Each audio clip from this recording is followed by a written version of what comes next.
The Mark of Zorro by Johnston McCulley. Chapter 1. Pedro the Boaster. Again the sheet of rain beat against the roof of red Spanish tile, and the wind shrieked like a soul in torment, and smoke puffed from the big fireplace as the sparks were showered over the hard dirt floor. "'Tis a night for evil deeds," declared Sergeant Pedro Gonzalez, stretching his great feet in their loose boots toward the roaring fire, and grasping the hilt of his sword in one hand and a mug filled with thin wine in the other. "Devils howl in the wind, and demons are in the raindrops. 'Tis an evil night indeed, eh, senor?" "It is," the fat landlord agreed hastily, and he made haste also to fill the wine mug again, for Sergeant Pedro Gonzalez had a temper that was terrible when aroused, as it always was when wine was not forthcoming. "An evil night," the big sergeant repeated, and drained the mug without stopping to draw breath, a feat that had attracted considerable attention in its time, and had gained the sergeant a certain amount of notoriety up and down El Camino Real, as they called the highway that connected the missions in one long chain. Gonzalez sprawled closer to the fire, and cared not that other men thus were robbed of some of its warmth. Sergeant Pedro Gonzalez often had expressed his belief that a man should look out for his own comfort before considering others, and being of great size and strength, and having much skill with the blade, he found few who had the courage to declare that they believed otherwise. Outside the wind shrieked, and the rain dashed against the ground in a solid sheet. It was a typical February storm for Southern California. At the missions, the frailes had cared for the stock, and had closed the buildings for the night. At every great hacienda, big fires were burning in the houses. The timid natives kept to their little adobe huts, glad for shelter. And here in the little pueblo of Reina de los Angeles, where in years to come a great city would grow, the tavern on one side of the plaza housed for the time being men who would sprawl before the fire until the dawn, rather than face the beating rain. Sergeant Pedro Gonzalez, by virtue of his rank and size, hogged the fireplace, and a corporal and 3 soldiers from the Presidio sat at table a little in rear of him, drinking their thin wine and playing at cards. An Indian servant crouched on his heels in one corner, no neophyte who had accepted the religion of the frailes, but a Gentile and renegade. For this was in the day of the decadence of the missions, and there was little peace between the robed Franciscans who followed in the footsteps of the sainted Junipero Serra, who had founded the first mission at San Diego de la Cala, and thus made possible an empire, and those who followed the politicians and had high places in the army. The men who drank wine in the tavern at Reina de los Angeles had no wish for a spying neophyte about them. Just now conversation had died out, a fact that annoyed the fat landlord and caused him some fear. For Sergeant Pedro Gonzalez in an argument was Sergeant Gonzalez at peace, and unless he could talk, the big soldier might feel moved to action and start a brawl. Twice before Gonzalez had done so, to the great damage of furniture and men's faces, and the landlord had appealed to the commandante of the Presidio, Captain Ramon, only to be informed that the captain had an abundance of troubles of his own, and that running an inn was not one of them. So the landlord regarded Gonzalez warily, and edged closer to the long table, and spoke in an attempt to start a general conversation and so avert trouble. "They are saying in the pueblo," he announced, "that this Señor Zorro is abroad again." His words had an effect that was both unexpected and terrible to witness. Sergeant Pedro Gonzalez hurled his half-filled wine mug to the hard dirt floor, straightened suddenly on the bench, and crashed a ponderous fist down upon the table, causing wine mugs and cards and coins to scatter in all directions. The corporal and the 3 soldiers retreated a few feet in sudden fright, and the red face of the landlord blanched. The native sitting in the corner started to creep toward the door, having determined that he preferred the storm outside to the big sergeant's anger. "Señor Zorro, eh?" Gonzales cried in a terrible voice. "Is it my fate always to hear that name? Señor Zorro, eh? Mr. Fox, in other words. He imagines, I take it, that he is as cunning as one. By the saints, he raises as much stench." Gonzales gulped, turned to face them squarely, and continued his tirade. "He runs up and down the length of El Camino Real like a goat of the high hills. He wears a mask, and he flashes a pretty blade, they tell me. He uses the point of it to carve his hated letter Z on the cheek of his foe. Ha! The Mark of Zorro, they are calling it. A pretty blade he has, in truth. But I cannot swear as to the blade. I have never seen it. He will not do me the honour of letting me see it. Señor Zorro's depredations never occur in the vicinity of Sergeant Pedro Gonzales. Perhaps the Señor Zorro can tell us the reason for that. Ha!" He glared at the men before him, threw up his upper lip, and let the ends of his great black moustache bristle. "They are calling him the Curse of Capistrano now," the fat landlord observed, stooping to pick up the wine mug and cards and hoping to filch a coin in the process. "Curse of the entire highway and the whole mission chain!" Sergeant Gonzales roared. "A cutthroat he is, a thief! Ha! A common fellow presuming to get him a reputation for bravery because he robs a hacienda or so, and frightens a few women and natives. Señor Zorro, eh? Here is one fox it gives me pleasure to hunt. Curse of Capistrano, eh? I know I have led an evil life, but I only ask of the saints one thing now, that they forgive me my sins long enough to grant me the boon of standing face to face with this pretty highwayman." "There is a reward," the landlord began. "You snatched the very words from my lips," Sergeant Gonzales protested. "There is a pretty reward for the fellow's capture, offered by His Excellency the Governor. And what good fortune has come to my blade? I am away on duty at San Juan Capistrano, and the fellow makes his play at Santa Barbara. I am at Reina de Los Angeles, and he takes a fat purse at San Luis Rey. I dine at San Gabriel, let us say, and he robs at San Diego de la Acala. A pest he is. Once I meet him—" Sergeant Gonzales choked on his wrath, and reached for the wine mug, which the landlord had filled again and placed at his elbow. He gulped down the contents. "Well, he has never visited us here," the landlord said with a sigh of thanksgiving. "Good reason, that one. Ample reason. We have a presidio here, and a few soldiers. He rides far from any presidio, does this pretty Señor Zorro. He is like a fleeting sunbeam, I grant him that, and with about as much real courage." Sergeant Gonzales relaxed on the bench again, and the landlord gave him a glance that was full of relief, and began to hope that there would be no breakage of mugs and furniture and men's faces this rainy night. "Yet this Señor Zorro must rest at times. He must eat and sleep," the landlord said. "It is certain that he must have some place for hiding and recuperation. Some fine day the soldiers will trail him to his den." "Ha!" Gonzales replied. "Of course the man has to eat and sleep. And what is it that he claims now? He says that he is no real thief, by the saints.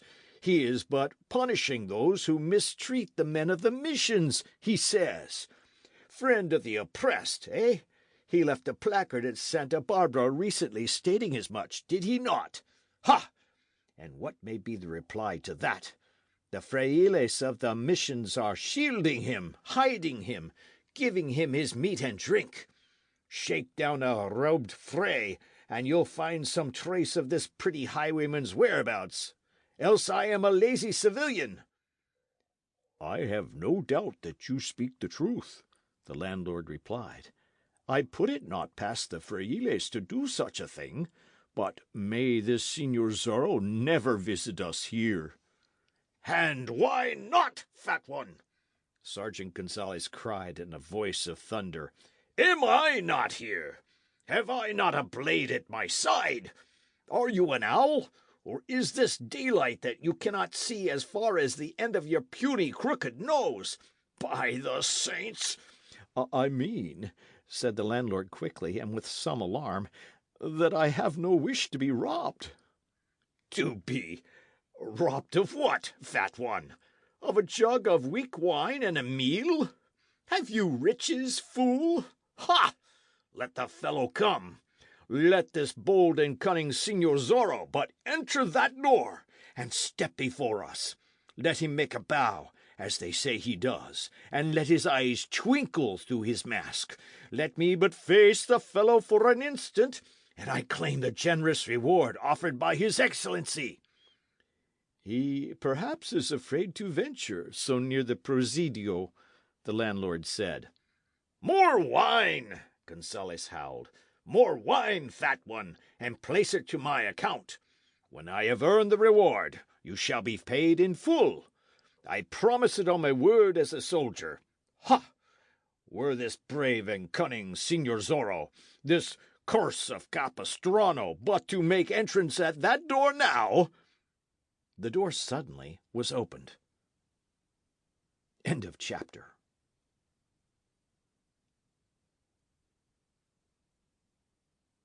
The Mark of Zorro by Johnston McCulley. Chapter 2. On the Heels of the Storm. In came a gust of wind and rain and a man with it, and the candles flickered and one was extinguished. This sudden entrance in the midst of the sergeant's boast startled them all, and Gonzales drew his blade halfway from its scabbard as his words died in his throat. The native was quick to close the door again to keep out the wind. The newcomer turned and faced them. The landlord gave another sigh of relief. It was not Señor Zorro, of course. It was Don Diego Vega, a fair youth of excellent blood and 24 years, noted the length of El Camino Real for his small interest in the really important things of life. "Ha!" Gonzales cried, and slammed his blade home. "Is it that I startled you somewhat, señores?" Don Diego asked politely, and in a thin voice, glancing around the big room and nodding to the men before him. "If you did, señor, it was because you entered on the heels of the storm," the sergeant retorted. "'Twould not be your own energy that would startle any man." Grunted Don Diego, throwing aside his sombrero and flinging off his soaked serape. "Your remarks border on the perilous, my raucous friend." "Can it be that you intend to take me to task?" "It is true," continued Don Diego, "that I do not have a reputation for riding like a fool at the risk of my neck, fighting like an idiot with every newcomer, and playing the guitar under every woman's window like a simpleton. Yet I do not care to have these things you deem my shortcomings flaunted in my face." "Ah!" Gonzales cried, half in anger. "We have an agreement, Sergeant Gonzales, that we can be friends, and I can forget the wide difference in birth and breeding that yawns between us, only as long as you curb your tongue and stand my comrade. Your boasts amuse me, and I buy for you the wine that you crave.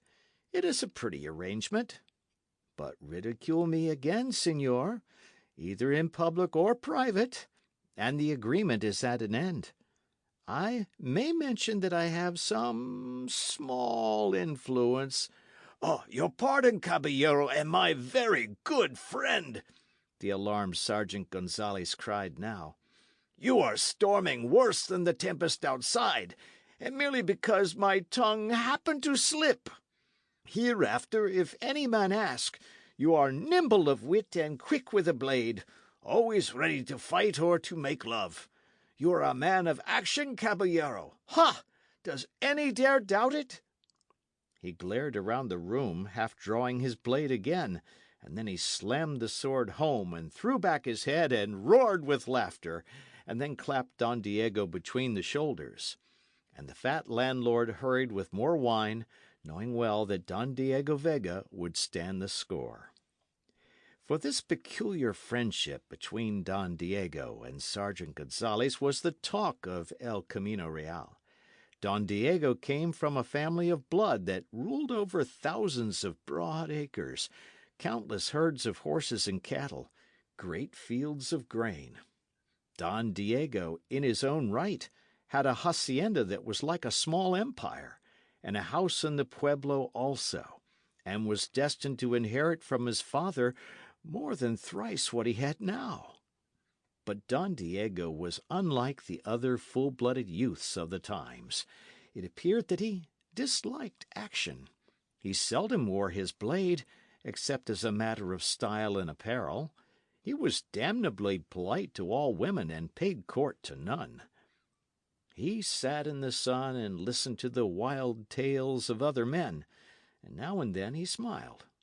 He was the opposite of Sergeant Pedro Gonzalez in all things, and yet they were together frequently.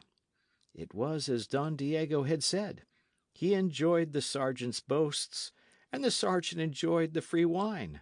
What more could either ask in the way of a fair arrangement? Now Don Diego went to stand before the fire and dry himself, holding a mug of red wine in one hand. He was only medium in size, yet he possessed health and good looks, and it was the despair of proud dueñas that he would not glance a second time at the pretty señoritas they protected, and for whom they sought desirable husbands. Gonzalez, afraid that he had angered his friend and that the free wine would be at an end, now strove to make peace. "Caballero, we have been speaking of this notorious Señor Zorro," he said. "We have been regarding in conversation this fine curse of Capistrano, as some nimble-witted fool has seen fit to term the pest of the highway." "What about him?" Don Diego asked, putting down his wine mug and hiding a yawn behind his hand. Those who knew Don Diego best declared he yawned 10 times a day. "I have been remarking, caballero," said the sergeant, "that this fine Señor Zorro never appears in my vicinity, and that I am hoping the good saints will grant me the chance of facing him some fine day, that I may claim the reward offered by the governor. Señor Zorro, eh? Ha!" "Let us not speak of him," Don Diego begged, turning from the fireplace and throwing out one hand as if in protest. "Shall it be that I never hear of anything except deeds of bloodshed and violence? Would it be possible in these turbulent times for a man to listen to words of wisdom regarding music or the poets?" "Meal mush and goat's milk!" snorted Sergeant Gonzalez in huge disgust. "If this Señor Zorro wishes to risk his neck, let him. It is his own neck, by the saints. A cutthroat, a thief, ha!" "I have been hearing considerable concerning his work," Don Diego went on to say. "The fellow, no doubt, is sincere in his purpose.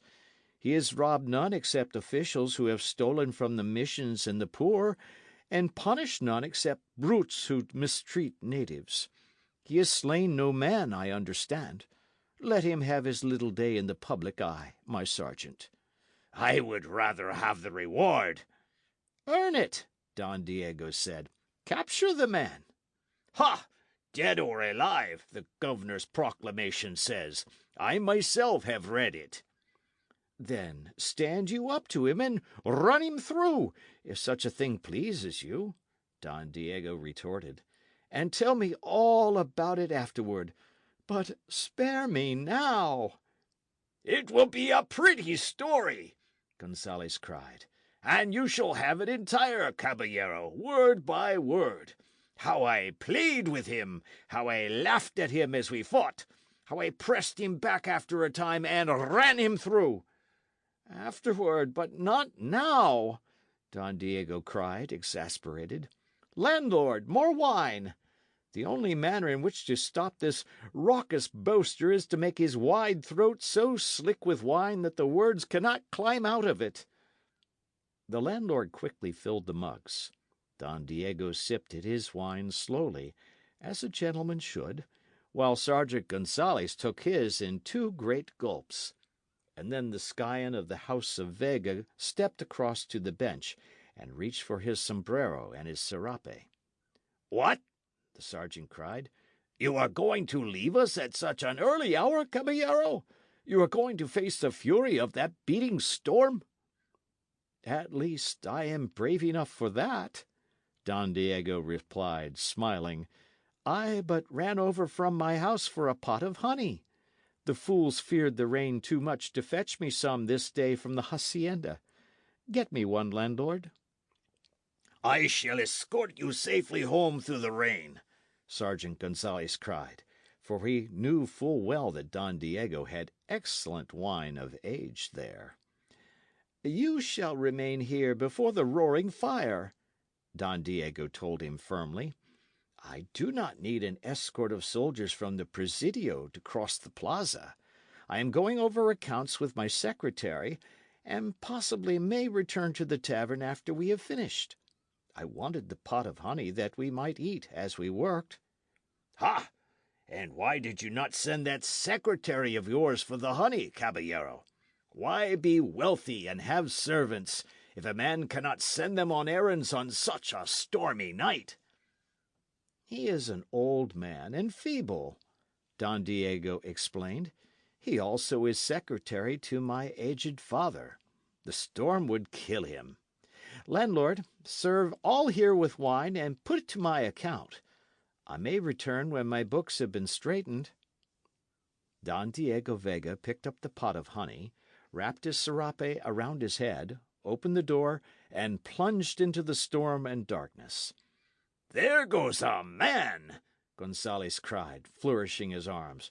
"He is my friend, that caballero, and I would have all men know it. He seldom wears a blade, and I doubt whether he can use one, but he is my friend. The flashing dark eyes of lovely señoritas do not disturb him, yet I swear he is a pattern of a man. Music and the poets, eh? Ha!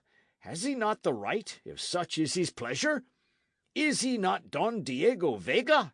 Has he not blue blood and broad acres and great storehouses filled with goods? Is he not liberal? He may stand on his head or wear petticoats, if it please him. Yet I swear he is a pattern of a man." The soldiers echoed his sentiments, since they were drinking Don Diego's wine and did not have the courage to combat the sergeant's statements anyway. The fat landlord served them with another round, since Don Diego would pay. For it was beneath a Vega to look at his score in a public tavern, and the fat landlord many times had taken advantage of that fact. "He cannot endure the thought of violence or bloodshed," Sergeant Gonzalez continued.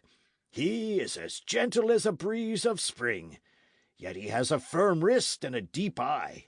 It merely is the caballero's manner of seeing life. Did I but have his youth and good looks and riches, ha! There would be a stream of broken hearts from San Diego de Alcala to San Francisco de Assis." "And broken heads," the corporal offered. "Ha! And broken heads, comrade! I would rule the country. No youngster should stand long in my way. Out with blade and at them! Cross Pedro Gonzalez, eh? Ha! Through the shoulder, neatly, ha! Through a lung!" Gonzalez was upon his feet now, and his blade had leaped from its scabbard. He swept it back and forth through the air, thrust, parried, lunged, advanced and retreated, shouted his oaths and roared his laughter as he fought with shadows. "That is the manner of it!" he screeched at the fireplace. "What have we here? 2 of you against 1? Ha! So much the better, señores! We love brave odds! Ha! Have at you, dog! Die, hound! One side, poltroon! He reeled against the wall, gasping, his breath almost gone, the point of his blade resting on the floor, his great face purple with the exertion and the wine he had consumed, while the corporal and the soldiers and the fat landlord laughed long and loudly at this bloodless battle from which Sergeant Pedro Gonzalez had emerged the unquestioned victor. Were this fine, Señor Zorro, only before me here and now, the sergeant gasped. And again the door was opened suddenly, and a man entered the inn on a gust of the storm. End of chapter.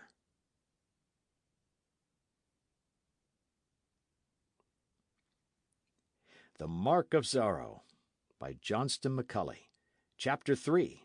Señor Zorro Pays a Visit. The native hurried forward to fasten the door against the force of the wind, and then retreated to his corner again. The newcomer had his back toward those in the long room. They could see that his sombrero was pulled far down on his head, as if to prevent the wind from whisking it away, and that his body was enveloped in a long cloak that was wringing wet. With his back still toward them, he opened the cloak and shook the raindrops from it, and then folded it across his breast again as the fat landlord hurried forward, rubbing his hands together in expectation, for he deemed that here was some caballero off the highway who would pay good coin for food and bed and care for his horse. When the landlord was within a few feet of him and the door, the stranger whirled around. The landlord gave a little cry of fear and retreated with speed. The corporal gurgled deep down in his throat. The soldiers gasped. Sergeant Pedro Gonzalez allowed his lower jaw to drop and let his eyes bulge. For the man who stood straight before them had a black mask over his face that effectually concealed his features, and through the two slits in it his eyes glittered ominously. Ha! What have we here? Gonzalez gasped, finally, some presence of mind returning to him. The man before them bowed. Señor Zorro, at your service, he said. By the saints! Señor Zorro, eh? Gonzalez cried. Do you doubt it, señor? If you are indeed Señor Zorro, then have you lost your wits, the sergeant declared. What is the meaning of that speech? You are here, are you not?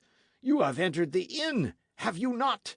By all the saints, you have walked into a trap, my pretty highwayman.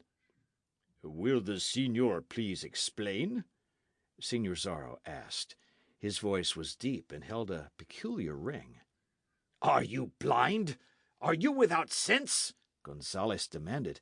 Am I not here? And what has that to do with it? Am I not a soldier? At least you wear a soldier's garb, señor. By the saints, and cannot you see the good corporal and 3 of our comrades? Have you come to surrender your wicked sword, señor? Are you finished playing at rogue? Señor Zorro laughed, not unpleasantly, but he did not take his eyes from Gonzalez. Most certainly I have not come to surrender, he said. I am on business, señor. Business? Gonzalez queried.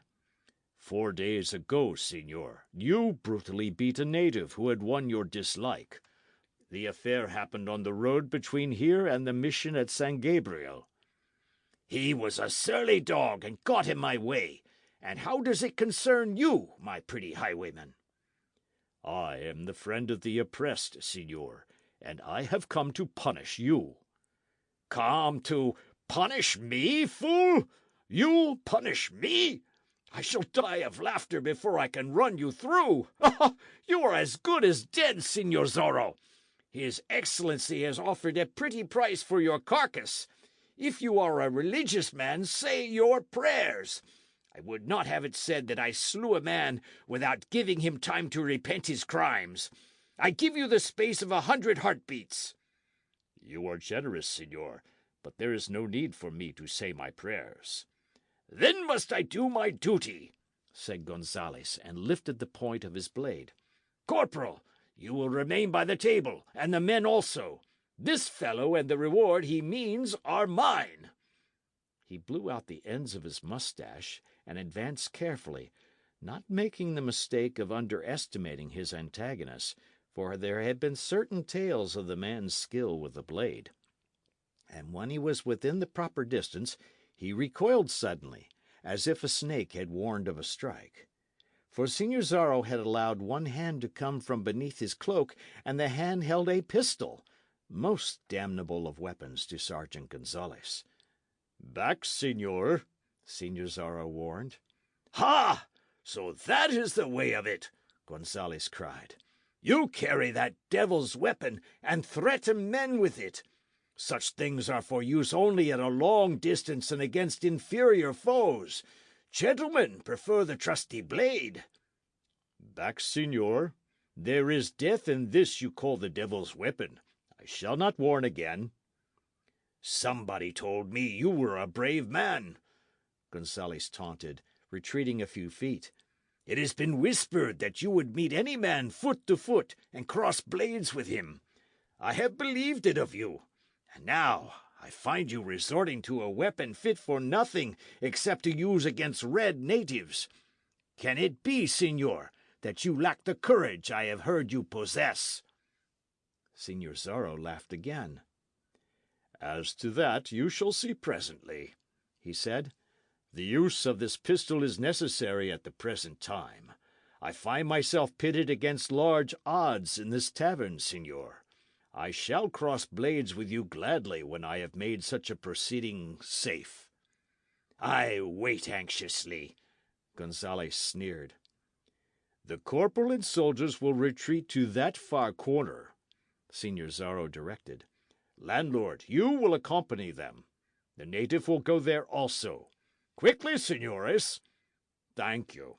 I do not wish to have any of you disturbing me while I am punishing the sergeant here." "Ha!" Gonzales screeched in fury. "We shall soon see as to the punishing, my pretty fox." "I shall hold the pistol in my left hand," Signor Zorro continued. "I shall engage this sergeant with my right, in the proper manner, and as I fight I shall keep an eye on the corner. The first move from any of you, senores, means that I fire. I am expert with this you have termed the devil's weapon, and if I fire some men shall cease to exist on this earth of ours. It is understood?" The corporal and soldiers and landlord did not take the trouble to answer. Signor Zorro looked Gonzales straight in the eyes again, and a chuckle came from behind his mask. "Sergeant, you will turn your back until I can draw my blade," he directed. "I give you my word as a caballero that I shall not make a foul attack." "As a caballero?" Gonzales sneered. "I said it, senor," Zorro replied, his voice ringing a threat. Gonzales shrugged his shoulders and turned his back. In an instant he heard the voice of the highwayman again. "On guard, senor!" End of chapter.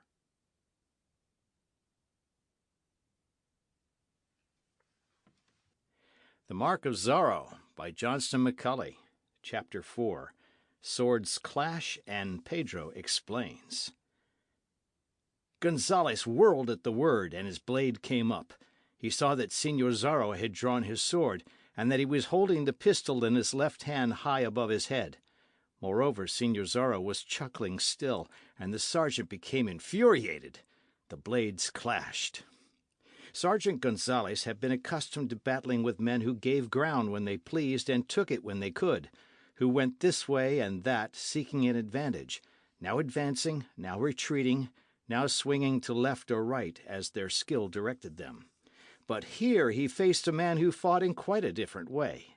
For Signor Zorro, it appeared, was as if rooted to one spot and unable to turn his face in any other direction. He did not give an inch, nor did he advance, nor step to either side. Gonzales attacked furiously, as was his custom, and he found the point of his blade neatly parried. He used more caution then, and tried what tricks he knew, but they seemed to avail him nothing. He attempted to pass around the man before him, and the other's blade drove him back. He tried a retreat, hoping to draw the other out, but Señor Zorro stood his ground and forced Gonzales to attack again. As for the highwayman, he did not except put up a defence. Anger got the better of Gonzales then, for he knew the corporal was jealous of him, and that the tale of this fight would be told to all the pueblo tomorrow, and so travel up and down the length of El Camino Real. He attacked furiously, hoping to drive Señor Zorro off his feet and make an end of it. But he found that his attack ended as if against a stone wall. His blade was turned aside, his breast crashed against that of his antagonist, and Señor Zorro merely threw out his chest and hurled him back half a dozen steps. "Fight, señor," Señor Zorro said. "Fight yourself, cutthroat and thief!" the exasperated sergeant cried. "Don't stand like a piece of the hills, fool! Is it against your religion to take a step?" "You cannot taunt me into doing it," the highwayman replied, chuckling again. Sergeant Gonzales realized then that he had been angry, and he knew an angry man cannot fight with the blade as well as a man who controls his temper. So he became deadly cold now, and his eyes narrowed, and all boasting was gone from him. He attacked again, but now he was alert, seeking an unguarded spot through which he could thrust without courting disaster himself. He fenced as he never had fenced in his life before. He cursed himself for having allowed wine and food to rob him of his wind. From the front, from either side, he attacked, only to be turned back again, all his tricks solved almost before he tried them. He had been watching his antagonist's eyes, of course, and now he saw a change. They had seemed to be laughing through the mask, and now they had narrowed and seemed to send forth flakes of fire. "We have had enough of playing," Señor Zorro said. "It is time for the punishment." And suddenly he began to press the fighting, taking step after step, slowly and methodically going forward and forcing Gonzales backwards. The tip of his blade seemed to be a serpent's head with 1,000 tongues. Gonzales felt himself at the other's mercy, but he gritted his teeth and tried to control himself, and fought on.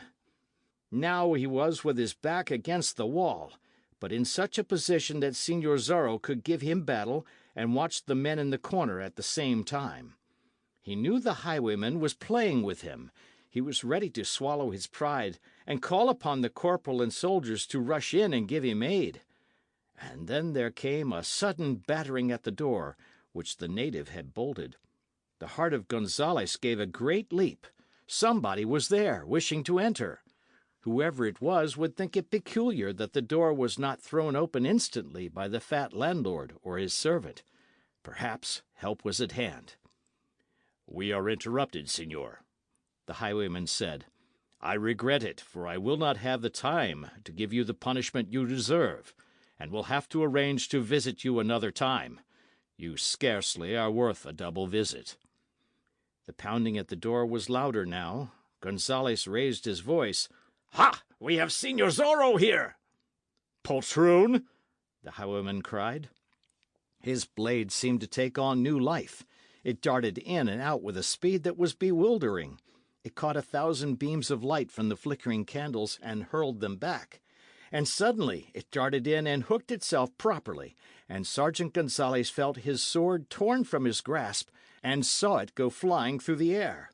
"So!" Señor Zorro cried. Gonzales awaited the stroke. A sob came into his throat that this must be the end, instead of on a field of battle where a soldier wishes it. But no steel entered his breast to bring forth his life's blood. Instead, Señor Zorro swung his left hand down, passed the hilt of his blade to it, and grasped it beside the pistol's butt, and with his right he slapped Pedro Gonzales once across the cheek. "That for a man who mistreats helpless natives!" he cried. Gonzales roared in rage and shame. Somebody was trying to smash the door in now, but Señor Zorro appeared to give it little thought. He sprang back, and sent his blade into its scabbard like a flash. He swept the pistol before him, and thus threatened all in the long room. He darted to a window, sprang upon a bench. "Until a later time, señor," he cried. and then he went through the window as a mountain goat jumps from a cliff, taking its covering with him. In rushed the wind and rain, and the candles went out. After him! Gonzales screeched, springing across the room and grasping his blade again. Unbar the door! Out and after him! Remember, there is a generous reward. The corporal reached the door first and threw it open. In stumbled two men of the pueblo, eager for wine and an explanation of the fastened door. Sergeant Gonzales and his comrades drove over them, left them sprawling, and dashed into the storm. But there was little use in it. It was so dark a man could not see a distance of a horse's length. The beating rain was enough to obliterate tracks almost instantly. Señor Zorro was gone, and no man could tell in what direction. There was a tumult, of course, in which the men of the pueblo joined.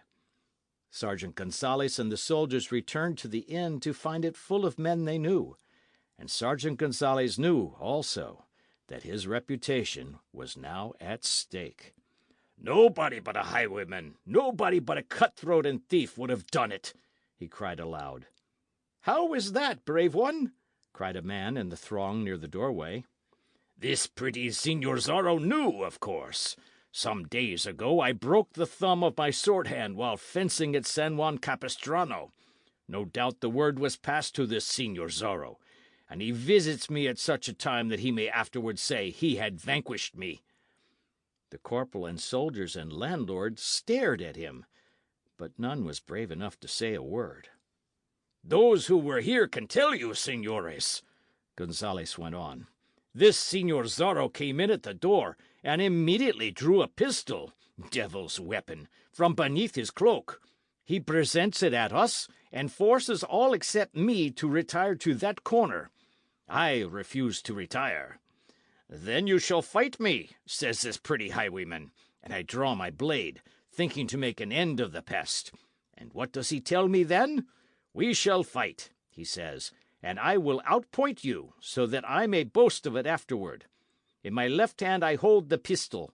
If your attack is not to my liking, I shall fire, and afterward run you through, and so make an end of a certain sergeant. The corporal gasped, and the fat landlord was almost ready to speak, but thought better of it when Sergeant Gonzales glared at him. Could anything be more devilish? Gonzales asked. I was to fight, and yet I would get a devil's chunk of lead in my carcass if I pressed the attack. Was there ever such a farce? It shows the stuff of which this pretty highwayman is made. Some day I shall meet him when he holds no pistol, and then— But how did he get away? Someone in the crowd asked. He heard those at the door. He threatened me with the devil's pistol, and forced me to toss my blade in yonder far corner. He threatened us all, ran to the window, and sprang through. And how could we find him in the darkness, or track him through the sheets of rain? But I am determined now. In the morning I go to my Captain Ramon, and ask permission to be absolved from all other duty, that I may take some comrades and run down this pretty Señor Zorro. Ha! We shall go fox hunting. The excited crowd about the door suddenly parted, and Don Diego Vega hurried into the tavern. What is this I hear? He asked. They are saying that Señor Zorro has paid a visit here. "'Tis a true word, caballero," Gonzales answered, "and we were speaking of the cutthroat here this evening. Had you remained instead of going home to work with your secretary, you would have seen the entire affair." Were you not here? Can you not tell me? Don Diego asked. But I pray you make not the tale too bloody. I cannot see why men must be violent. Where is the highwayman's dead body? Gonzales choked. The fat landlord turned away to hide his smile. The corporal and soldiers began picking up wine mugs to keep busy at this dangerous moment. There is no body, Gonzales managed to say. Have done with your modesty, Sergeant, Don Diego cried. Am I not your friend? Did you not promise to tell me the story if you met this cutthroat? I know you would spare my feelings, knowing that I do not love violence, Yet I am eager for the facts because you, my friend, have been engaged with this fellow. How much was the reward?" "By the saints!" Gonzales swore. "Come, sergeant, out with the tale. Landlord, give all of us wine, that we may celebrate this affair. Your tale, sergeant. Shall you leave the army now that you have earned the reward, and purchase a hacienda and take a wife?" Sergeant Gonzales choked again, and reached gropingly for a wine mug. "You promised me," Don Diego continued, "that you would tell me the whole thing, word by word. Did he not say as much, landlord? You declared that you would relate how you played with him, how you laughed at him while you fought, how you pressed him back after a time, and then ran him through." "By the saints!"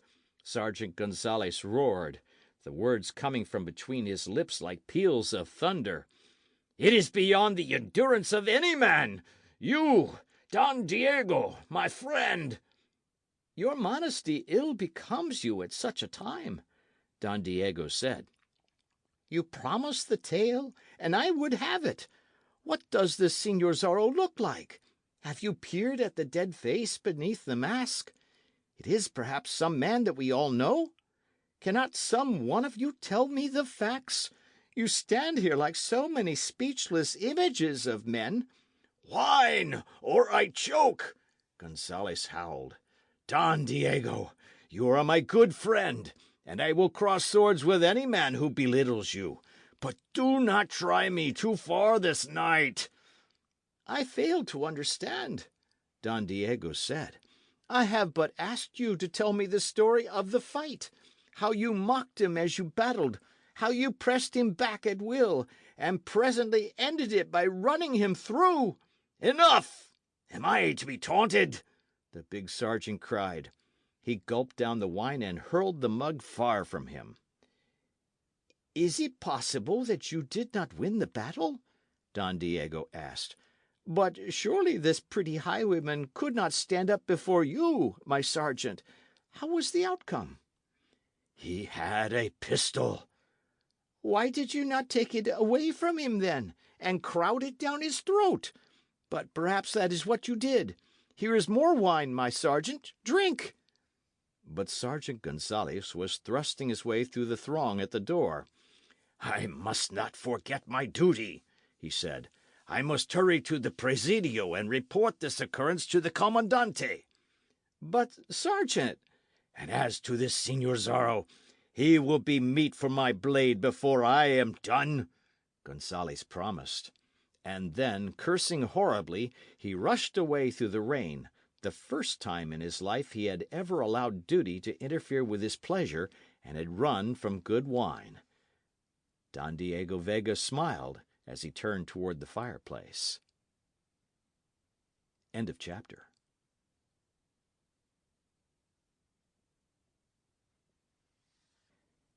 The Mark of Zorro by Johnston McCulley. Chapter 5.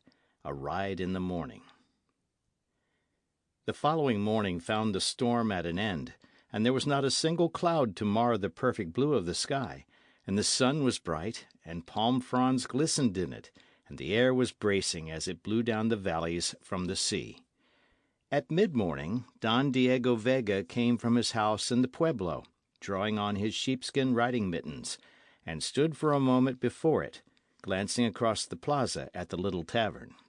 From the rear of the house an Indian servant led a horse. Though Don Diego did not go galloping across the hills and up and down El Camino Real like an idiot, yet he owned a fairish bit of horseflesh.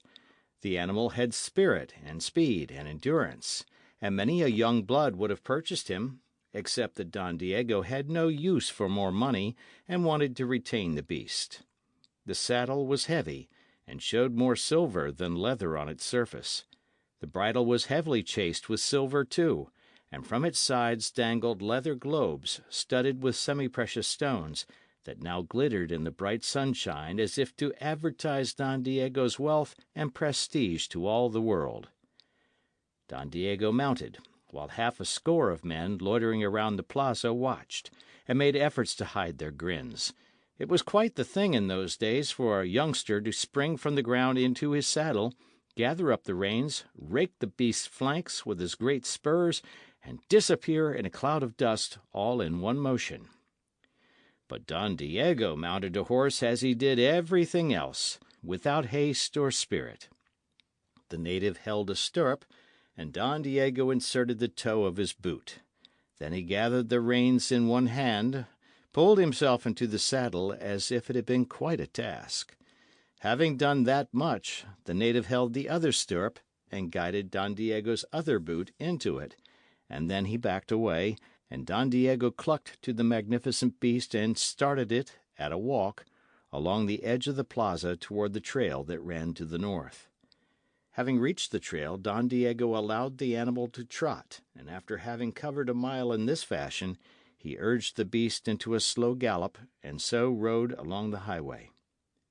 Men were busy in the fields and orchards, and natives were tending the herds. Now and then Don Diego passed a lumbering carreta, and saluted whoever happened to be in it. Once a young man he knew passed him at a gallop, going toward the pueblo, and Don Diego stopped his own horse to brush the dust from his garments after the man had gone his way. Those same garments were more gorgeous than usual this bright morning. A glance at them was enough to establish the wealth and position of the wearer. Don Diego had dressed with much care, admonishing his servants because his newest serape was not pressed properly, and spending a great deal of time over the polishing of his boots. He travelled for a distance of 4 miles, and then turned from the high road and started up a narrow, dusty trail that led to a group of buildings against the side of a hill in the distance. Don Diego Vega was about to pay a visit to the hacienda of Don Carlos Pulido. This same Don Carlos had experienced numerous vicissitudes during the last few years. Once he had been second to none except Don Diego's father in position, wealth, and breeding.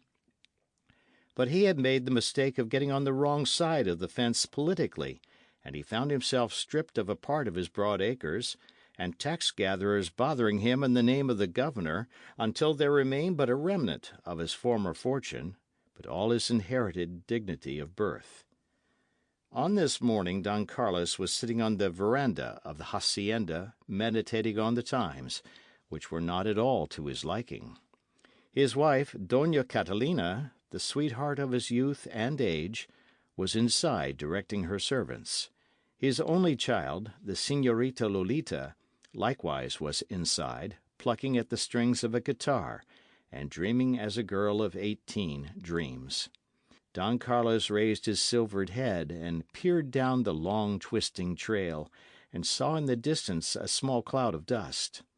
The dust cloud told him that a single horseman was approaching, and Don Carlos feared another gatherer of taxes. He shaded his eyes with a hand and watched the approaching horseman carefully.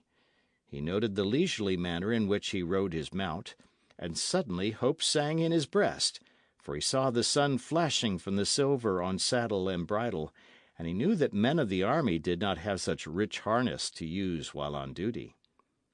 The rider had made the last turning now, and was in plain sight from the veranda of the house, and Don Carlos rubbed his eyes and looked again to verify the suspicion he had. Even at that distance the aged Don could establish the identity of the horseman. "'Tis Don Diego Vega," he breathed. "May the saints grant that here is a turn in my fortunes for the better at last."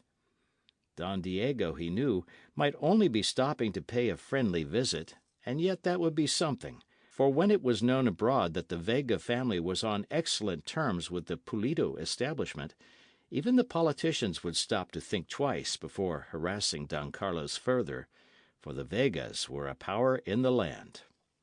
So Don Carlos slapped his hands together, and a native hurried out from the house, and Don Carlos bade him draw the shades so that the sun would be kept from a corner of the veranda, and place a table and some chairs, and hurry with small cakes and wine. He sent word into the house to the women, too, that Don Diego Vega was approaching.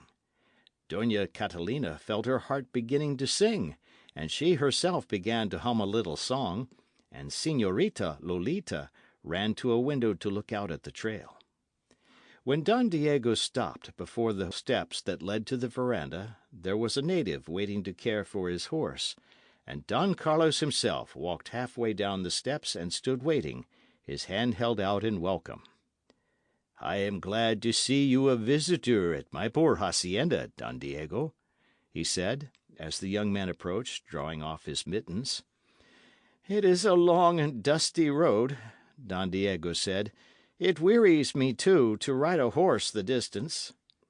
Don Carlos almost forgot himself and smiled at that, for surely riding a horse a distance of 4 miles was not enough to tire a young man of blood. But he remembered Don Diego's lifelessness and did not smile, lest the smile cause anger. He led the way to the shady nook on the veranda, and offered Don Diego wine and cakes, and waited for his guest to speak. As became the times, the women remained inside the house, not ready to show themselves unless the visitor asked for them, or their lord and master called. "How are things in the pueblo of Reina de los Angeles?" Don Carlos asked. "It has been a space of several score days since I visited there."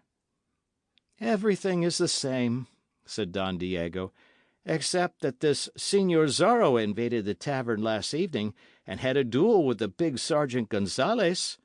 "Ha! Señor Zorro, eh? And what was the outcome of the fighting?" "Though the sergeant has a crooked tongue while speaking of it," said Don Diego, "it is come to me through a corporal who was present that this Señor Zorro played with the sergeant, and finally disarmed him and sprang through a window to make his escape in the rain. They could not find his tracks." "A clever rogue," Don Carlos said. "At least, I have nothing to fear from him. It is generally known up and down El Camino Real, I suppose, that I have been stripped of almost everything the governor's men could carry away. I look for them to take the hacienda next." "Such a thing should be stopped," Don Diego said, with more than his usual amount of spirit. The eyes of Don Carlos brightened. If Don Diego Vega could be made to feel some sympathy, if one of the illustrious Vega family would but whisper a word in the governor's ear, the persecution would cease instantly, for the commands of a Vega were made to be obeyed by all men of whatever rank. End of chapter.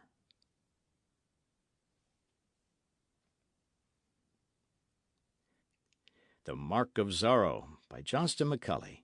Chapter 6. Diego Seeks a Bride. Don Diego sipped his wine slowly, and looked out across the mesa, and Don Carlos looked at him in puzzled fashion, realizing that something was coming, and scarcely knowing what to expect. "I did not ride through the damnable sun and dust to talk with you concerning this Señor Zorro, or any other bandit," Don Diego explained after a time. "Whatever your errand, I am glad to welcome one of your family, caballero," Don Carlos said. "I had a long talk with my father yesterday morning," Don Diego went on. "He informed me that I am approaching the age of 25, and he is of a mind that I am not accepting my duties and responsibilities in the proper fashion." "But surely—" "Oh, doubtless he knows. My father is a wise man." "And no man can dispute that, Don Diego." "He urged upon me that I awaken and do as I should. I have been dreaming, it appears. A man of my wealth and station—you will pardon me if I speak of it—must do certain things." "It is the curse of position, signor." "When my father dies, I come into his fortune, naturally, being the only child. That part of it is all right. But what will happen when I die? That is what my father asks." "I understand." "A young man of my age, he told me, should have a wife, a mistress of his household, and should have offspring to inherit and preserve an illustrious name." "Nothing could be truer than that," said Don Carlos. "So I have decided to get me a wife." "Ha! It is something every man should do, Don Diego. Well do I remember when I courted Dona Catalina. We were mad to get into each other's arms, but her father kept her from me for a time. I was only 17, though, so perhaps he did right. But you are nearly 25. Get you a bride by all means." "And so I have come to see you about it," Don Diego said. "To see me about it?" gasped Don Carlos, with something of fear and a great deal of hope in his breast. "It will be rather a bore, I expect. Love and marriage and all that sort of thing is rather a necessary nuisance in its way. The idea of a man of sense running about a woman, playing a guitar for her, making up to her like a loon when every one knows his intention, and then the ceremony. Being a man of wealth and station, I suppose the wedding must be an elaborate one, and the natives will have to be feasted and all that, simply because a man is taking a wife to be mistress of his household." "Most young men," Don Carlos observed, "delight to win a woman, and are proud if they have a great and fashionable wedding." "No doubt. But it is an awful nuisance. However, I will go through with it, signor. It is my father's wish, you see. You, if you will pardon me again, have fallen upon evil days. That is the result of politics, of course. But you are of excellent blood, signor, of the best blood in the land." "I thank you for remembering that truth," said Don Carlos, rising long enough to put one hand over his heart and bow. "Everyone knows it, signor. And a Vega, naturally, when he takes a mate, must seek out a woman of excellent blood." "To be sure," Don Carlos exclaimed. "You have an only daughter, the Señorita Lolita." Ah, yes, indeed, signor. Lolita is 18 now, and a beautiful and accomplished girl, if her father is the man to say it." "I have observed her at the mission and at the pueblo," Don Diego said. "She is indeed beautiful, and I have heard that she is accomplished. Of her birth and breeding there can be no doubt. I think she would be a fit woman to preside over my household." "Signor." "That is the object of my visit today, signor." You are asking my permission to pay addresses to my fair daughter?" "I am, signor." Don Carlos' face beamed, and again he sprang from his chair, this time to bend forward and grasp Don Diego by the hand. "She is a fair flower," the father said. "I would see her wed, and I have been to some anxiety about it, for I did not wish her to marry into a family that did not rank with mine. But there can be no question where a Vega is concerned. You have my permission, signor." Don Carlos was delighted. An alliance between his daughter and Don Diego Vega! His fortunes were retrieved the moment that was consummated. He would be important and powerful again. He called a native and sent for his wife, and within a few minutes the Dona Catalina appeared on the veranda to greet the visitor, her face beaming, for she had been listening. "Don Diego has done us the honour to request permission to pay his respects to our daughter," Don Carlos explained. "You have given consent?" Dona Catalina asked, for it would not do, of course, to jump for the man. "I have given my consent," Don Carlos replied. Dona Catalina held out her hand, and Don Diego gave it a languid grasp and then released it. "Such an alliance would be a proud one," Dona Catalina said. "I hope that you may win her heart, signor." "As to that," said Don Diego, "I trust there will be no undue nonsense. Either the lady wants me and will have me, or she will not. Will I change her mind if I play a guitar beneath her window, or hold her hand when I may, or put my hand over my heart and sigh? I want her for wife, else I would not have ridden here to ask her father for her." Of course," said Don Carlos. "Ah, signor, but a maid delights to be won," said the Dona Catalina. "It is her privilege, signor. The hours of courtship are held in memory during her lifetime. She remembers the pretty things her lover said, and the first kiss, when they stood beside the stream and looked into each other's eyes, and when he showed sudden fear for her, when they were riding and her horse bolted. Those things, señor. It is like a little game, and it has been played since the beginning of time. Foolish, señor? Perhaps, when a person looks at it with cold reason, but delightful, nevertheless. I don't know anything about it, Don Diego protested. I never ran around making love to women. The woman you marry will not be sorry because of that, señor. You think it is necessary for me to do these things? Oh, said Don Carlos, afraid of losing an influential son-in-law, a little bit would not hurt. A maid likes to be wooed, of course, even though she has made up her mind. I have a servant who is a wonder at the guitar, Don Diego said. Tonight I shall order him to come out and play beneath the señorita's window. And not come yourself? Doña Catalina gasped. Ride out here again tonight, when the chill wind blows in from the sea? Gasped Don Diego. It would kill me, and the native plays the guitar better than I. I never heard of such a thing, Doña Catalina gasped, her sense of the fitness of things outraged. Let Don Diego do as he wills, Don Carlos urged. I had thought, said Don Diego, that you would arrange everything and let me know. I would have my house put in order, of course, and get me more servants.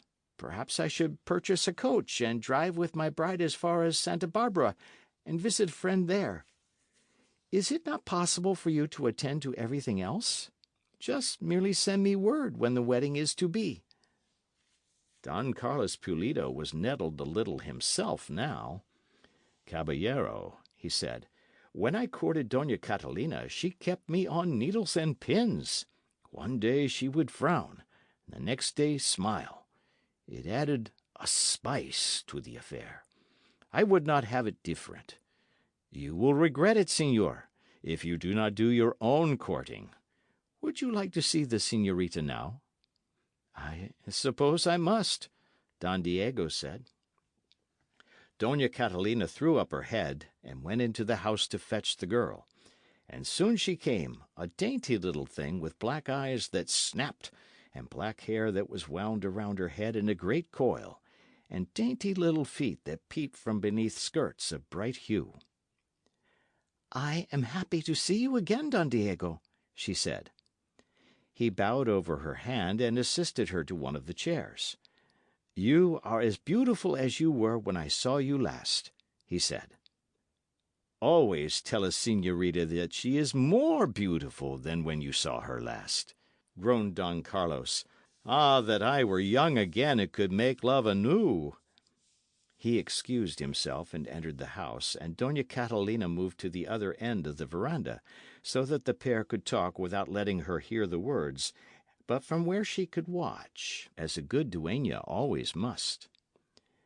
Señorita, Don Diego said, I have asked your father this morning for permission to seek you in marriage. Oh, señor, the girl gasped. Do you think I would make a proper husband? Why, that is... Just say the word, señorita, and I shall tell my father, and your family will make arrangements for the ceremony. They can send word in to me by some native. It fatigues me to ride abroad when it is not at all necessary. Now the pretty eyes of the Señorita Lolita began flashing warning signals, but Don Diego, it was evident, did not see them, and so he rushed forward to his destruction. Shall you agree to becoming my wife, señorita? He asked, bending slightly toward her. Señorita Lolita's face burned red, and she sprang from her chair, her tiny fists clenched at her side. Don Diego Vega, she replied, you are of noble family, and have much wealth, and will inherit more, but you are lifeless, señor. Is this your idea of courtship and romance? Can you not take the trouble to ride 4 miles on a smooth road to see the maid you would wed? What sort of blood is in your veins, señor? Doña Catalina heard that, and now she rushed across the veranda toward them, making signals to her daughter, which Señorita Lolita refused to see. "The man who weds me must woo me and win my love," the girl went on. "He must touch my heart. Think you that I am some bronze native wench to give myself to the first man who asks? The man who becomes my husband must be a man with life enough in him to want me. Send your servant to play a guitar beneath my window? Oh, I heard, señor. Send him, señor, and I'll throw boiling water upon him and bleach his red skin. Buenos dias, señor." She threw up her head proudly, lifted her silken skirts aside, and so passed him to enter the house, disregarding her mother also. Doña Catalina moaned once for her lost hopes. Don Diego Vega looked after the disappearing señorita, and scratched at his head thoughtfully, and glanced toward his horse. I believe she is displeased with me," he said in his timid voice. End of chapter.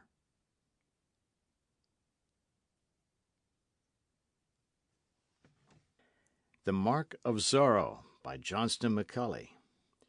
Chapter 7. A Different Sort of Man. Don Carlos lost no time in hurrying out to the veranda again, since he had been listening and so knew what had happened, and endeavouring to placate the embarrassed Don Diego Vega. Though there was consternation in his heart, he contrived to chuckle and make light of the occurrence. "Women are fitful and filled with fancy, señor," he said. "At times they will rail at those whom they in reality adore. There is no telling the workings of a woman's mind. She cannot explain it with satisfaction herself." "But I scarcely understand," Don Diego gasped. "I used my words with care. Surely I said nothing to insult or anger the señorita?" "She would be wooed, I take it, in the regular fashion. Do not despair, señor. Both her mother and myself have agreed that you are a proper man for her husband. It is customary that a maid fight off a man to a certain extent, and then surrender. It appears to make the surrender the sweeter. Perhaps the next time you visit us she will be more agreeable. I feel quite sure of it." So Don Diego shook hands with Don Carlos Pulido, and mounted his horse and rode slowly down the trail. And Don Carlos turned about and entered his house again, and faced his wife and daughter, standing before the latter with his hands on his hips and regarding her with something akin to sorrow. "He is the greatest catch in all the country," Doña Catalina was wailing, and she dabbed at her eyes with a delicate square of filmy lace. "He has wealth and position, and could mend my broken fortunes if he were but my son-in-law," Don Carlos declared, not taking his eyes from his daughter's face. "He has a magnificent house, and a hacienda besides, and the best horses near Reina de los Angeles, and he is sole heir to his wealthy father," Doña Catalina said.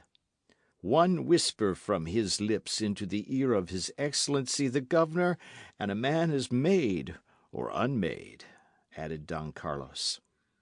"He is handsome." "I grant you that," exclaimed the Señorita Lolita, lifting her pretty head and glaring at them bravely. "That is what angers me. What a lover the man could be if he would.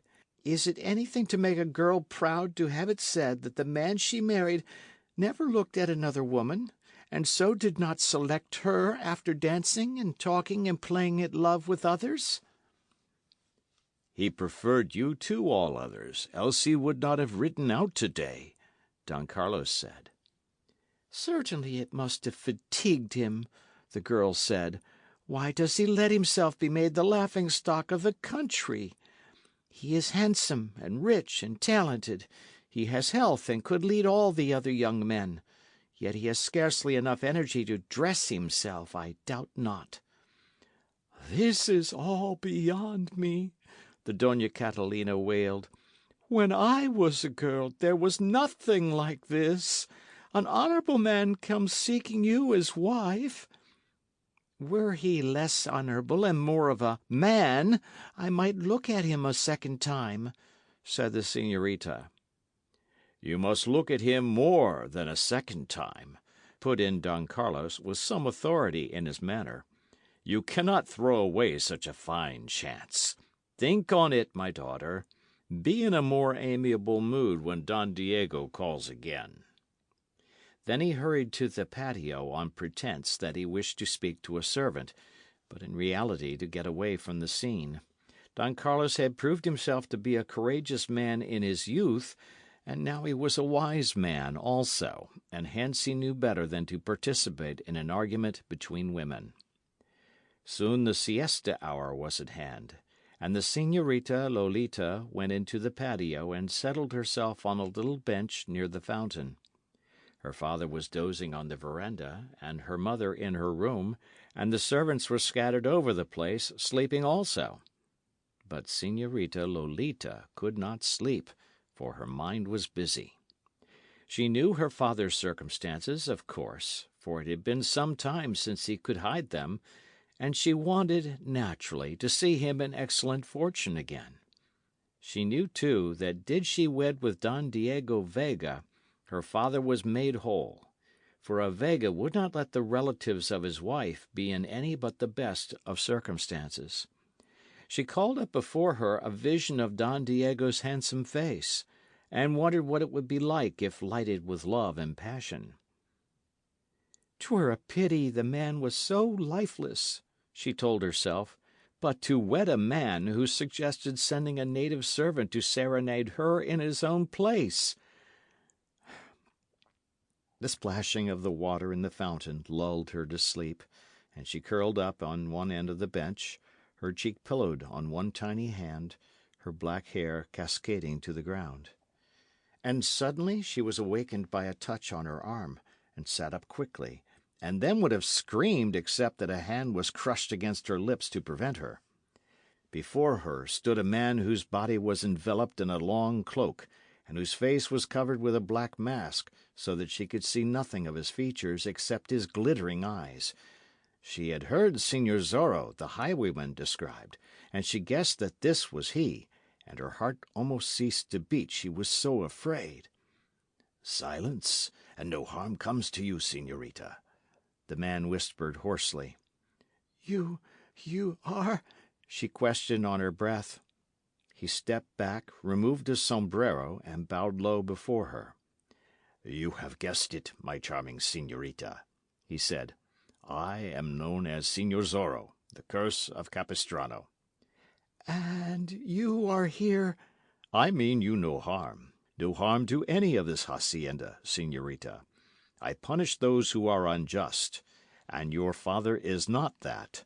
I admire him greatly. Rather would I punish those who do him evil than to touch him." I thank you, señor." "I am weary, and the hacienda is an excellent place to rest," he said. "I knew it to be the siesta hour also, and thought every one would be asleep. It were a shame to awaken you, señorita, but I felt that I must speak. Your beauty would hinge a man's tongue in its middle, so that both ends might be free to sing your praises."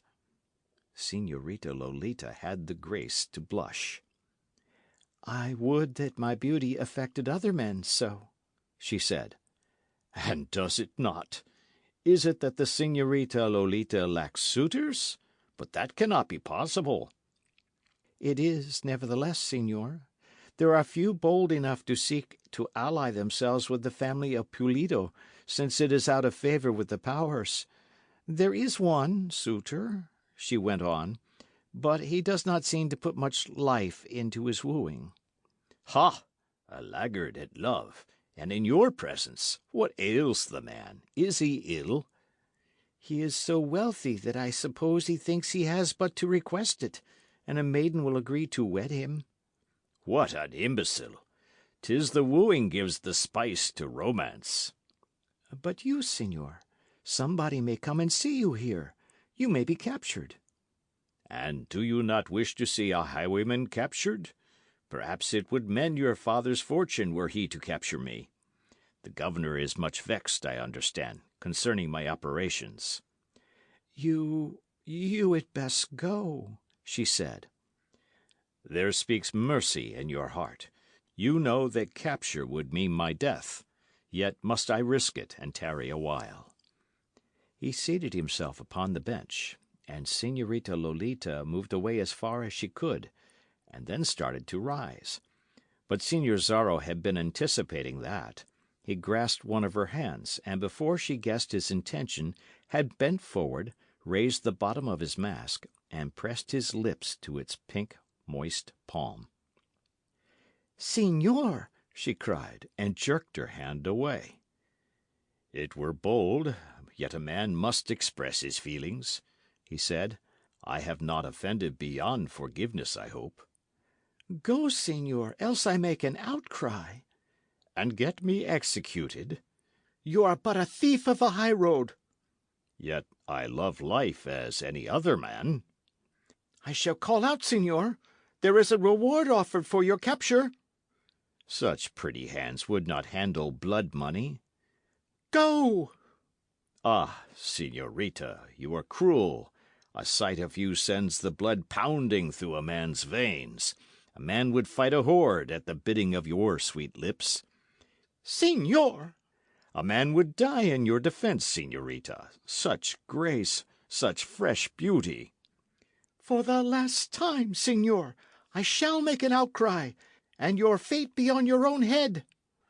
"Your hand again, and I go." "It may not be." "Then here I sit until they come and take me. No doubt I shall not have to wait long.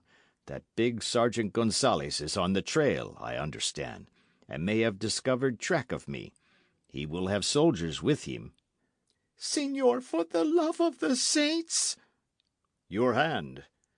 She turned her back and gave it, and once more he pressed his lips to the palm, and then she felt herself being turned slowly, and her eyes looked deep into his. A thrill seemed to run through her. She realized that he retained her hand, and she pulled it away. And then she turned and ran quickly across the patio and into the house.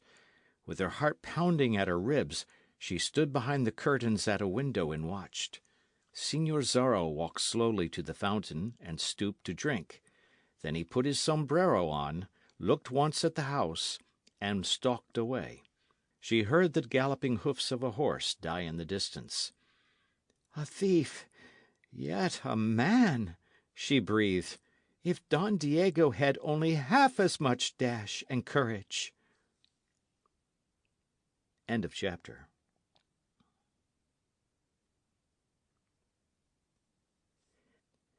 The Mark of Zorro by Johnston McCulley. Chapter 8. Don Carlos Plays a Game. She turned away from the window, thankful that none of the household had seen Señor Zorro or knew of his visit. The remainder of the day she spent on the veranda, half the time working on some lace she was making, and the other half gazing down the dusty trail that ran toward the highway. And then came evening, and down by the natives' adobe huts big fires were lighted, and the natives gathered around them to cook and eat and speak of the events of the day. Inside the house the evening meal had been prepared, and the family was about to sit at table, when someone knocked upon the door. An Indian ran to open it, and Señor Zorro strode into the room. His sombrero came off, he bowed, and then he raised his head and looked at the speechless Doña Catalina and the half-terrified Don Carlos. "I trust you will pardon this intrusion," he said. "I am the man known as Señor Zorro. But do not be frightened, for I have not come to rob." Don Carlos got slowly upon his feet, while Señorita Lolita gasped at this display of the man's courage, and feared he would mention the visit of the afternoon, of which she had refrained from telling her mother. "Scoundrel!" Don Carlos roared. "You dare to enter an honest house?" "I am no enemy of yours, Don Carlos," Señor Zorro replied. "In fact, I have done some things that should appeal to a man who has been persecuted." That was true, Don Carlos knew, but he was too wise to admit it and so speak treason. Heaven knew he was enough in the bad graces of the governor now, without offending him more by treating with courtesy this man for whose carcass the governor had offered a reward.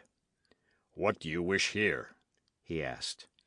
"I crave your hospitality, señor. In other words, I would eat and drink. I am a caballero, hence make my claim in justice." "Whatever good blood once flowed in your veins has been fouled by your actions," Don Carlos said. "A thief and highwayman has no claim upon the hospitality of this hacienda." "I take it that you fear to feed me, since the governor may hear of it," Señor Zorro answered. "You may say that you were forced to do it, and that will be the truth." Now one hand came from beneath the cloak, and it held a pistol. Dona Catalina shrieked and fainted, and Señorita Lolita cowered in her chair. "Doubly a scoundrel, since you frighten women!" Don Carlos exclaimed angrily. "Since it is death to refuse, you may have meat and drink. But I ask you to be caballero enough to allow me to remove my wife to another room and call a native woman to care for her." "By all means," Señor Zorro said. "But the señorita remains here as hostage for your good conduct and return." Don Carlos glanced at the man and then at the girl, and saw that the latter was not afraid. He picked his wife up in his arms and bore her through the doorway, roaring for servants to come. Señor Zorro walked around the end of the table, bowed to Lolita again, and sat down in a chair beside her.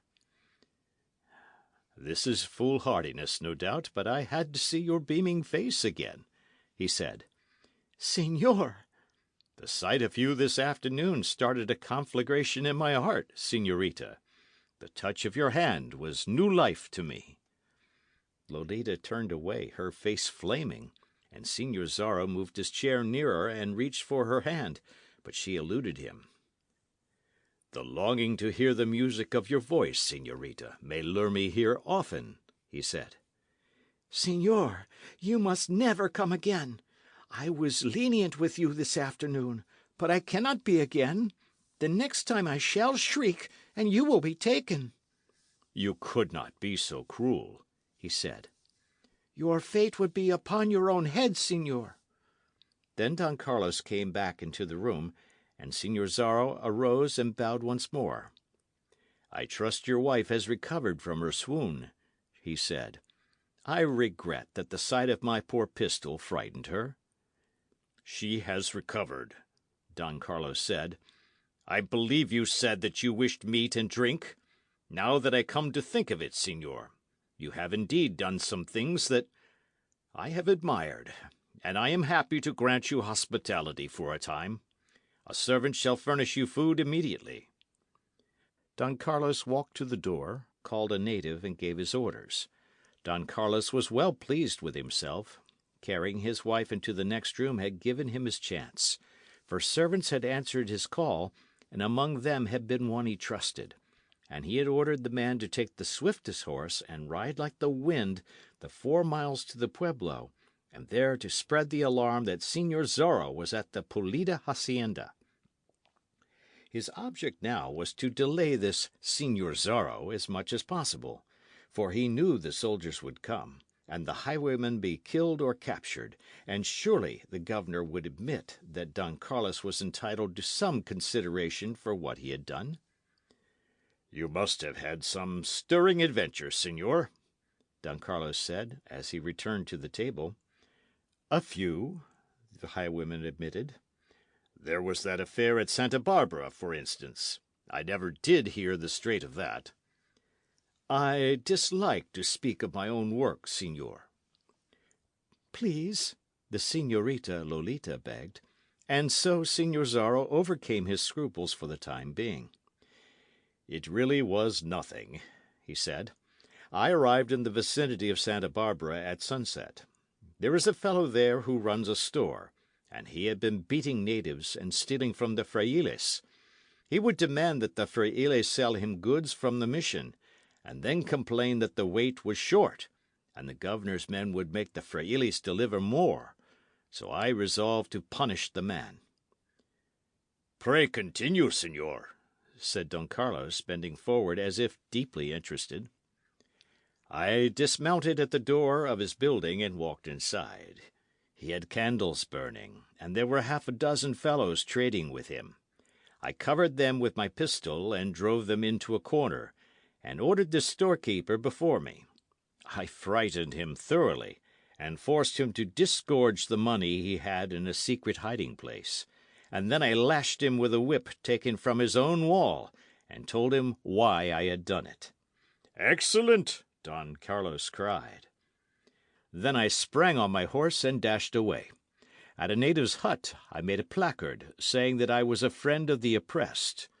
Feeling particularly bold that evening, I galloped up to the door of the Presidio, brushed aside the sentry, who took me for a courier, and pinned the placard to the door of the Presidio with my knife. Just then the soldiers came rushing out. I fired over their heads, and while they were bewildered, I rode away toward the hills. "And escaped!" Don Carlos exclaimed. "I am here. That is your answer." "And why is the governor so particularly bitter against you, señor?" Don Carlos asked. "There are other highwaymen to whom he gives not a thought." "Ha! I had a personal clash with His Excellency. He was driving from San Francisco de Assis to Santa Barbara on official business, with an escort of soldiers about him. They stopped at a brook to refresh themselves, and the soldiers scattered while the governor spoke with his friends. I was hiding in the forest, and suddenly dashed out and at them. Instantly I was at the open door of the coach. I presented my pistol at his head, and ordered him to hand over his fat purse, which he did. Then I spurred through his soldiers, upsetting several as I did so. "And escaped!" Don Carlos cried. "I am here," assented Señor Zorro. The servant brought a tray of food and placed it before the highwayman, retreating as soon as possible, his eyes big with fear and his hands trembling, for many weird tales had been told of this same Señor Zorro and his brutality, none of which was true. "I am sure that you will pardon me," Señor Zorro said, "when I ask you to sit at the far end of the room. As I take each bite, I must raise the bottom of my mask, for I have no wish to become known. I put the pistol before me on the table, so, to discourage treachery. And now, Don Carlos Pulido, I shall do justice to the meal you have furnished." Don Carlos and his daughter sat where they had been directed, and the bandit ate with evident relish. Now and then he stopped to talk to them, and once he had Don Carlos send out for more wine, declaring it to be the best he had tasted for a year. Don Carlos was only too glad to oblige him. He was playing to gain time. He knew the horse the native rode, and judged that he had reached the Presidio at Reina de los Angeles before this, and that the soldiers were on their way. If he could hold this Señor Zorro until they arrived— "I am having some food prepared for you to carry with you, señor," he said. "You will pardon me while I get it? My daughter will entertain you." Señor Zorro bowed, and Don Carlos hurried from the room. But Don Carlos had made a mistake in his eagerness. It was an unusual thing for a girl to be left alone in the company of a man in such fashion, especially with a man known to be an outlaw. Señor Zorro guessed at once that he was being delayed purposely. For again, it was an unusual thing for a man like Don Carlos to go for the package of food himself, when there were servants that could be called by a mere clapping of the hands. Don Carlos, in fact, had gone into the other room to listen at a window for sounds of galloping horses. "Señor," Lolita whispered across the room. "What is it, señorita?" "You must go at once.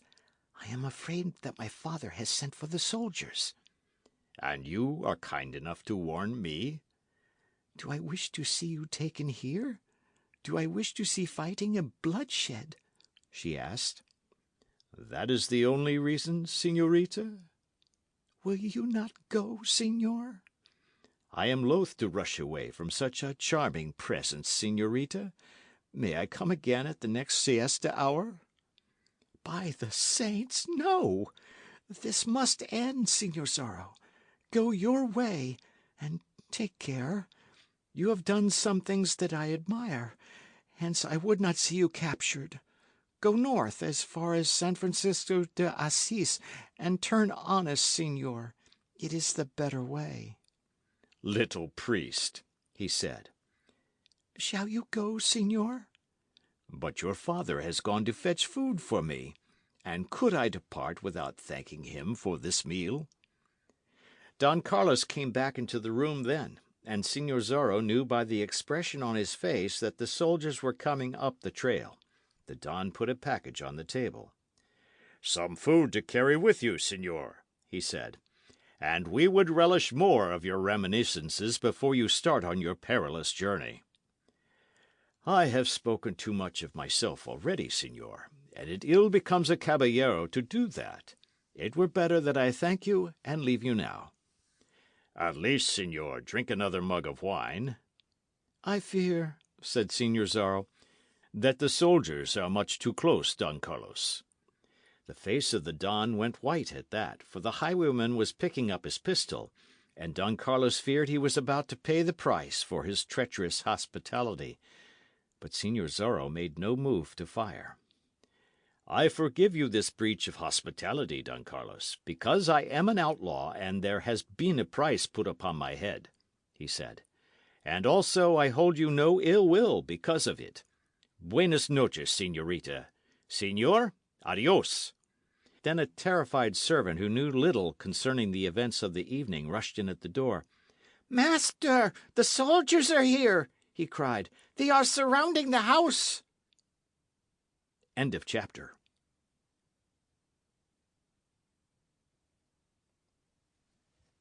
The Mark of Zorro by Johnston McCulley.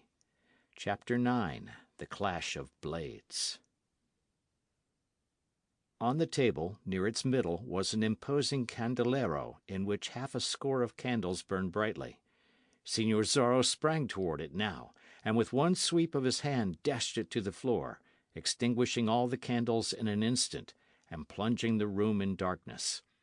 He evaded the wild rush of Don Carlos, springing across the room so lightly that his soft boots made not the slightest noise to give news of his whereabouts. For an instant the Señorita Lolita felt a man's arm around her waist, gently squeezing it, felt a man's breath on her cheek, and heard a man's whisper in her ear. "Until later, Señorita." Don Carlos was bellowing like a bull to direct the soldiers to the scene, and already some of them were pounding at the front door. Signor Zorro rushed from the room and into the one adjoining, which happened to be the kitchen. The native servants fled before him as if he had been a ghost, and he quickly extinguished all the candles that burned there. Then he ran to the door that opened into the patio, and raised his voice, and gave a call that was half moan and half shriek, a peculiar call, the like of which none at the Pulido hacienda had heard before. As the soldiers rushed in at the front door, and as Don Carlos called for a brand with which to light the candles again, the sound of galloping hoofs was heard from the rear of the patio. Some powerful horse was getting under way there, the soldiers guessed immediately. The sound of hoofs died away in the distance, but the soldiers had noted the direction in which the horse was travelling. "The fiend escapes!" Sergeant Gonzalez shrieked, he being in charge of the squad. "To horse, and after him! I give the man who overtakes him 1/3 of all the reward." The big sergeant rushed from the house, the men at his heels, and they tumbled into their saddles and rode furiously through the darkness, following the sound of the beating hoofs. "Lights! Lights!" Don Carlos was shrieking inside the house. A servant came with a brand, and the candles were lighted again. Don Carlos stood in the middle of the room, shaking his fists in impotent rage. Señorita Lolita crouched in a corner, her eyes wide with fear. Doña Catalina, fully recovered now from her fainting spell, came from her own room to ascertain the cause of the commotion. "The rascal got away," Don Carlos said. "It is to be hoped that the soldiers capture him." "At least he is clever and brave," Señorita Lolita said. "I grant him that, but he is a highwayman and a thief," Don Carlos roared. Why should he torment me by visiting my house? Señorita Lolita thought she knew, but she would be the last one to explain to her parents. There was a faint blush on her face, yet because of the arm that had squeezed her and the words that had been whispered in her ear. Don Carlos threw the front door open wide and stood in it, listening. To his ears came the sound of galloping hoofs once more. "My sword!" he cried to a servant. "Someone comes. It may be the rascal returning. It is but one rider, by the saints!" The galloping stopped. A man made his way across the veranda and hurried through the door into the room. "Thank the good saints!" Don Carlos gasped. It was not the highwayman returned. It was Captain Ramon, Comandante of the Presidio at Reina de los Angeles. "Where are my men?" the captain cried. "Gone, señor. Gone after that pig of a highwayman," Don Carlos informed him. "He escaped?" "He did, with your men surrounding the house. He dashed the candles to the floor, ran through the kitchen." "The men took after him?" "They are upon his heels, señor." "Ha! It is to be hoped that they catch this pretty bird. He is a thorn in the side of the soldiery. We do not catch him, and because we do not, the governor sends sarcastic letters by his courier. This Señor Zorro is a clever gentleman, but he will be captured yet." And then Captain Ramon walked further into the room, and perceived the ladies, and swept off his cap and bowed before them. "You must pardon my bold entrance," he said. "When an officer is on duty—" "The pardon is granted freely," said Dona Catalina. "You have met my daughter?" "I have not had the honour." The Dona presented them, and Lolita retreated to her corner again and observed the soldier. He was not ill to look at, tall and straight and in a brilliant uniform, and with sword dangling at his side. As for the captain, he never had set eyes upon Señorita Lolita before, for he had been at the post at Reina de los Angeles but a month, having been transferred there from Santa Barbara. But now that he had looked at her once, he looked a second time, and a third. There was a sudden light in his eyes that pleased Dona Catalina. If Lolita could not look with favour upon Don Diego Vega, perhaps she would look with favour upon this Captain Ramon, and to have her wedded to an officer would mean that the Pulido family would have some protection. "I could not find my men now in the darkness," the captain said, "and so, if it is not presuming too much, I shall remain here and await their return." "By all means," Don Carlos said. "Be seated, señor, and I'll have the servant fetch wine." "This Señor Zorro has about had his run," the captain said, after the wine had been tasted and found excellent. "Now and then a man of his sort pops up and endures for a little day, but he never lasts long. In the end he meets his fate." "That is true," said Don Carlos. "The fellow was boasting to us tonight of his accomplishments." "I was commandante at Santa Barbara when he made his famous visit there," the captain explained. "I was visiting at one of the houses at the time, else there might have been a different story. And tonight, when the alarm came, I was not at the Presidio, but at the residence of a friend. That is why I did not ride out with the soldiers. As soon as I was notified, I came. It appears that this Señor Zorro has some knowledge of my whereabouts, and is careful that I am not in a position to clash with him. I hope one day to do so." "You think you could conquer him, señor?" Dona Catalina asked. "Undoubtedly. I understand he really is an ordinary hand with a blade. He made a fool of my sergeant, but that is a different proposition. And I believe he held a pistol in one hand while he fenced, too. I should make short work of the fellow." There was a closet in one corner of the room, and now its door was opened a crack. "The fellow should die the death," Captain Ramon went on to say. "He is brutal in his dealings with men. He kills wantonly, I have heard. They say he caused a reign of terror in the north, in the vicinity of San Francisco de Assis. He slew men regardless, insulted women. The closet door was hurled open, and Señor Zorro stepped into the room. I shall take you to task for that statement, señor, since it is a falsehood," the highwayman cried. Don Carlos whirled around and gasped his surprise. Doña Catalina felt suddenly weak in the knees and collapsed on a chair. Señorita Lolita felt some pride in the man's statement and a great deal of fear for him. I thought you had escaped," Don Carlos gasped. "Ha! It was but a trick. My horse escaped, but I did not." "Then there shall be no escape for you now," Captain Ramon cried, drawing his blade. "Back, señor," Zorro cried, exhibiting a pistol suddenly. "I shall fight you gladly, but the fight must be fair. Don Carlos, gather your wife and daughter beneath your arms, and retire to the corner while I cross blades with this teller of falsehoods. I do not intend to have a warning given out that I still am here." "I thought you escaped," Don Carlos gasped again, seemingly unable to think of anything else, and doing as Señor Zorro commanded. "A trick," the highwayman repeated, laughing. "It is a noble horse I have. Perhaps you heard a peculiar cry from my lips? My beast is trained to act at that cry. He gallops away wildly, making considerable noise, and the soldiers follow him. And when he has gone some distance, he turns aside and stops, and after the pursuit has passed, he returns to await my bidding. No doubt he is behind the patio now. I shall punish this captain, and then mount and ride away." "With a pistol in your hand?" Ramon cried.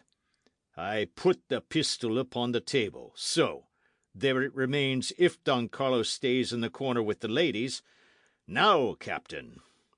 Señor Zorro extended his blade, and with a glad cry, Captain Ramon crossed it with his own. Captain Ramon had some reputation as a master of fence, and Señor Zorro evidently knew it, for he was cautious at first, leaving no opening, on defence rather than attack. The captain pressed him back, his blade flashing like streaks of lightning in a troubled sky.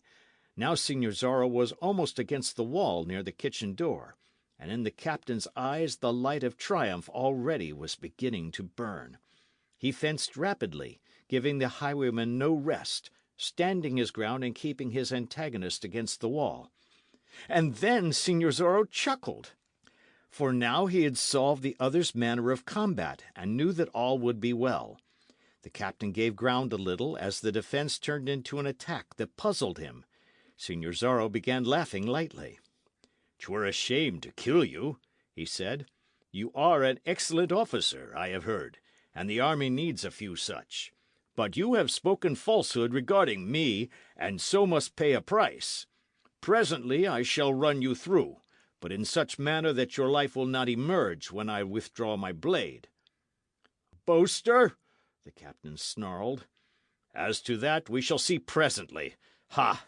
Ha! I almost had you there, my captain. You are more clever than your big sergeant, but not half clever enough. Where do you prefer to be touched, the left side or the right?" "If you are so certain, run me through the right shoulder," the captain said. "Guard it well, my captain, for I shall do as you say. Ha!" The captain circled, trying to get the light of the candles in the highwayman's eyes, but Señor Zorro was too clever for that. He caused the captain to circle back, forced him to retreat, fought him to a corner. "Now, my captain!" he cried. And so he ran him through the right shoulder, as the captain had said, and twisted the blade a bit as he brought it out. He had struck a little low, and Captain Ramon dropped to the floor, a sudden weakness upon him. Señor Zorro stepped back and sheathed his blade. "I ask the pardon of the ladies for this scene," he said, "and I assure you that this time I am indeed going away. You will find that the captain is not badly injured, Don Carlos. He may return to his presidio within the day." He removed his sombrero and bowed low before them, while Don Carlos sputtered and failed to think of anything to say that would be mean and cutting enough. His eyes for a moment met those of the Señorita Lolita, and he was glad to find that in hers there was no repugnance. "Buenas noches," he said, and laughed again. And then he dashed through the kitchen and into the patio, and found the horse awaiting him there, as he had said it would be, and was quick to mount and ride away. End of chapter.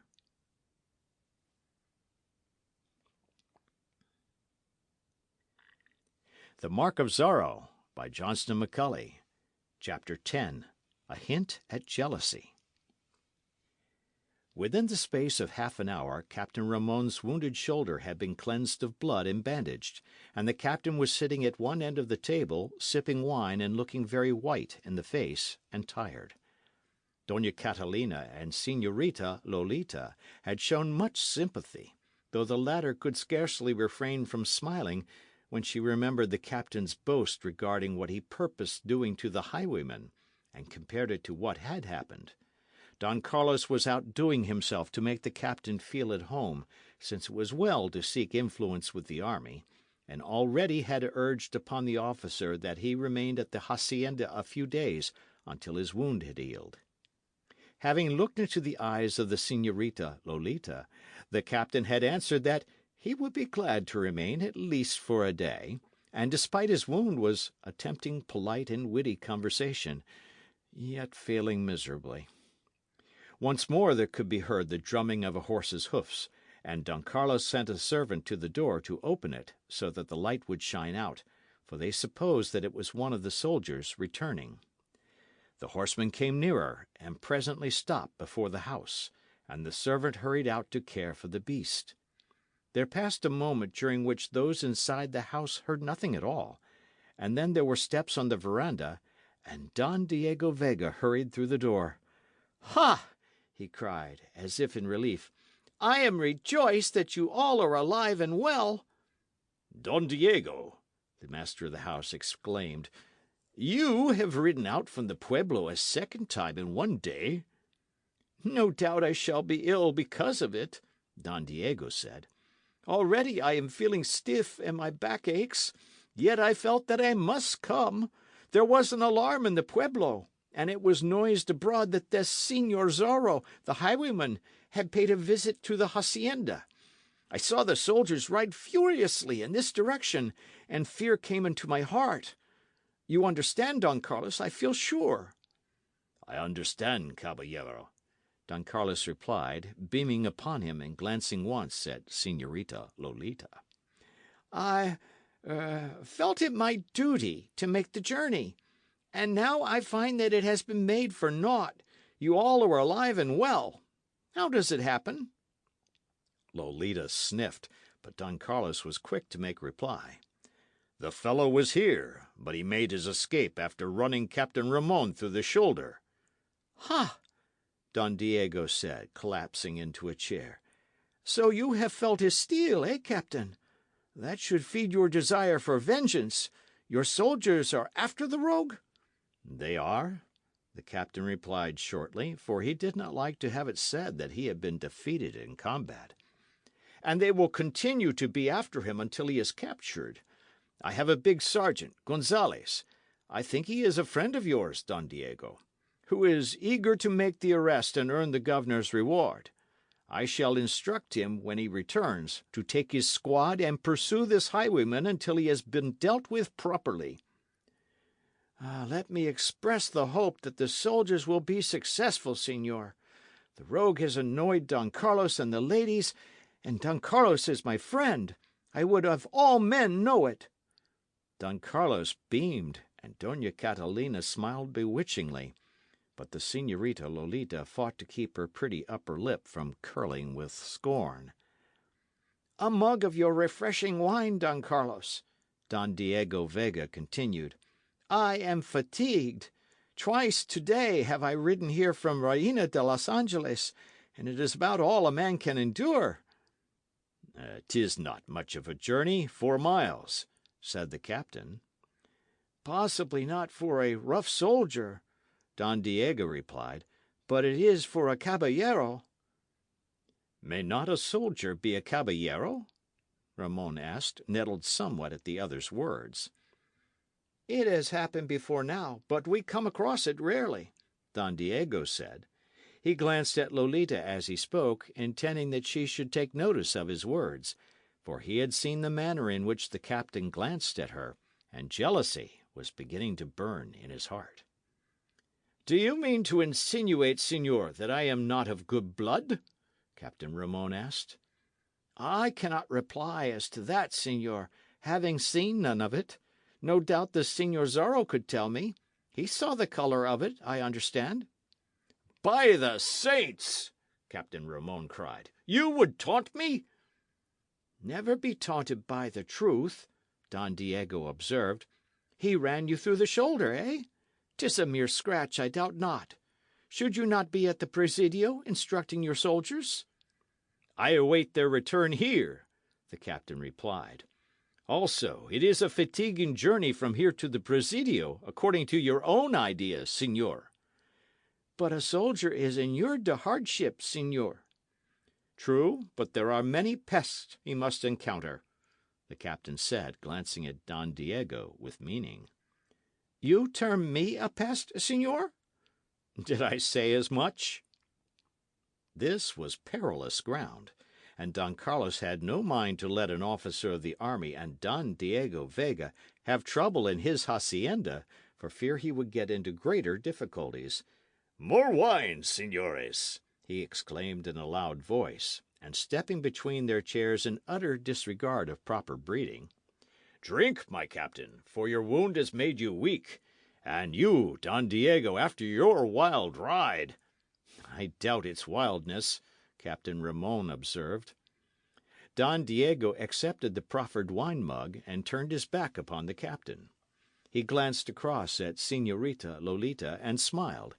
He got up deliberately and picked up his chair, and carried it across the room to set it down beside her. "And did the rogue frighten you, Señorita?" he asked. "Suppose he did, Signor. Would you avenge the matter? Would you put blade at your side and ride abroad until you found him, and then punish him as he deserves?" "By the saints, were it necessary, I might do as much. But I am able to employ a raft of strong fellows who would like nothing better than to run down the rogue. Why should I risk my own neck?"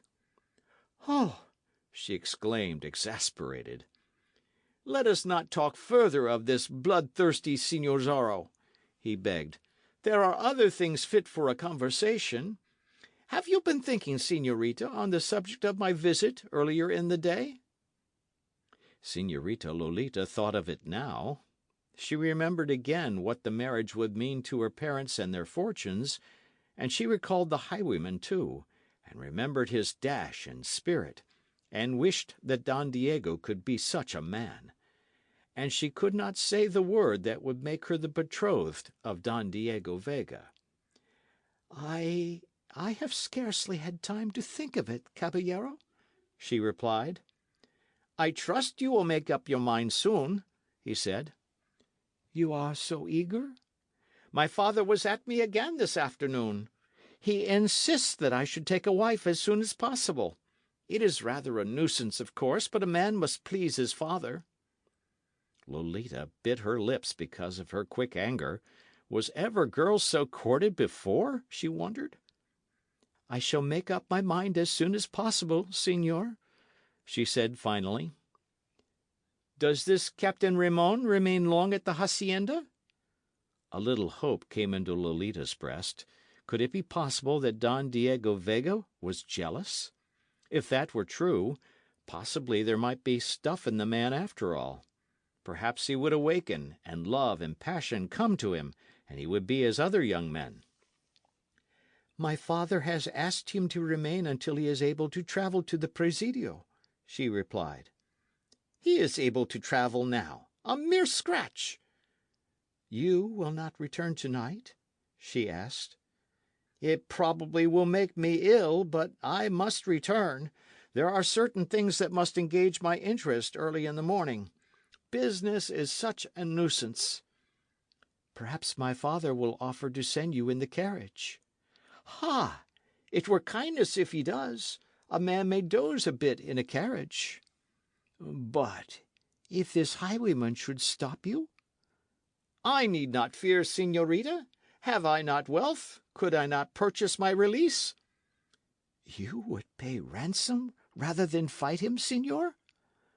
I have lots of money, but only one life, señorita. Would I be a wise man to risk having my blood let out? It would be the manly part, would it not? She asked. Any male can be manly at times, but it takes a clever man to be sagacious, he said. Don Diego laughed lightly, as if it cost him an effort, and bent forward to speak in lower tones. On the other side of the room, Don Carlos was doing his best to make Captain Ramon comfortable, and was glad that he and Don Diego remained apart for the time being. Don Carlos, the captain said, I come from a good family, and the governor is friendly toward me, as no doubt you have heard.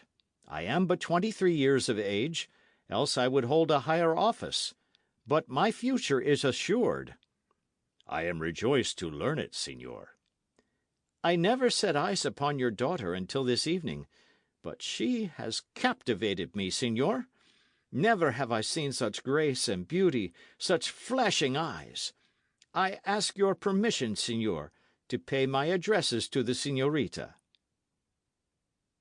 End of chapter.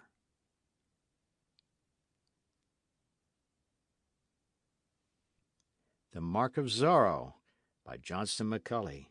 Chapter 11. 3 Suitors. Here was a fix. Don Carlos had no wish to anger Don Diego Vega or a man who stood high in the governor's regard. And how was he to evade it?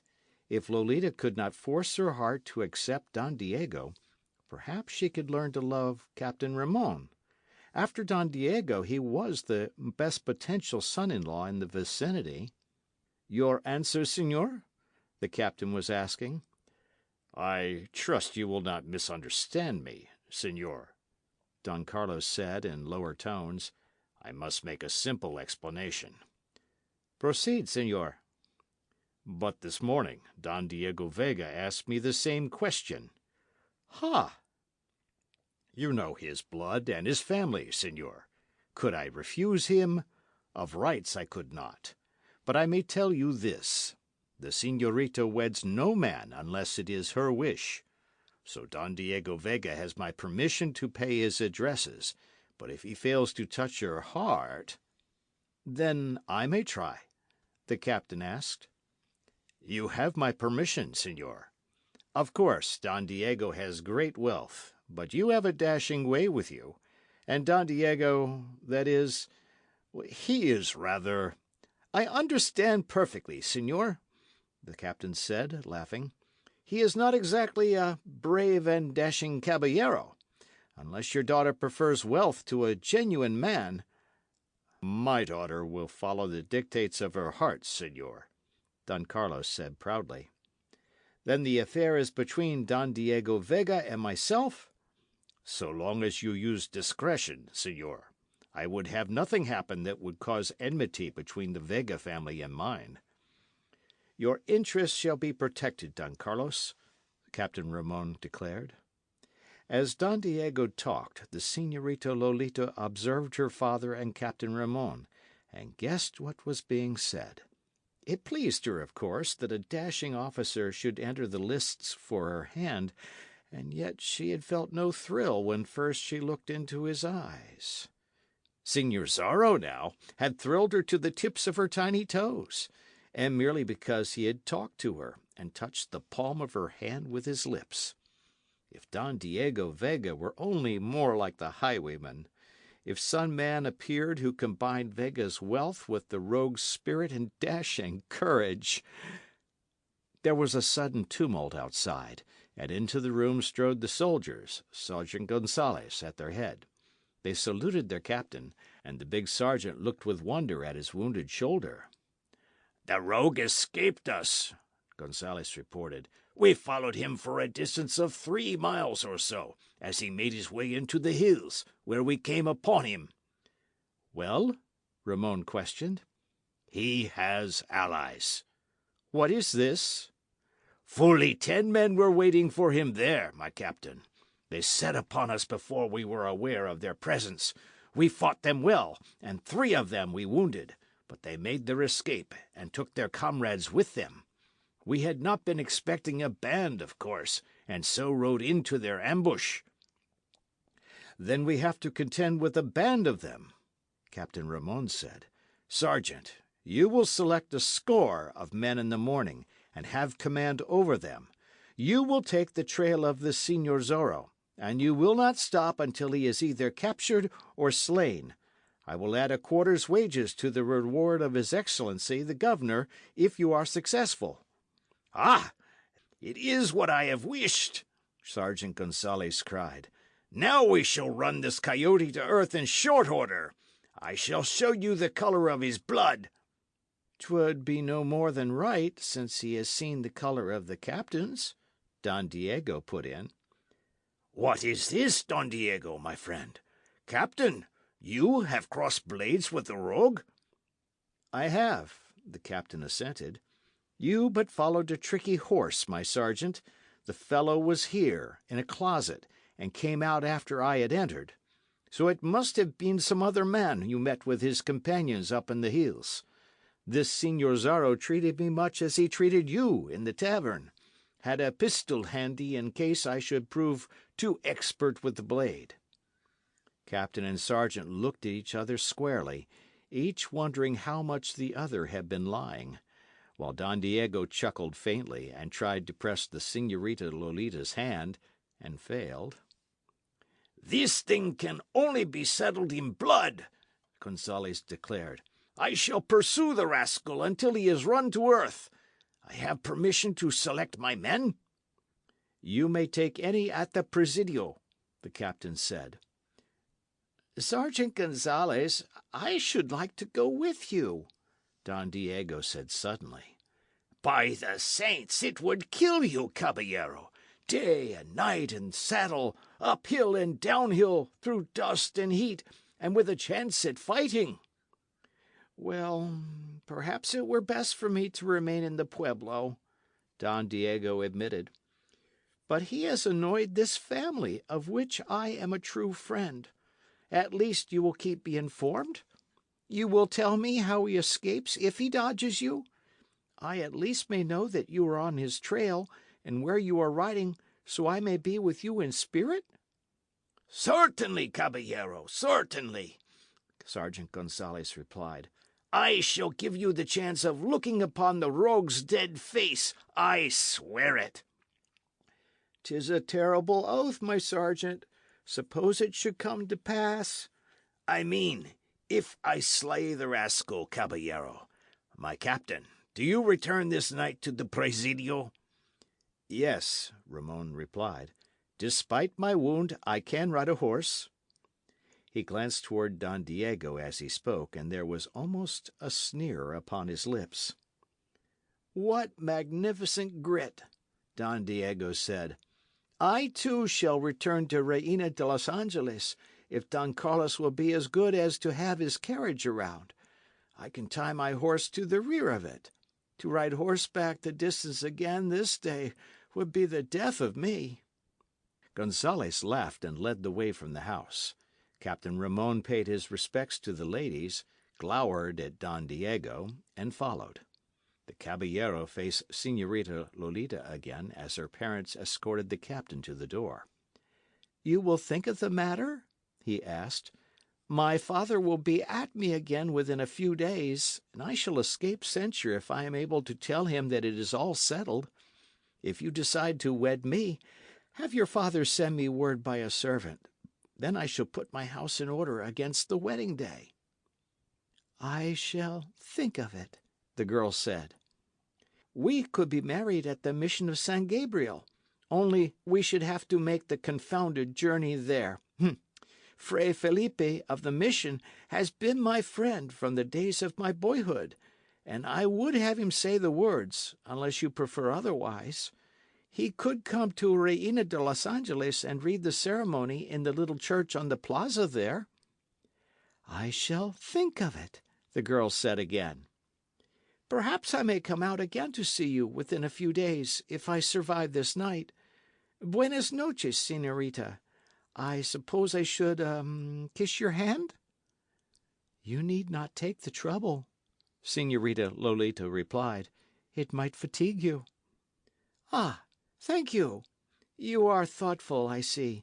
I am fortunate if I get me a thoughtful wife. Don Diego sauntered to the door.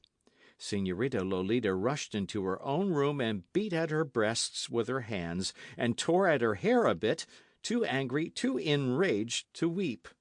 Kiss her hand, indeed! Señor Zorro had not suggested it. He had done it. Señor Zorro had dared death to visit her. Señor Zorro had laughed as he fought, and then had escaped by a trick. Ah, if Don Diego Vega were half the man the highwayman appeared! She heard the soldiers gallop away, and after a little time she heard Don Diego Vega depart in her father's carriage, and then she went out into the great room again to her parents. My father, it is impossible that I wed with Don Diego Vega, she said. What has caused your decision, my daughter? I scarcely can tell, except that he is not the sort of man I wish for my husband. He is lifeless. Existence with him would be a continual torment.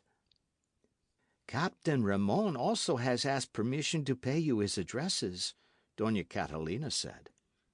And he is almost as bad. I do not like the look in his eyes, the girl replied.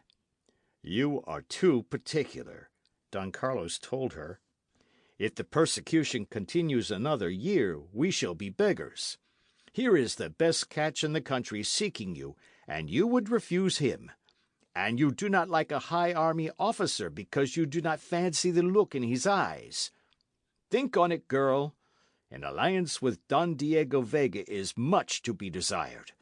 Perhaps, when you know him better, you will like him more, and the man may awaken. I thought I saw a flash of it this night, deemed him jealous because of the presence of the captain here. If you can arouse his jealousy—" Señorita Lolita burst into tears, but soon the tempest of weeping passed, and she dried her eyes. I shall do my best to like him, she said, but I cannot bring myself to say yet that I will be his wife. She hurried into her room again, and called for the native woman who attended her. Soon the house was in darkness, and the grounds about it, save for the fires down by the adobe huts, where the natives told one another grim tales of the night's events, each trying to make his falsehood the greatest. A gentle snore came from the apartment of Don Carlos Pulido and his wife. But the Señorita Lolita did not slumber. She had her head propped on one hand, and she was looking through a window at the fires in the distance, and her mind was full of thoughts of Señor Zorro. She remembered the grace of his bow, the music of his deep voice, the touch of his lips upon her palm. I would he were not a rogue, she sighed. How a woman could love such a man. End of chapter.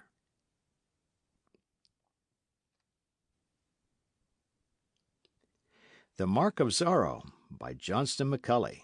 Chapter 12. A Visit. Shortly after daybreak the following morning there was considerable tumult in the plaza at Reina de los Angeles. Sergeant Pedro Gonzalez was there with a score of troopers, almost all that were stationed at the local presidio, and they were preparing for the chase of Señor Zorro. The big sergeant's voice roared out above the din as men adjusted saddles and looked to bridles and inspected their water bottles and small supplies of provisions. For Sergeant Gonzalez had ordered that his force travel light and live off the country as much as possible. He had taken the commands of his captain seriously. He was going after Señor Zorro, and did not propose to return until he had him, or had died in an effort to effect a capture. I shall nail the fellow's pelt to the presidio door, my friend, he told the fat landlord. Then I shall collect the governor's reward, and pay the score I owe you. I pray the saints it may be true, the landlord said. What, fool? Did I pay you? Do you fear to lose a few small coins? I meant that I pray you may be successful in capturing the man, the landlord said, telling the falsehood glibly. Captain Ramon was not up to see the start, having a small fever because of his wound, but the people of the pueblo crowded around Sergeant Gonzales and his men, asking a multitude of questions, and the sergeant found himself the centre of interest. "This curse of Capistrano soon shall cease to exist," he boasted loudly. "Pedro Gonzales is on his trail. Ha! When I stand face to face with the fellow—" The front door of Don Diego Vega's house opened at that juncture, and Don Diego himself appeared, at which the townsmen wondered a bit, since it was so early in the morning. Sergeant Gonzales dropped a bundle he was handling, put his hands upon his hips, and looked at his friend with sudden interest. "You have not been to bed," he charged. But I have, Don Diego declared. "And are up again so soon? Here is some devilish mystery that needs an explanation." You made noise enough to awaken the dead, Don Diego said. "It could not be helped, caballero, since we are acting under orders." Were it not possible to make your preparations at the Presidio instead of here in the plaza? Or did you think not enough persons would see your importance there? "Now, by the—" "Do not say it," Don Diego commanded. "As a matter of fact, I am up early because I must make a confounded trip to my hacienda, a journey of some 10 miles, to inspect the flocks and herds. Never become a wealthy man, Sergeant Gonzales, for wealth asks too much of a man." "Something tells me that never shall I suffer on that account," said the sergeant, laughing. "You go with escort, my friend?" "A couple of natives, that is all." "If you should meet up with this Señor Zorro, he probably would hold you for a pretty ransom." "Is he supposed to be between this place and my hacienda?" Don Diego asked. "A native arrived a short time ago with word that he had been seen on the road running to Pala and San Luis Rey. We ride in that direction, and since your hacienda is the other way, no doubt you will not meet the rascal now." "I feel somewhat relieved to hear you say it. So you ride toward Pala, my sergeant?" "We do. We shall try to pick up his trail as soon as possible, and once we have it, we shall run this fox down. Meanwhile, we also shall attempt to find his den. We start at once." "I shall await news eagerly," Don Diego said. "Good fortune go with you." Gonzales and his men mounted, and the sergeant shouted an order, and they galloped across the plaza, raising great clouds of dust, and took the highway toward Pala and San Luis Rey. Don Diego looked after them until nothing could be seen but a tiny dust cloud in the distance, then called for his own horse. He, too, mounted and rode away toward San Gabriel, and 2 native servants rode mules and followed a short distance behind. But before he departed, Don Diego wrote a message and sent it by native courier to the Pulido hacienda. It was addressed to Don Carlos, and read: "The soldiers are starting this morning to pursue this Señor Zorro, and it has been reported that the highwayman has a band of rogues under his command and may offer battle. There is no telling, my friend, what may happen. I dislike having one in whom I am interested subjected to danger, meaning your daughter particularly, but also the Dona Catalina and yourself. Moreover, this bandit saw your daughter last evening, and certainly must have appreciated her beauty, and he may seek to see her again. I beg of you to come at once to my house in Reina de los Angeles, and make it as your home until matters are settled. I am leaving this morning for my hacienda, but have left orders with my servants that you are to give what commands you will. I shall hope to see you when I return, which will be in 2 or 3 days. Signed, Diego." Don Carlos read that epistle aloud to his wife and daughter, and then looked up to see how they took it. He scoffed at the danger himself, being an old war horse, but did not wish to put his womenfolk in jeopardy. "What think you?" he asked. "It has been some time since we have visited the pueblo," Dona Catalina said. I have some friends left among the ladies there. I think it will be an excellent thing to do." "It certainly will not injure our fortunes to have it become known we are house guests of Don Diego Vega," Don Carlos said. "What does our daughter think?" It was a concession to ask her, and Lolita realized that she was granted this unusual favour because of Don Diego's wooing. She hesitated some time before answering. "I believe it will be all right," she said. "I should like to visit the pueblo, for we see scarcely anybody here at the hacienda, but people may talk concerning Don Diego and myself." "Nonsense!" Don Carlos exploded. "Could there be anything more natural than that we should visit the Vegas, since our blood is almost as good as theirs and better than that of others?" "But it is Don Diego's house and not that of his father. Still, he will not be there for 2 or 3 days, he says, and we can return when he comes." "Then it is settled," Don Carlos declared. "I shall see my superintendent and give him instructions." He hurried into the patio and rang the big bell for the superintendent, being well pleased. For when the Señorita Lolita saw the rich furnishings in the house of Don Diego Vega, she might the more readily accept Don Diego as a husband, he thought. When she saw the silks and satins, the elegant tapestries, the furniture inlaid with gold and studded with precious stones, when she realized that she could be mistress of this and much more besides, Don Carlos flattered himself that he knew the feminine heart. Soon after the siesta hour, a carreta was brought before the door, drawn by mules and driven by a native. Dona Catalina and Lolita got into it, and Don Carlos bestrode his best horse and rode at its side. And so they went down the trail to the highway, and down the highway toward Reina de los Angeles. They passed folk who marvelled to see the Pulido family thus going abroad, for it was well known that they had met with ill fortune and scarcely went anywhere now. It was even whispered that the ladies did not keep up with the fashions, and that the servants were poorly fed, but remained at the hacienda because their master was so kind. But Dona Catalina and her daughter held their heads proudly, as did Don Carlos, and they greeted the people they knew, and so continued along the highway. Presently they made a turning and could see the pueblo in the distance, the plaza and the church with its high cross on one side of it, and the inn and storehouses, and a few residences of the more pretentious sort, like Don Diego's, and the scattered huts of natives and poor folk. The carreta stopped before Don Diego's door, and servants rushed out to make the guests welcome, spreading a carpet from the carreta to the doorway, that the ladies would not have to step in the dust. Don Carlos led the way into the house, after ordering that the horse and mules be cared for and the carreta put away, and there they rested for a time, and the servants brought out wine and food.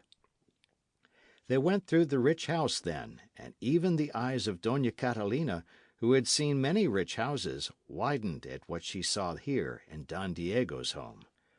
"To think that our daughter can be mistress of all this when she speaks the word!" she gasped.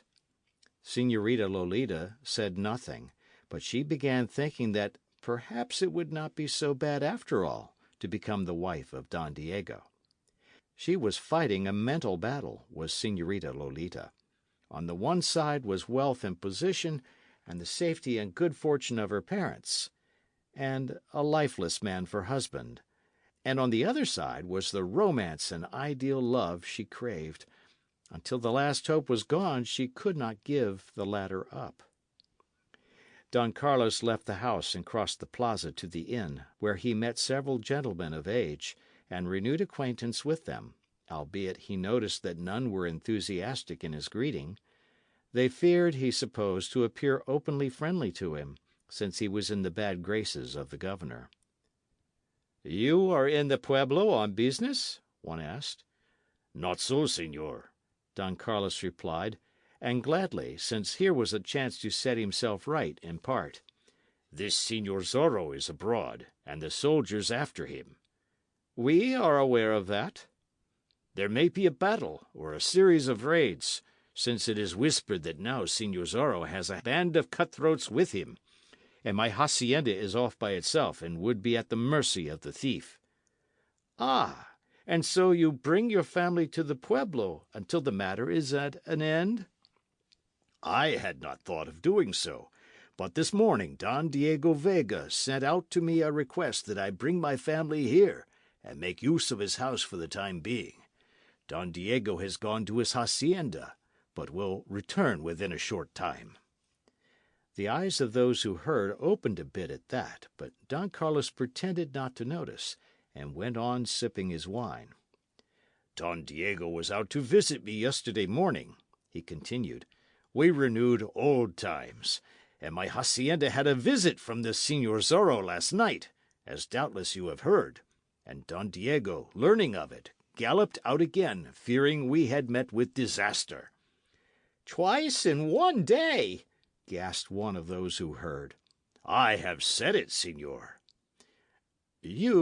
That is, your daughter is very beautiful, is she not, Don Carlos Pulido? And 17, is she not? About." 18, señor. She is called Beautiful, I believe," Don Carlos admitted. Those around him glanced at one another. They had the solution now. Don Diego Vega was seeking to wed Señorita Lolita Pulido. That meant that Pulido's fortunes would soon be at the flood again, and that he might feel called upon to remember his friends and look askance at those who had not stood by him. So now they crowded forward, alert to do him honour, and asked concerning crops, and the increase of his herds and flocks, and whether the bees were doing as well as usual, and did he think the olives were excellent this year. Don Carlos appeared to take it all as a matter of course. He accepted the wine they bought and purchased himself, and the fat landlord darted about doing their bidding and trying to compute the day's profits in his head, which was a hopeless task for him. When Don Carlos left the inn at dusk, several of them followed him to the door, and two of the more influential walked with him across the plaza to the door of Don Diego's house. One of these begged that Don Carlos and his wife visit his house that evening for music and talk, and Don Carlos graciously accepted the invitation. Doña Catalina had been watching from a window, and her face was beaming when she met her husband at the door. "Everything goes well," he said. "They have met me with open arms, and I have accepted an invitation to visit tonight." "But Lolita," Doña Catalina protested. "She must remain here, of course. Will it not be all right? There are 100 servants about, and I have accepted the invitation, my dear." Such a chance to win favour again could not be disregarded, of course, and so Lolita was made acquainted with the arrangement. She was to remain in the great living room, reading a volume of verse she had found there, and if she grew sleepy she was to retire to a certain chamber. The servants would guard her, and the despacero would look after her wishes personally. Don Carlos and his wife went to make their evening visit, being lighted across the plaza by half a dozen natives who held torches in their hands, for the night was without a moon, and rain was threatening again. Señorita Lolita curled up on the couch, the volume of verse in her lap, and began to read. Each verse treated of love, romance, passion. She marvelled that Don Diego would read such, being so lifeless himself, but the volume showed that it had been much handled. She sprang from the couch to look at other books on a bench not far away, and her amazement increased. Volume after volume of poets who sang of love, volumes that had to do with horsemanship, books that had been written at the dictation of masters of fence, tales of great generals and warriors were there. Surely these volumes were not for a man of Don Diego's blood, she told herself. And then she thought that perhaps he revelled in them, though not in the manner of life they preached. Don Diego was something of a puzzle, she told herself for the 100th time, and she went back and began reading the poetry again. Then Captain Ramon hammered at the front door. End of chapter.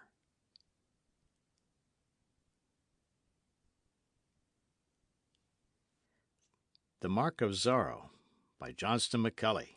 Chapter 13. Love Comes Swiftly. The despensero hurried to open it. I regret that Don Diego is not at home, señor, he said. He is gone to his hacienda. I know as much. Don Carlos and wife and daughter are here, are they not? Don Carlos and his wife are out on a visit this evening, señor. The señorita is here, of course. In that case, I shall pay my respects to the señorita, Captain Ramon said. Señor, pardon me, but the little lady is alone. Am I not a proper man? The captain demanded. It is scarcely right for her to receive the visit of a gentleman when her duenna is not present. Who are you to speak to me of the proprieties? Captain Ramon demanded. Out of my way, scum! Cross me, and you shall be punished. I know things concerning you. The face of the despensero went white at that, for the captain spoke the truth, and at a word could cause him considerable trouble and mayhap a turn in carcel. Yet he knew what was right. But, señor, he protested. Captain Ramon thrust him aside with his left arm and stalked into the big living room. Lolita sprang up in alarm when she saw him standing before her. Ah, señorita, I trust that I did not startle you, he said. I regret that your parents are absent, yet must have a few words with you.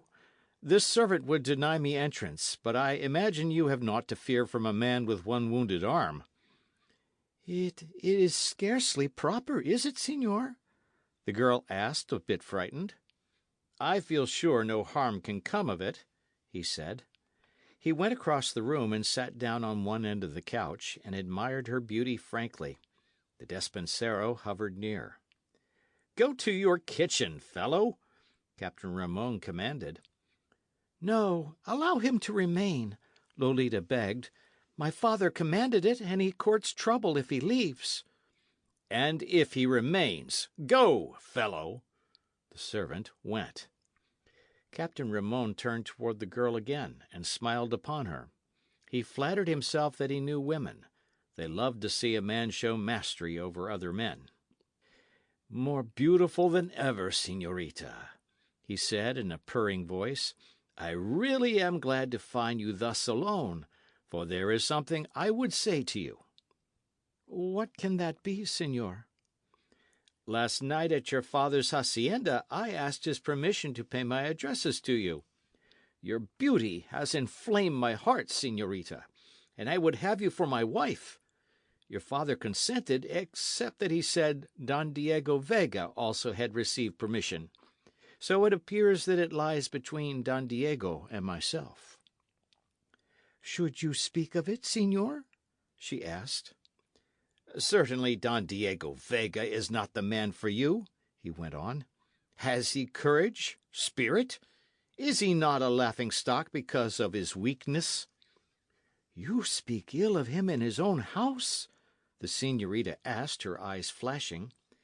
I speak the truth, señorita. I would have your favour. Can you not look upon me with kindness? Can you not give me hope that I may win your heart and hand? Captain Ramon, all this is unworthy, she said. It is not the proper manner, and you know it. I beg you to leave me now. I await your answer, señorita. Her outraged pride rose up at that. Why could she not be wooed as other señoritas in the proper fashion? Why was this man so bold in his words? Why did he disregard the conventions? You must leave me, she said firmly. This is all wrong, and you are aware of it. Would you make my name a byword, Captain Ramon? Suppose somebody was to come and find us like this, alone. Nobody will come, señorita. Can you not give me an answer? No, she cried, starting to get to her feet. It is not right that you should ask it. My father, I assure you, shall hear of this visit. Your father, he sneered. A man who has the ill will of the governor. A man who is being plucked because he possessed no political sense. I fear not your father. He should be proud of the fact that Captain Ramon looks at his daughter. Señor! Do not run away, he said, clutching her hand. I have done you the honour to ask you to be my wife. Done me the honour! She cried angrily and almost in tears. It is the man who is done the honour when a woman accepts him. I like you when you rage, he observed. Sit down again, beside me, here, and now give me your answer. Señor! You will wed me, of course. I shall intercede with the governor for your father and get a part of his estate restored. I shall take you to San Francisco de Assis, to the governor's house, where you will be admired by persons of rank. Señor, let me go. My answer, señorita. You have held me off enough. She wrenched away from him, confronted him with blazing eyes, her tiny hands clenched at her sides. Wed with you? She cried. Rather would I remain a maid all my life. Rather would I wed with a native. Rather would I die than wed with you. I wed a caballero, a gentleman, or no man, and I cannot say that you are such. Pretty words from the daughter of a man who is about ruined. Ruin would not change the blood of the Politos, señor. I doubt whether you understand that, evidently having ill blood yourself. Don Diego shall hear of this.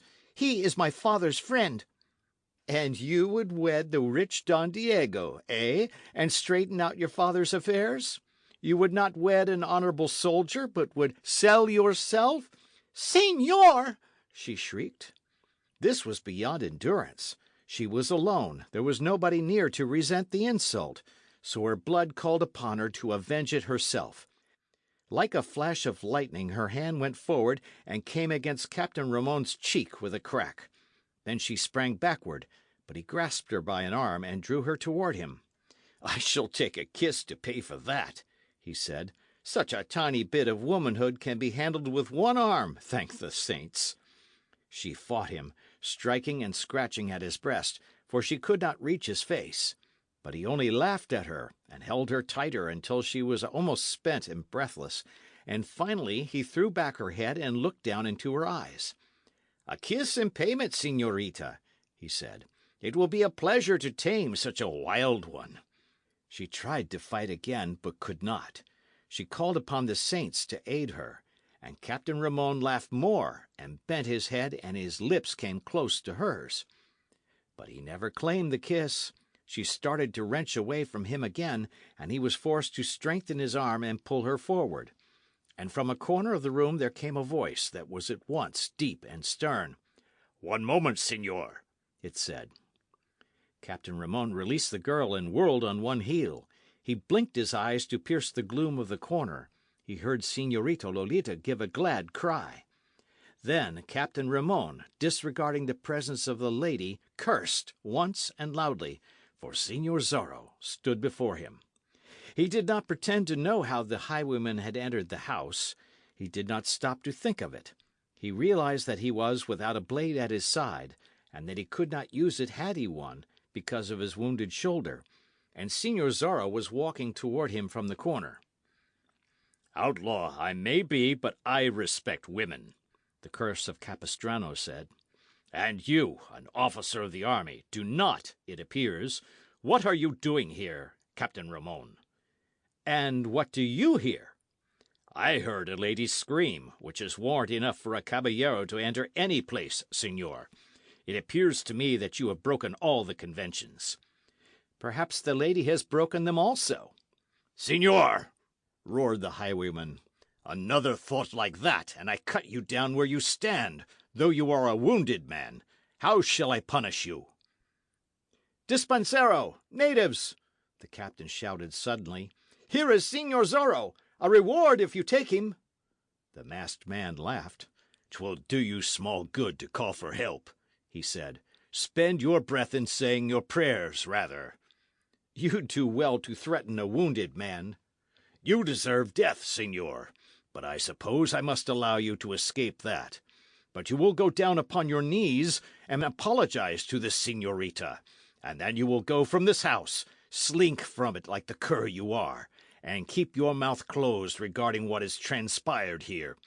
If you do not, I promise to soil my blade with your life's blood. Ha! On your knees, senor, and instantly! Señor Zorro commanded. I have no time to waste in waiting. I am an officer. On your knees! Commanded Señor Zorro again, in a terrible voice. He sprang forward and grasped Captain Ramon by his well shoulder and threw him to the floor. Quickly, poltroon, tell the señorita that you humbly beg her pardon, which she will not grant, of course, since you are beneath speaking to, and that you will not annoy her again. Say it, or by the saints you have made your last speech. Captain Ramon said it, and then Señor Zorro grasped him by the neck and lifted him, and propelled him to the door, and hurled him into the darkness. And had his boots not been soft, Captain Ramon would have been injured more deeply, both in feelings and anatomy. Señor Zorro closed the door as the dispensero came running into the room, to stare in fright at the masked man. Señorita, I trust that I have been of service, the highwayman said. That scoundrel will not bother you further, else he feels the sting of my blade again. Oh, thank you, Señor, thank you, she cried. I shall tell my father this good deed you have done. Despensero, get him wine.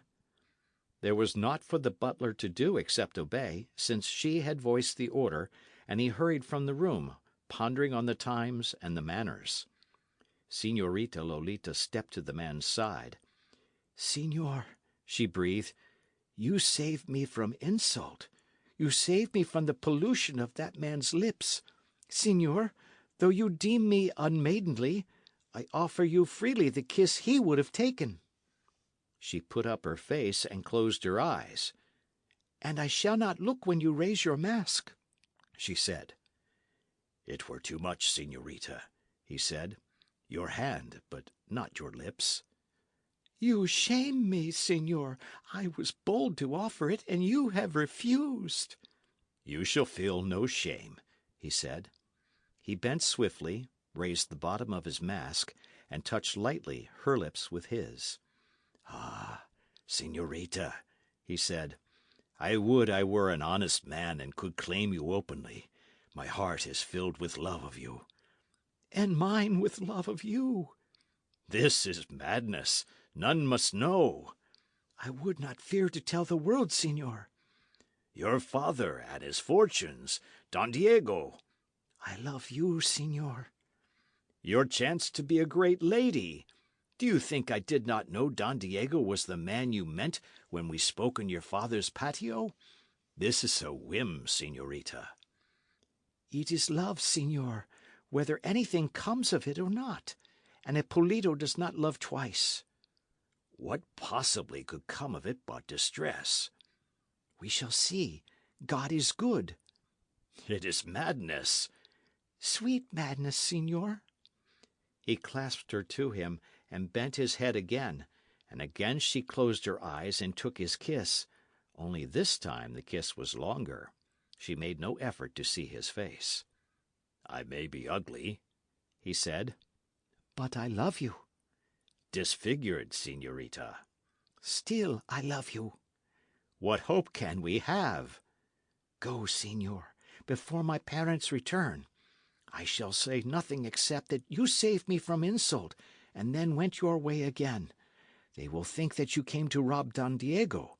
And turn honest, Señor, for my sake. Turn honest, I say, and claim me. No man knows your face, and if you take off your mask forever, none ever will know your guilt. It is not as if you were an ordinary thief. I know why you have stolen. To avenge the helpless, to punish cruel politicians, to aid the oppressed. I know that you have given what you have stolen to the poor. Oh, Señor. But my task is not yet done, señorita, and I feel called upon to finish it. Then finish it, and may the saints guard you, as I feel sure they will. And when it is finished, come back to me. I shall know you in whatever garb you come. Nor shall I wait that long, señorita.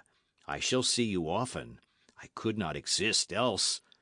Guard yourself. I shall in truth now, since I have double reason. Life never was so sweet as now. He backed away from her slowly. He turned and glanced toward a window near at hand. I must go, he said. I cannot wait for the wine. That was but a subterfuge so that we could be alone, she confessed. Until the next time, señorita, and may it not be long. On guard, señor. Always, loved one. Señorita, adios. Again their eyes met, and then he waved his hand at her, gathered his cloak close about his body, darted to the window and went through it. The darkness outside swallowed him. End of chapter.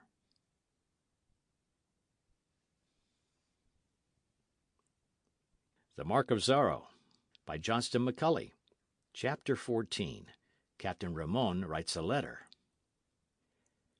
Picking himself up out of the dust before Don Diego Vega's door, Captain Ramon darted through the darkness to the footpath that ran up the slope toward the Presidio. His blood was aflame with rage, his face was purple with wrath. There remained at the Presidio no more than half a dozen soldiers, for the greater part of the garrison had gone with Sergeant Gonzales, and of these half-dozen 4 were on the sick list and 2 were necessary as guards. So Captain Ramon could not send men down to the Vega house in an effort to effect a capture of the highwayman. Moreover, he decided that Señor Zorro would not remain there more than a few minutes, but would mount his horse and ride away, for the highwayman had a name for not resting long in one place. Besides, Captain Ramon had no wish to let it become known that this Señor Zorro had met him a second time and had treated him much like a peon. Could he give out the information that he had insulted a señorita, and that Señor Zorro had punished him because of it? That Señor Zorro had caused him to get down upon his knees and apologize, and then had kicked him through the front door like a dog? The captain decided it were better to say nothing of the occurrence. He supposed that Señorita Lolita would tell her parents, and that the despensero would give testimony, but he doubted whether Don Carlos would do anything about it. Don Carlos would think twice before affronting an officer of the army, being the recipient already of the governor's frowns. Ramon only hoped that Don Diego would not learn much of the happening, for if a Vega raised hand against him, the captain would have difficulty maintaining his position. Pacing the floor of his office, Captain Ramon allowed his wrath to grow, and thought on these things and many others. He had kept abreast of the times, and he knew that the governor and the men about him were sorely in need of more funds to waste in riotous living. They had plucked those men of wealth against whom there was the faintest breath of suspicion, and they would welcome a new victim. Might not the captain suggest one, and at the same time strengthen his own position with the governor? Would the captain dare hint that perhaps the Vega family was wavering in its loyalty to the governor? At least he could do one thing, he decided. He could have his revenge for the flouting the daughter of Don Carlos Pulido had given him. Captain Ramon grinned, despite his wrath, as the thought came to him. He called for writing materials, and informed one of his well men that he should prepare for a journey, being about to be named for a courier's job. Ramon paced the floor for some minutes more, thinking on the matter and trying to decide just how to word the epistle he intended writing. And finally he sat down before the long table and addressed his message to His Excellency the Governor, at his mansion in San Francisco de Asís. This is what he wrote. Your intelligences regarding this highwayman, Señor Zorro, as he is known, have come to hand. I regret that I am unable at this writing to report the rogue's capture, but I trust that you will be lenient with me in the matter, since circumstances are somewhat unusual. I have the greater part of my force in pursuit of the fellow, with orders to get him in person or to fetch me his corpse. But this Señor Zorro does not fight alone. He is being given succour at certain places in the neighbourhood, allowed to remain in hiding when necessary, given food and drink, and, no doubt, fresh horses. Within the past day he visited the hacienda of Don Carlos Pulido, a caballero known to be hostile to your Excellency. I sent men there, and went myself. While my soldiers took up his trail, the man came from a closet in the living room at Don Carlos's house and attacked me treacherously. He wounded me in the right shoulder, but I fought him off until he became frightened and dashed away, making his escape. I may mention that I was hindered somewhat by this Don Carlos in pursuing the man. Also, when I arrived at the hacienda, indications were that the man had been eating his evening meal there. The Pulido hacienda is an excellent place for such a man to hide, being somewhat off the main highway. I fear that Señor Zorro makes it his headquarters when he is in this vicinity, and I await your instructions in the matter. I may add that Don Carlos scarcely treated me with respect while I was in his presence, and that his daughter, the Señorita Lolita, scarcely could keep from showing her admiration of this highwayman, and from sneering at the efforts of the soldiery to capture him. There are also indications of a famous and wealthy family of this neighbourhood wavering in loyalty to your Excellency, but you will appreciate the fact that I cannot write of such a thing in a missive sent you by courier. With deep respect, Ramon, Commandante and Captain, Presidio, Reina de los Angeles. Ramon grinned again as he finished the letter. That last paragraph, he knew, would get the governor guessing. The Vega family was about the only famous and wealthy one that would fit the description. As for the Pulidos, Captain Ramon imagined what would happen to them. The governor would not hesitate to deal out punishment, and perhaps the Señorita Lolita would find herself without protection, and in no position to reject the advances of a captain of the army. Now Ramon addressed himself to the task of making a second copy of the letter, intending to send one by his courier and preserve the other for his files, in case something came up and he wished to refer to it. Having finished the copy, he folded the original and sealed it, carried it to the soldiers' lounging room, and gave it to the man he had selected as courier. The soldier saluted, hurried out to his horse, and rode furiously toward the north, toward San Fernando and Santa Barbara, and on to San Francisco de Asís, with the orders ringing in his ears that he should make all haste and get a change of horses at every mission and pueblo in the name of His Excellency. Ramon returned to his office and poured out a measure of wine, and began reading over the copy of the letter. He half wished that he had made it stronger, yet he knew that it were better to make it mild, for then the governor would not think he was exaggerating. He stopped reading now and then to curse the name of Señor Zorro, and frequently he reflected on the beauty and grace of the Señorita Lolita, and told himself she should be punished for the manner in which she had treated him. He supposed that Señor Zorro was miles away by this time, and putting more miles between himself and Reina de los Angeles. But he was mistaken in that. For the curse of Capistrano, as the soldiers called him, had not hurried away after leaving the house of Don Diego Vega. End of chapter.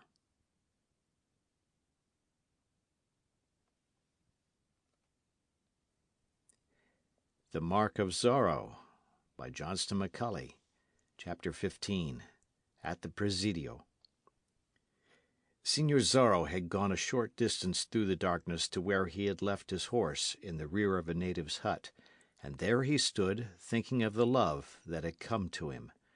Presently he chuckled as if well pleased, then mounted and rode slowly toward the path that led to the Presidio. He heard a horseman galloping away from the place, and thought Captain Ramon had sent a man to call back Sergeant Gonzales and the troopers and put them on the fresher trail. Señor Zorro knew how affairs stood at the Presidio, knew to a man how many of the soldiery were there, and that 4 were ill with a fever, and that there was but one well man now besides the captain, since one had ridden away. He laughed again, and made his horse climb the slope slowly, so as to make little noise. In the rear of the Presidio building, he dismounted and allowed the reins to drag on the ground, knowing that the animal would not move from the spot. Now he crept through the darkness to the wall of the building, and made his way around it carefully until he came to a window. He raised himself on a pile of adobe bricks, and peered inside. It was Captain Ramon's office into which he looked.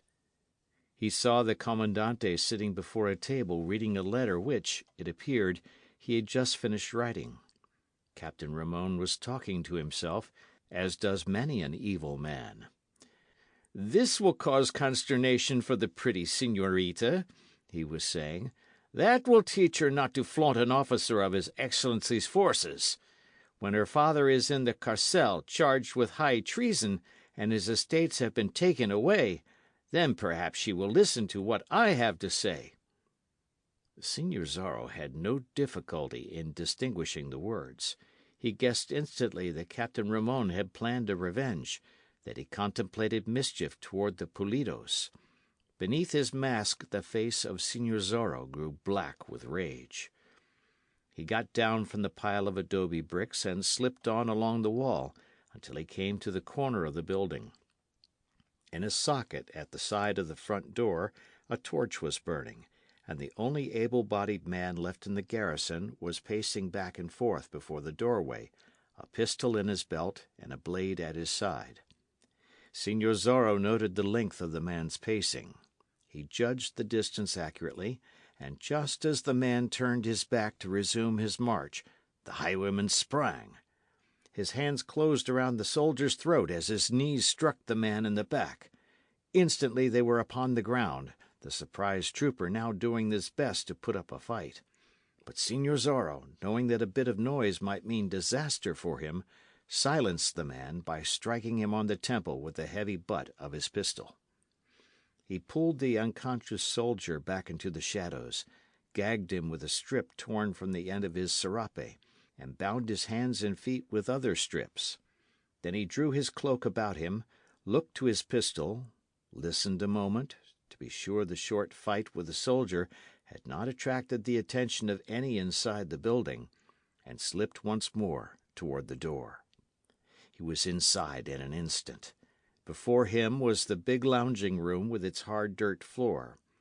Here were some long tables and bunks and wine mugs and harness and saddles and bridles. Señor Zorro gave it but a glance to assure himself that no man was there, and walked swiftly and almost silently across to the door that opened into the office of the Commandante. He made sure that his pistol was ready for instant use, and then threw the door open boldly. Captain Ramon was seated with his back toward it, and now he whirled around in his chair with a snarl on his lips, thinking one of his men had entered without the preliminary of knocking, and ready to rebuke the man. "Not a sound, señor," the highwayman warned. "You die if as much as a gasp escapes your lips." He kept his eyes on those of the Commandante, closed the door behind him, and advanced into the room. He walked forward slowly, without speaking, the pistol held ready in front of him. Captain Ramon had his hands on the table before him, and his face had gone white. "This visit is necessary, señor, I believe," Señor Zorro said. "I have not made it because I admire the beauty of your face." "What do you here?" the captain asked, disregarding the order to make no sound, yet speaking in a tone scarcely above a whisper. "I happened to look in at the window, señor. I saw an epistle before you on the table, and I heard you speak. 'Tis a bad thing for a man to talk to himself. Had you remained silent, I might have gone on about my business. As it is—" "Well, señor?" the captain asked, with a bit of his old arrogance returning to him. "I have a mind to read that letter before you." "Does my military business interest you that much?" "As to that, we shall say nothing, señor. Kindly remove your hands from the table, but do not reach toward the pistol at your side, unless you wish to die the death instantly. It would not grieve me to have to send your soul into the hereafter."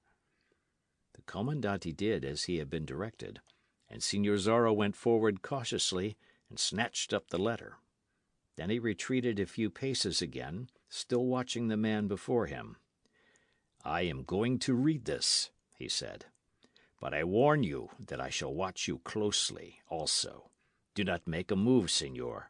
unless it is your wish to visit your ancestors." He read swiftly, and when he had finished he looked the Commandante straight in the eye for some time without speaking, and his own eyes were glittering malevolently through his mask. Captain Ramon began to feel more uncomfortable. Señor Zorro stepped across to the table, still watching the other, and held the letter to the flame of a candle. It caught fire, blazed, presently dropped to the floor a bit of ash. Señor Zorro put one foot upon it. "The letter will not be delivered," he said. "So, you fight women, do you, señor?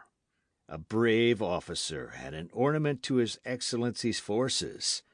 I doubt not he would grant you promotion if he knew of this. You insult a señorita because her father, for the time being, is not friendly with those in power, and because she repulses you as you deserve, you set about to cause trouble for the members of her family. Truly, it is a worthy deed." He took a step closer and bent forward, still holding the pistol ready before him.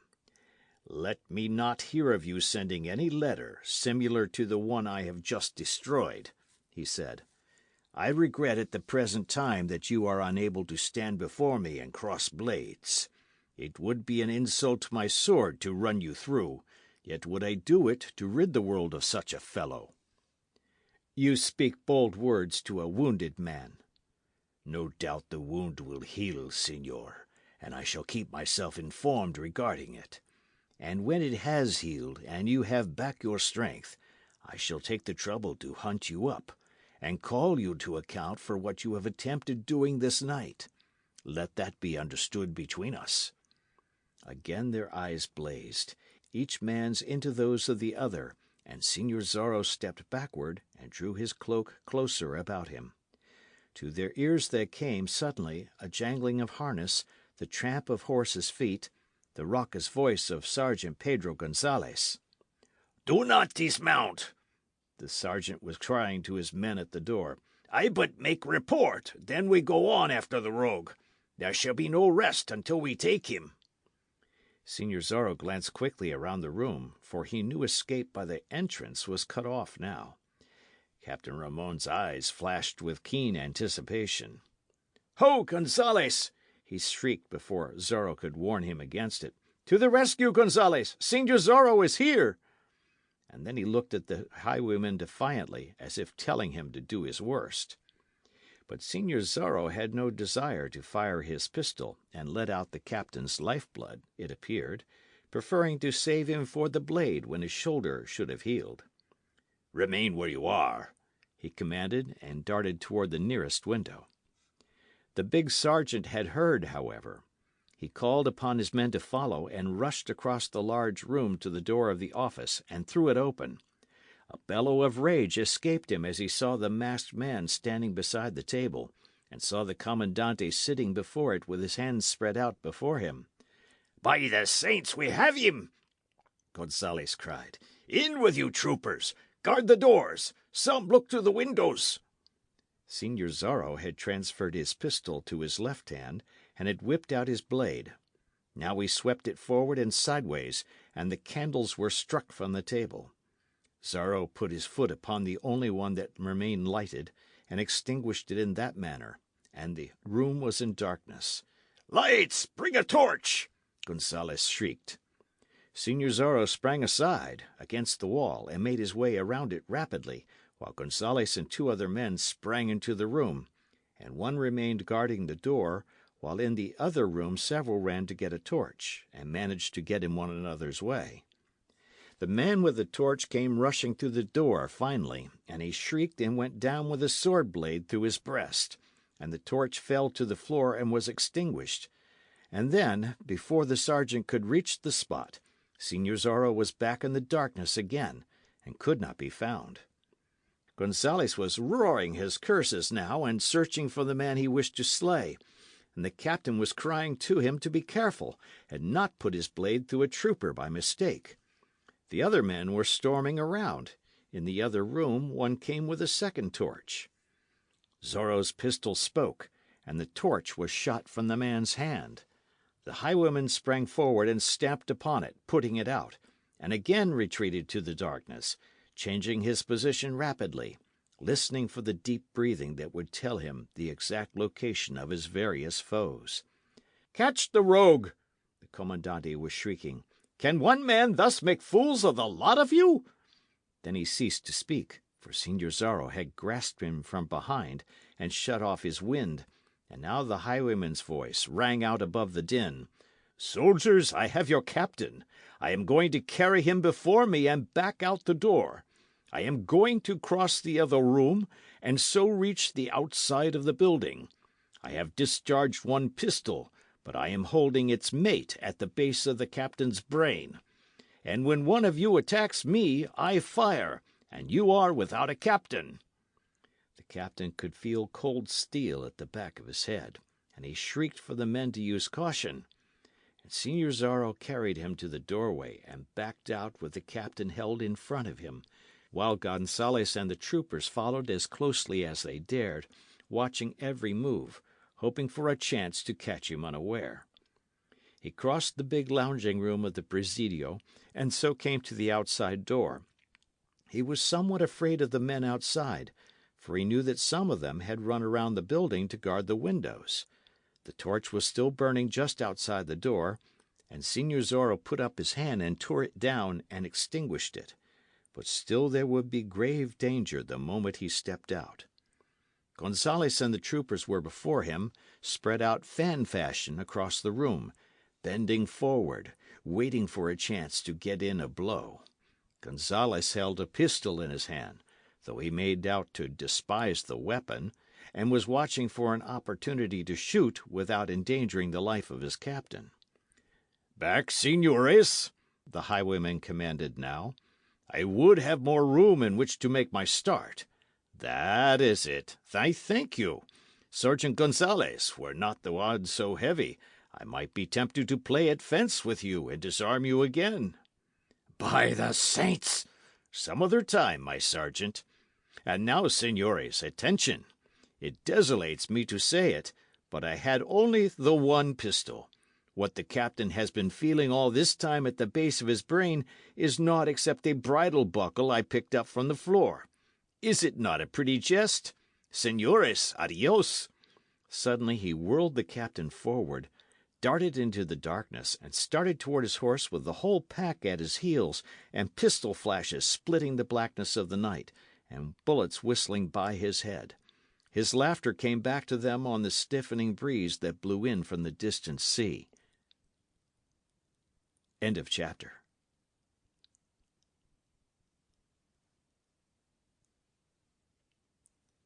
The Mark of Zorro by Johnston McCulley. Chapter 16. The Chase That Failed. Señor Zorro urged his horse down the treacherous slope of the hill, where there was loose gravel, and a misstep would spell disaster, and where the troopers were slow to follow. Sergeant Gonzales possessed courage enough, and some of the men followed him, while others galloped off to right and left, planning to intercept the fugitive when he reached the bottom and turned. Señor Zorro, however, was before them, and took the trail toward San Gabriel at a furious gallop, while the troopers dashed along behind, calling to one another, and now and then discharging a pistol with a great waste of powder and ball, and no result so far as capturing or wounding the highwayman was concerned. Soon the moon came up. Señor Zorro had been anticipating that, and knew that it would make his escape more difficult. But his horse was fresh and strong, while those ridden by the troopers had covered many miles during the day, and so hope was not gone. Now he could be seen plainly by those who pursued, and he could hear Sergeant Gonzales crying upon his men to urge their beasts to the utmost and effect a capture. He glanced behind him as he rode, and observed that the troopers were scattering out in a long line, the stronger and fresher horses gaining on the others. So they rode for some 5 miles, the troopers holding the distance, but not making any gain, and Señor Zorro knew that soon their horses would weaken, and that the good steed he bestrode, which gave no signs of fatigue as yet, would outdistance them. Only one thing bothered him. he wanted to be travelling in the opposite direction. Here the hills rose abruptly on either side of the highway, and it was not possible for him to turn aside and make a great circle, nor were there any trails he could follow, and if he attempted to have his horse climb, he would have to make slow progress, and the troopers would come near enough to fire their pistols and mayhap wound him. So he rode straight ahead, gaining a bit now, knowing that 2 miles further up the valley there was a trail that swung off to the right, and that by following it he would come to higher ground, and so could double back on his tracks. He had covered one of the 2 miles before he remembered that it had been noised abroad that a landslide had been caused by the recent torrential rain, and had blocked this higher trail. So he could not use that even when he reached it, and now a bold thought came to his mind. As he topped a slight rise in the terrain, he glanced behind once more and saw that no two of the troopers were riding side by side. They were well scattered, and there was some distance between each two of them. It would help his plan. He dashed around a bend in the highway and pulled up his horse.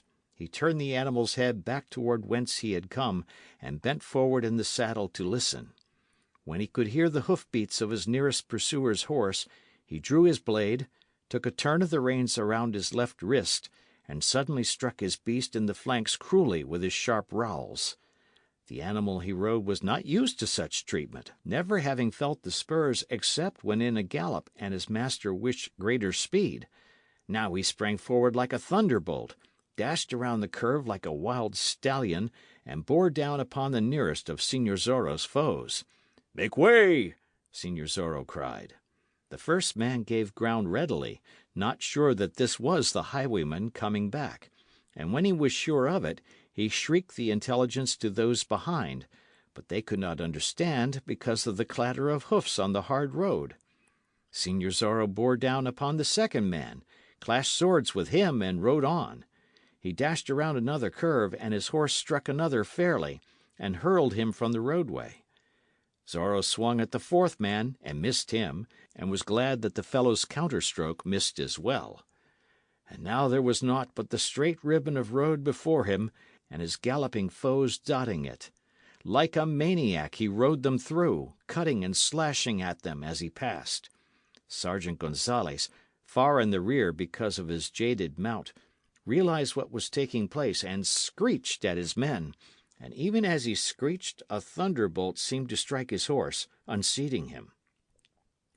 And then Signor Zorro was through them and gone, and they were following him again, a cursing sergeant at their head, but at a distance slightly greater than before.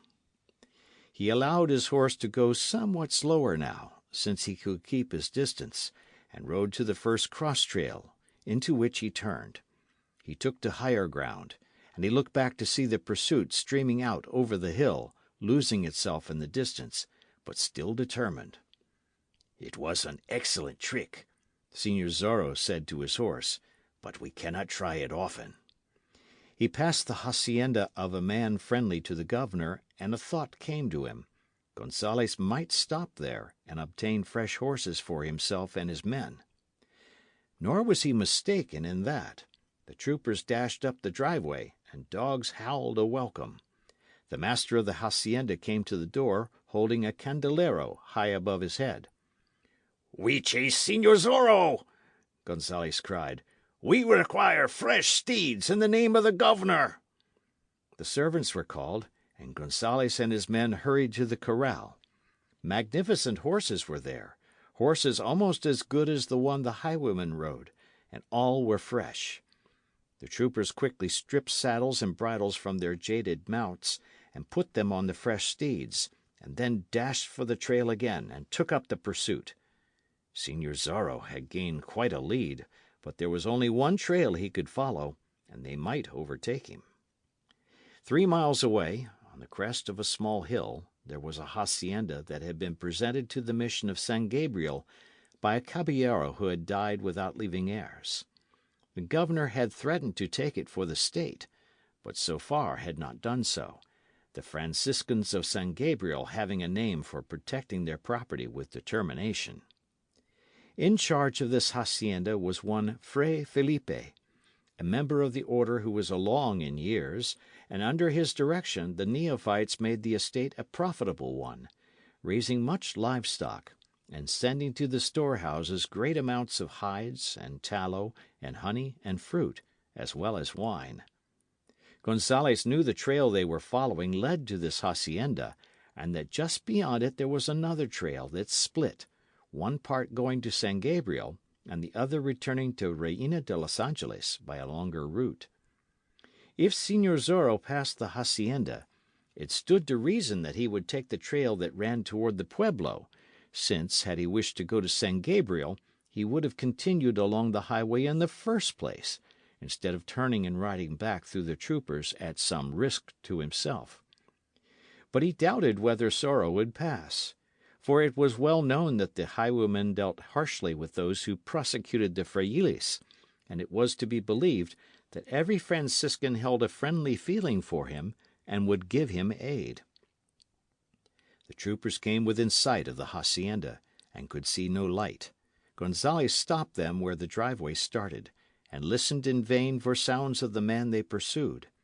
He dismounted and inspected the dusty road, but could not tell whether a horseman had ridden toward the house recently. He issued quick orders, and the troop separated, half of the men remaining with their sergeant, and the others scattering in such manner that they could surround the house, search the huts of the natives, and look at the great barns.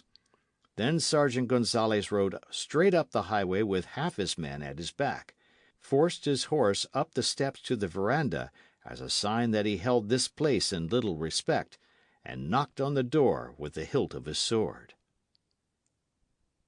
End of chapter.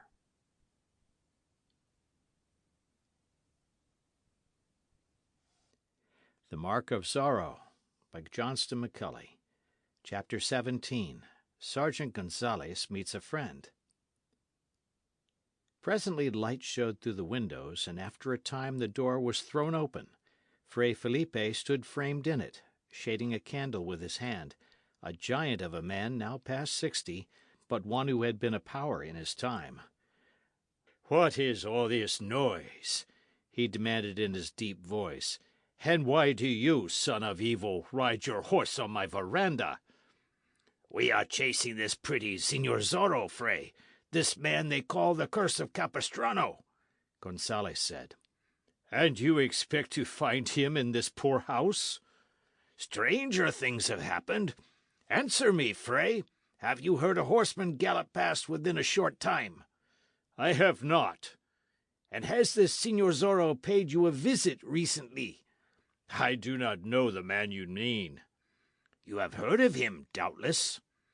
I have heard that he seeks to aid the oppressed, that he has punished those who have committed sacrilege, and that he has whipped those brutes who have beaten Indians. You are bold in your words, Fray. It is my nature to speak the truth, soldier. You will be getting yourselves into difficulties with the powers, my robed Franciscan. I fear no politician, soldier. I do not like the tone of your words, Fray.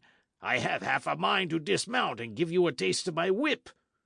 Signor, Fray Felipe cried, take 10 years off my shoulders and I can drag you in the dirt.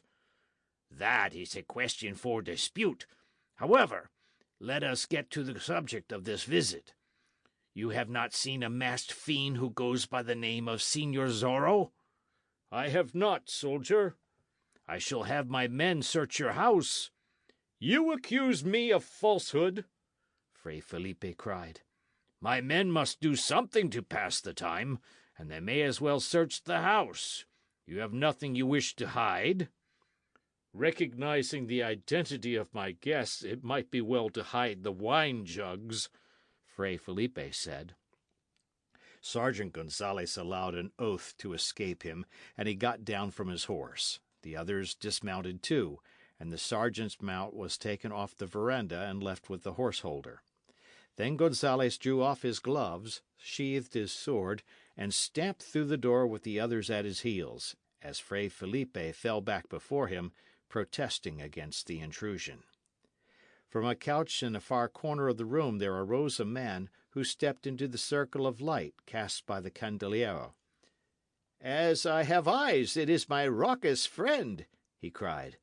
"Don Diego, you here?" Gonzales gasped. "I have been at my hacienda looking over business affairs, and I rode over to spend the night with Fray Felipe, who has known me from babyhood.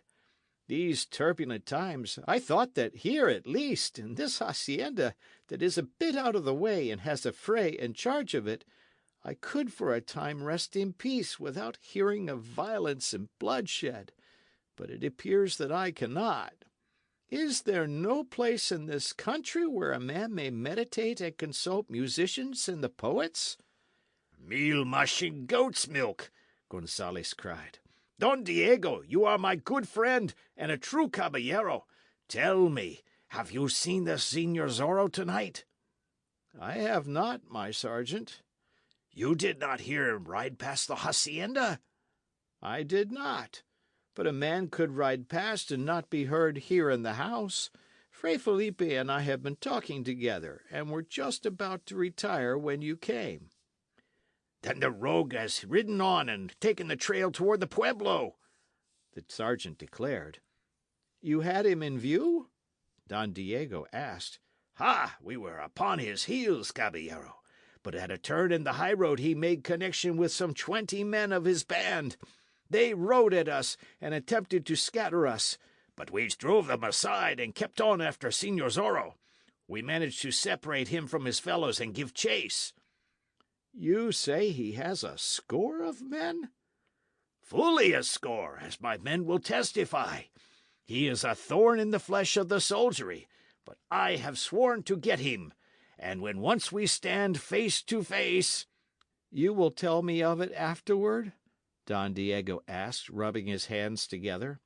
"You will relate how you mocked him as he fought, how you played with him, pressed him back, and ran him through." "By the saints, you make mock of me, caballero!" "'Tis but a jest, my sergeant. Now that we understand each other, perhaps Fray Felipe will give wine to you and your men. After such a chase, you must be fatigued." "Wine would taste good," the sergeant said. His corporal came in then to report that the huts and barns had been searched, and the corral also, and that no trace had been found of Señor Zorro or his horse. Fray Felipe served the wine, though he appeared to do it with some reluctance, and it was plain that he was but answering Don Diego's request. "And what shall you do now, my sergeant?" Don Diego asked after the wine had been brought to the table. "Are you always to go chasing around the country and creating a tumult?" "The rogue evidently has turned back toward Reina de los Angeles, caballero," the sergeant replied. "He thinks he is clever, no doubt, but I can understand his plan." "Ha! And what is it?" "He will ride around Reina de los Angeles and take the trail to San Luis Rey. He will rest for a time, no doubt, to throw off all pursuit, and then will continue to the vicinity of San Juan Capistrano. That is where he began this wild life of his, and for that reason the curse of Capistrano he is called. Yes, he will go to Capistrano." "And the soldiers?" Don Diego asked. "We shall follow him leisurely. We shall work toward the place. And when the news of his next outrage is made known, we shall be within a short distance of him instead of in the presidio at the pueblo. We can find the fresh trail, and so take up the chase. There shall be no rest for us until the rogue is either slain or taken prisoner." "And you have the reward," Don Diego added.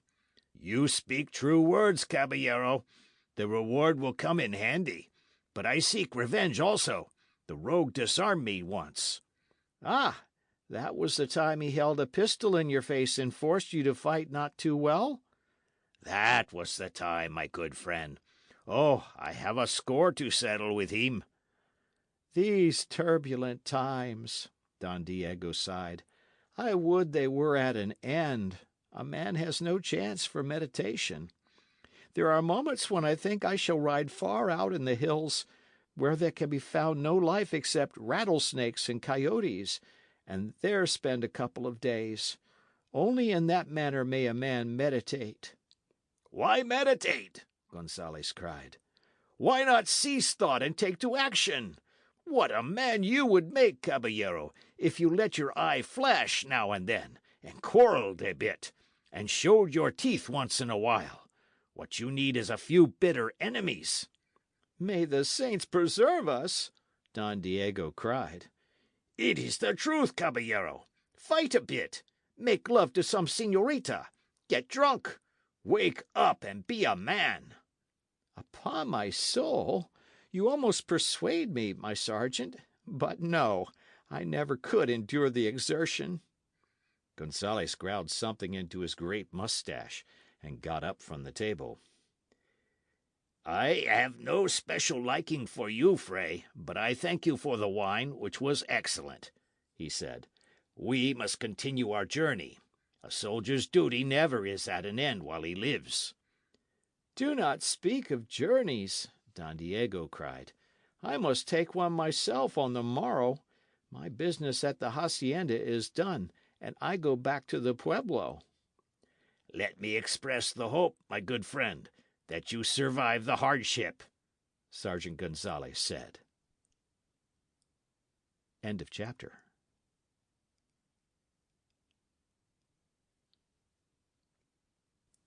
The Mark of Zorro by Johnston McCulley.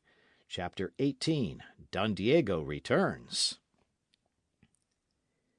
Señorita Lolita had to tell her parents, of course, what had happened during their absence, for the dispensero knew, and would tell Don Diego when he returned, and the señorita was wise enough to realize that it would be better to make the first explanation. The dispensero, having been sent for wine, knew nothing of the love scene that had been enacted, and had been told merely that Señor Zorro had hurried away. That seemed reasonable, since the señor was pursued by the soldiers. So the girl told her father and mother that Captain Ramon had called while they were absent, and that he had forced his way into the big living room to speak to her, despite the entreaties of the servant. Perhaps he had been drinking too much wine, else was not himself because of his wound, the girl explained, but he grew too bold, and pressed his suit with ardour that was repugnant, and finally insisted that he should have a kiss. Whereupon, said the señorita, this Señor Zorro had stepped from the corner of the room, and how he came to be there she did not know, and had forced Captain Ramon to apologize, and then had thrown him out of the house. After which, and here she neglected to tell the entire truth, Señor Zorro made a courteous bow and hurried away. Don Carlos was for getting a blade and going at once to the presidio and challenging Captain Ramon to mortal combat. But Doña Catalina was more calm, and showed him that to do that would be to let the world know that their daughter had been affronted, and also it would not aid their fortunes any if Don Carlos quarrelled with an officer of the army. And yet again, the Don was of an age, and the captain probably would run him through in 2 passes, and leave Doña Catalina a weeping widow, which she did not wish to be. So the Don paced the floor of the great living room and fumed and fussed, and wished he were 10 years the younger, or that he had political power again, and he promised that when his daughter should have wedded Don Diego, and he was once more in good standing, he would see that Captain Ramon was disgraced and his uniform torn from his shoulders. Sitting in the chamber that had been assigned to her, Señorita Lolita listened to her father's ravings, and found herself confronted with a situation. Of course, she could not wed Don Vega now. She had given her lips and her love to another, a man whose face she never had seen, a rogue pursued by soldiery, and she had spoken truly when she had said that a pulido loved but once. She tried to explain it all to herself, saying that it was a generous impulse that had forced her to give her lips to the man.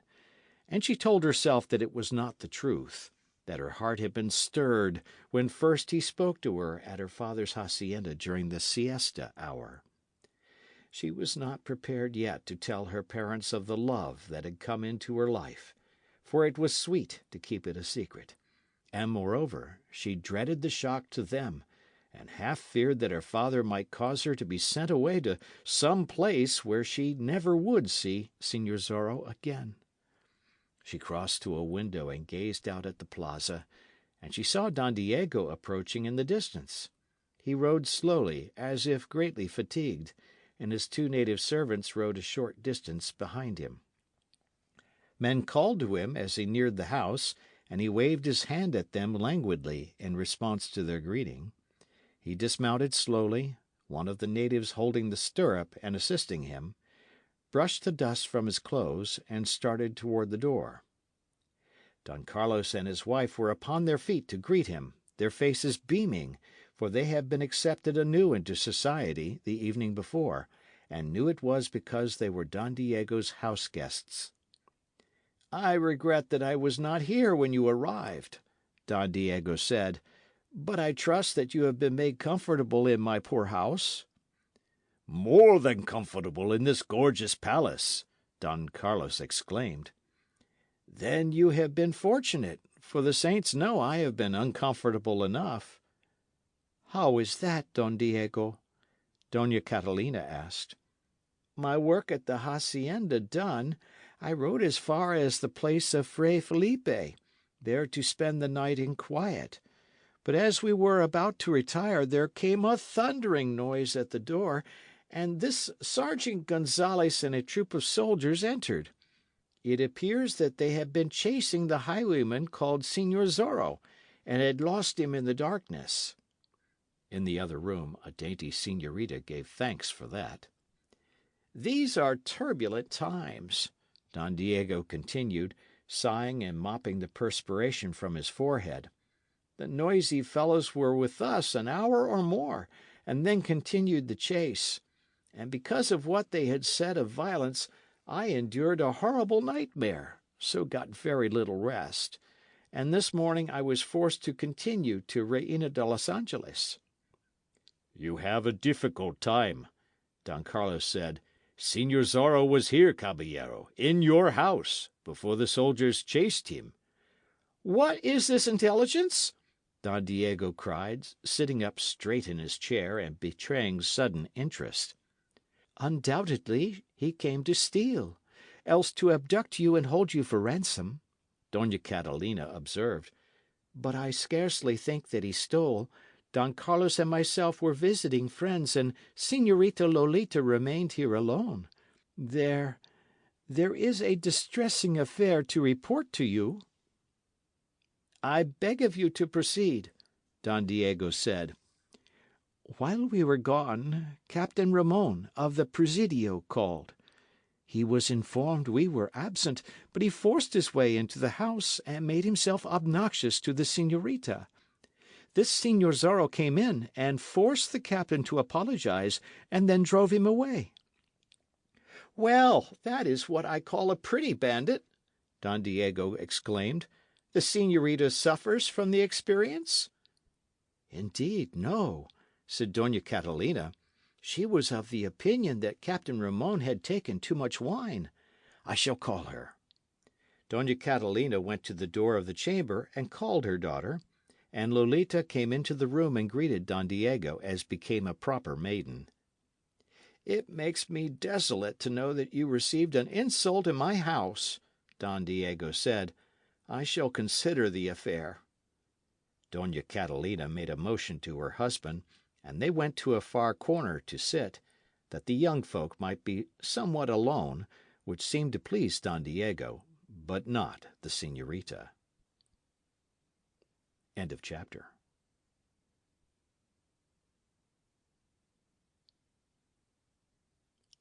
The Mark of Zorro by Johnston McCulley. Chapter 19. Captain Ramon Apologizes.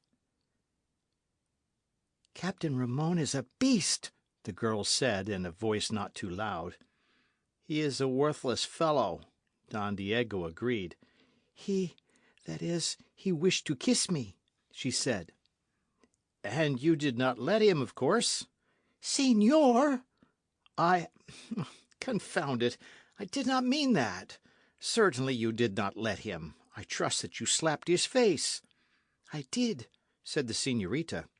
"And then he struggled with me, and he told me that I should not be so particular, since I am a daughter of a man who stood in the bad graces of the governor." "Why, the infernal brute!" Don Diego exclaimed. "Is that all you have to say about it, caballero?" "I cannot use oaths in your presence, of course."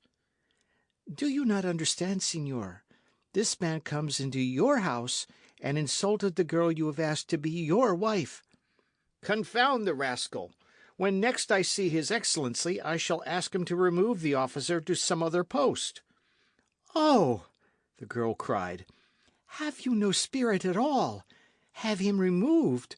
Were you a proper man, Don Diego, you would go to the Presidio, you would call this Captain Ramon to account, you would pass your sword through his body, and call upon all to witness that a man could not insult the señorita you admired and escape the consequences."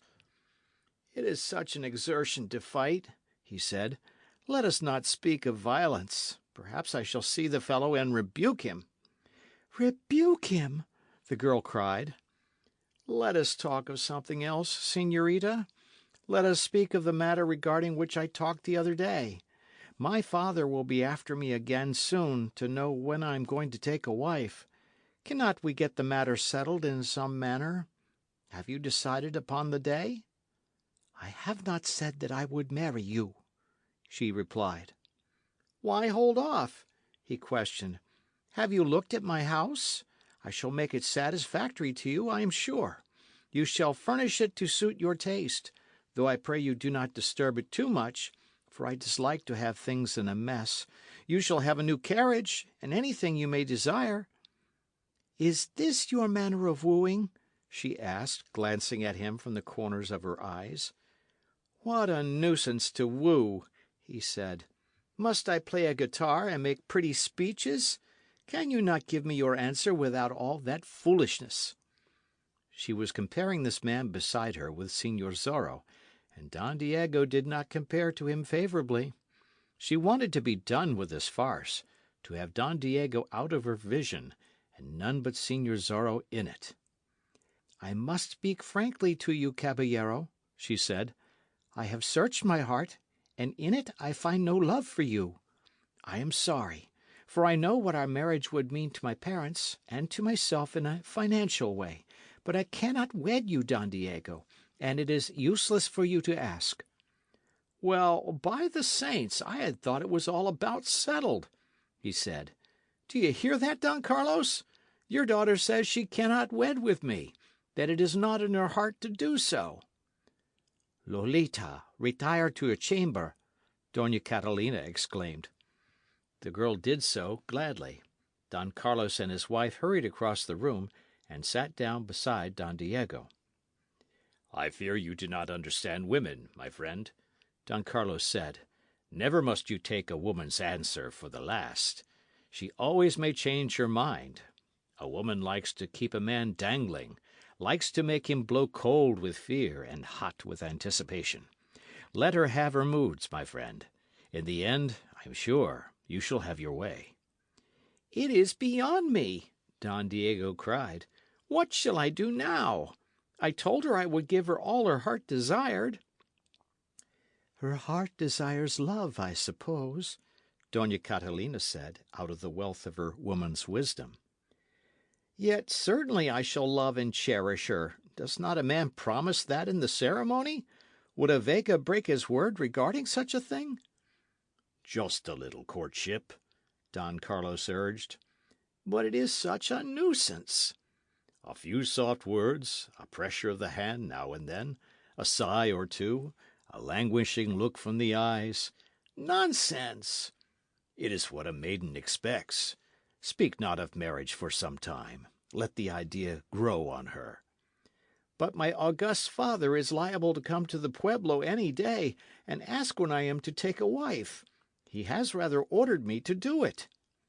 "No doubt your father will understand," said Don Carlos. "Tell him that her mother and myself are on your side, and that you are enjoying the pleasure of winning the girl." "I believe we should return to the hacienda tomorrow," Dona Catalina put in. Lolita has seen this splendid house, and she will contrast it with ours. She will realize what it means to marry you. And there is an ancient saying that when a man and a maid are apart, they grow fonder of each other. I do not wish to have you hurry away. I think it would be best under the circumstances. And do you ride out, say, in 3 days, caballero, and I doubt not you will find her more willing to listen to your suit. I presume you know best, Don Diego said, but you must remain at least until tomorrow. And now I think I shall go to the Presidio and see this Captain Ramon. Possibly that will please the señorita. She appears to think I should call him to account. Don Carlos thought that such a course would prove disastrous for a man who did not practise with the blade and knew little of fighting, but he refrained from saying so. A gentleman never intruded his own thoughts at such a time. Even if a caballero went to his death, it was all right so long as he believed he was doing the proper thing, and died as a caballero should. So Don Diego went from the house and walked slowly up the hill toward the Presidio building. Captain Ramon observed his approach, and wondered at it, and snarled at the thought of coming to combat with such a man. But he was cold courtesy itself when Don Diego was ushered into the Comandante's office. I am proud to know you have visited me here, he said, bowing low before the scion of the Vegas. Don Diego bowed in answer, and took the chair Captain Ramon indicated. The captain marvelled that Don Diego had no blade at his side. I was forced to climb your confounded hill to speak to you on a certain matter, Don Diego said. I have been informed that you visited my house during my absence and insulted a young lady who is my guest. Indeed, the captain said. Were you deep in wine? Signor? That would excuse the offence in part, of course. And then you were wounded, and probably in a fever. Were you in a fever, Captain? Undoubtedly, Ramon said. A fever is an awful thing. I had a siege of it once. But you should not have intruded upon the señorita. Not only did you affront her, but you affronted me. I have asked the señorita to become my wife. The matter, is not settled as yet, but I have some rights in this case. I entered your house seeking news of this Señor Zorro, the captain lied. You, found him? Don Diego asked. The face of the Comandante flushed red. The fellow was there, and he attacked me, he replied. I was wounded, of course, and wore no weapon, and so he could work his will with me. It is a most remarkable thing, observed Don Diego, that none of your soldiers can meet this curse of Capistrano when you can be on equal terms. Always he descends upon you when you are helpless, or threatens you with a pistol while he fights you with a blade, or has his score of men about him.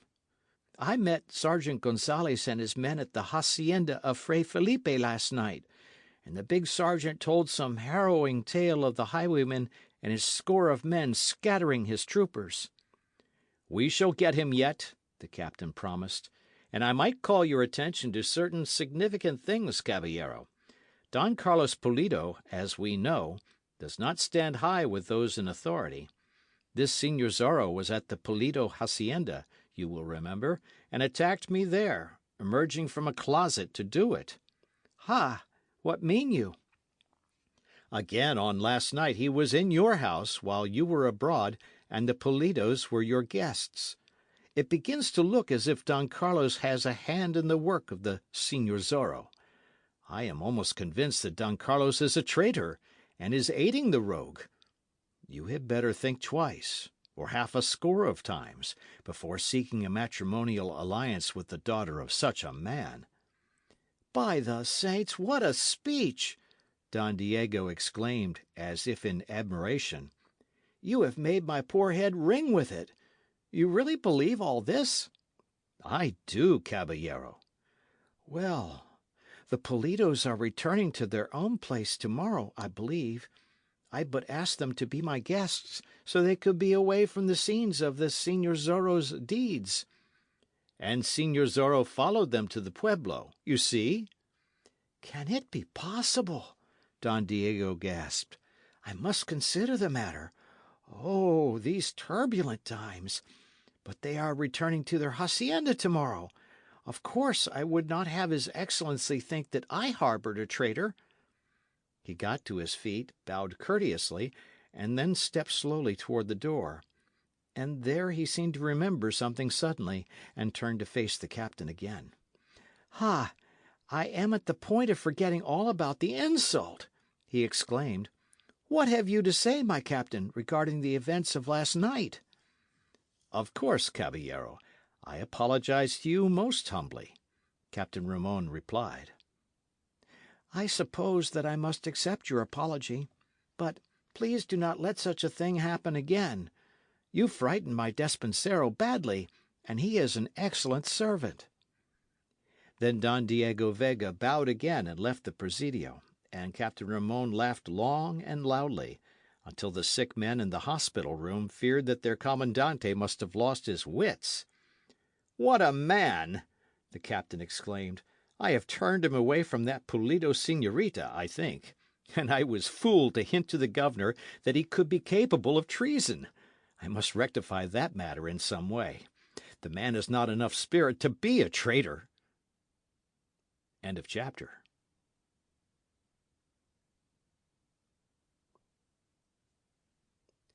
The Mark of Zorro by Johnston McCulley.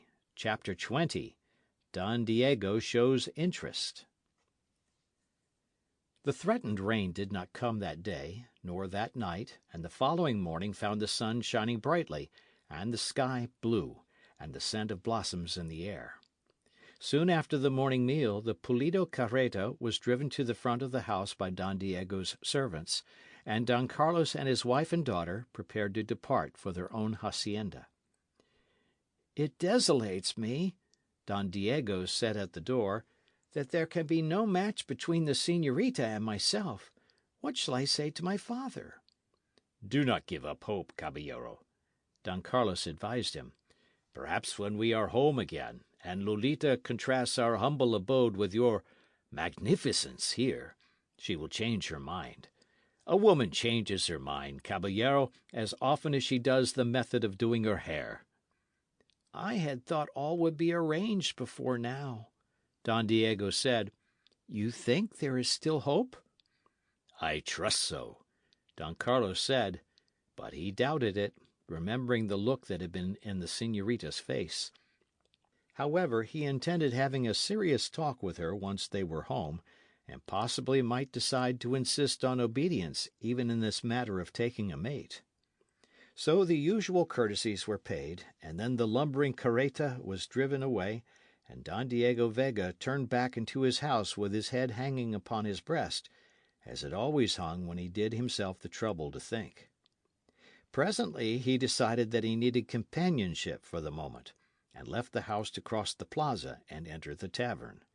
The fat landlord rushed to greet him, conducted him to a choice seat near a window, and fetched wine without being commanded to do so. Don Diego spent the greater part of an hour looking through the window at the plaza, watching men and women come and go, observing the toiling natives, and now and then glancing up the trail that ran toward the San Gabriel road.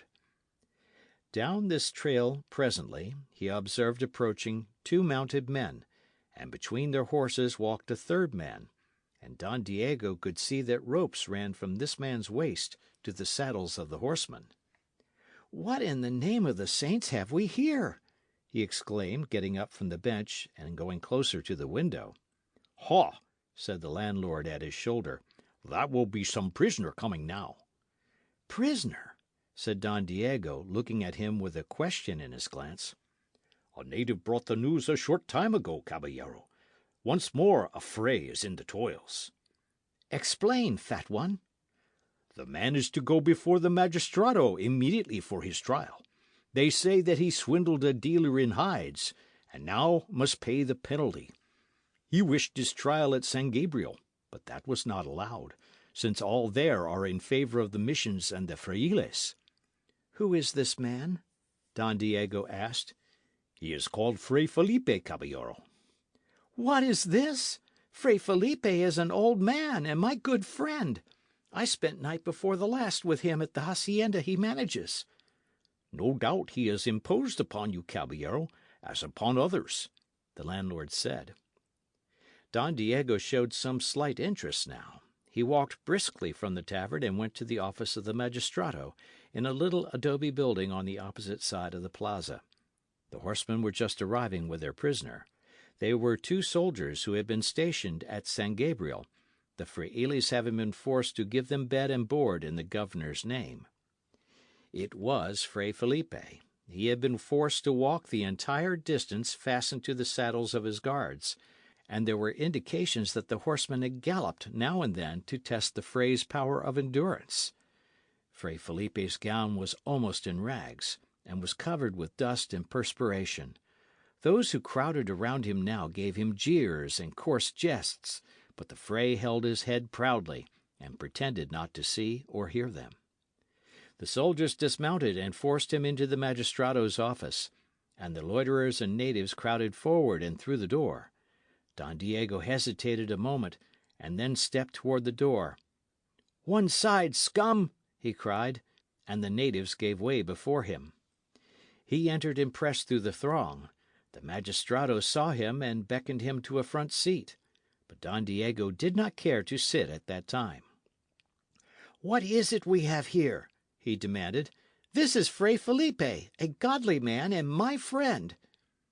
"He is a swindler," one of the soldiers retorted. "If he is, then we can put our trust in no man," Don Diego observed. "All this is quite irregular, caballero," the magistrado insisted, stepping forward.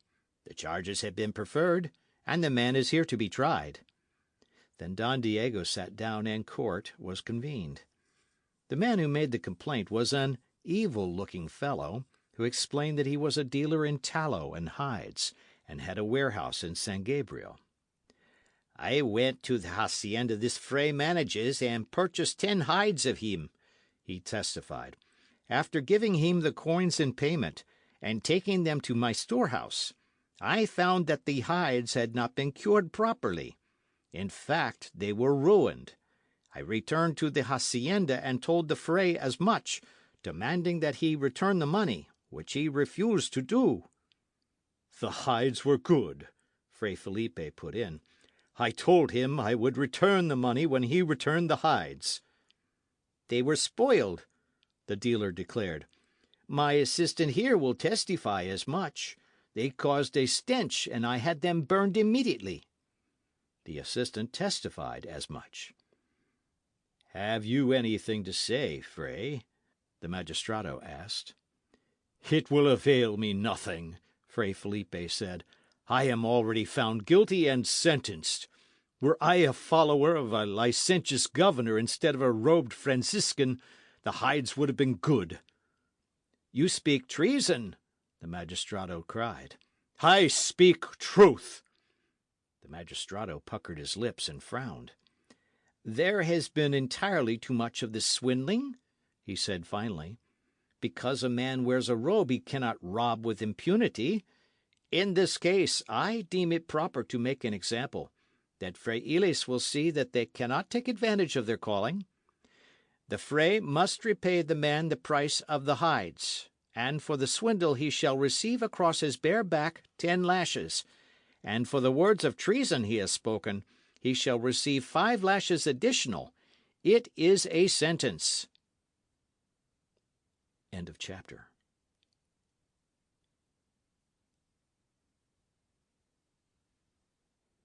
The Mark of Zorro by Johnston McCulley. Chapter 21. The Whipping. The natives jeered and applauded. Don Diego's face went white, and for an instant his eyes met those of Fray Felipe, and in the face of the latter he saw resignation. The office was cleared, and the soldiers led the Fray to the place of execution in the middle of the plaza. Don Diego observed that the magistrado was grinning, and he realized what a farce the trial had been. These turbulent times, he said to a gentleman of his acquaintance who stood near. They tore Felipe's robe from his back and started to lash him to the post. But the Fray had been a man of great strength in his day, and some of it remained to him in his advanced years, and it came to him now what ignominy he was to suffer. Suddenly he whirled the soldiers aside and stooped to grasp the whip from the ground. "You have removed my robe," he cried. "I am man now, not Fray. One side, dogs!" He lashed out with the whip. He cut a soldier across the face. He struck at two natives who sprang toward him, and then the throng was upon him, beating him down, kicking and striking at him, disregarding even the soldiers' orders. Don Diego Vega felt moved to action. He could not see his friend treated in this manner despite his docile disposition. He rushed into the midst of the throng, calling upon the natives to clear the way, but he felt a hand grasp his arm, and turned to look into the eyes of the magistrado. "These are no actions for a caballero," the judge said in a low tone. "The man has been sentenced properly. When you raise hand to give him aid, you raise hand against his excellency. Have you stopped to think of that, Don Diego Vega?" Apparently Don Diego had not, and he realized, too, that he could do no good to his friend by interfering now. He nodded his head to the magistrado and turned away. But he did not go far. The soldiers had subdued Fray Felipe by now, and had lashed him to the whipping post. This was added insult, for the post was used for none except insubordinate natives. The lash was swung through the air, and Don Diego saw blood spurt from Fray Felipe's bare back. He turned his face away then, for he could not bear to look, but he could count the lashes by the singing of the whip through the air, and he knew that proud old Fray Felipe was making not the slightest sound of pain, and would die without doing so.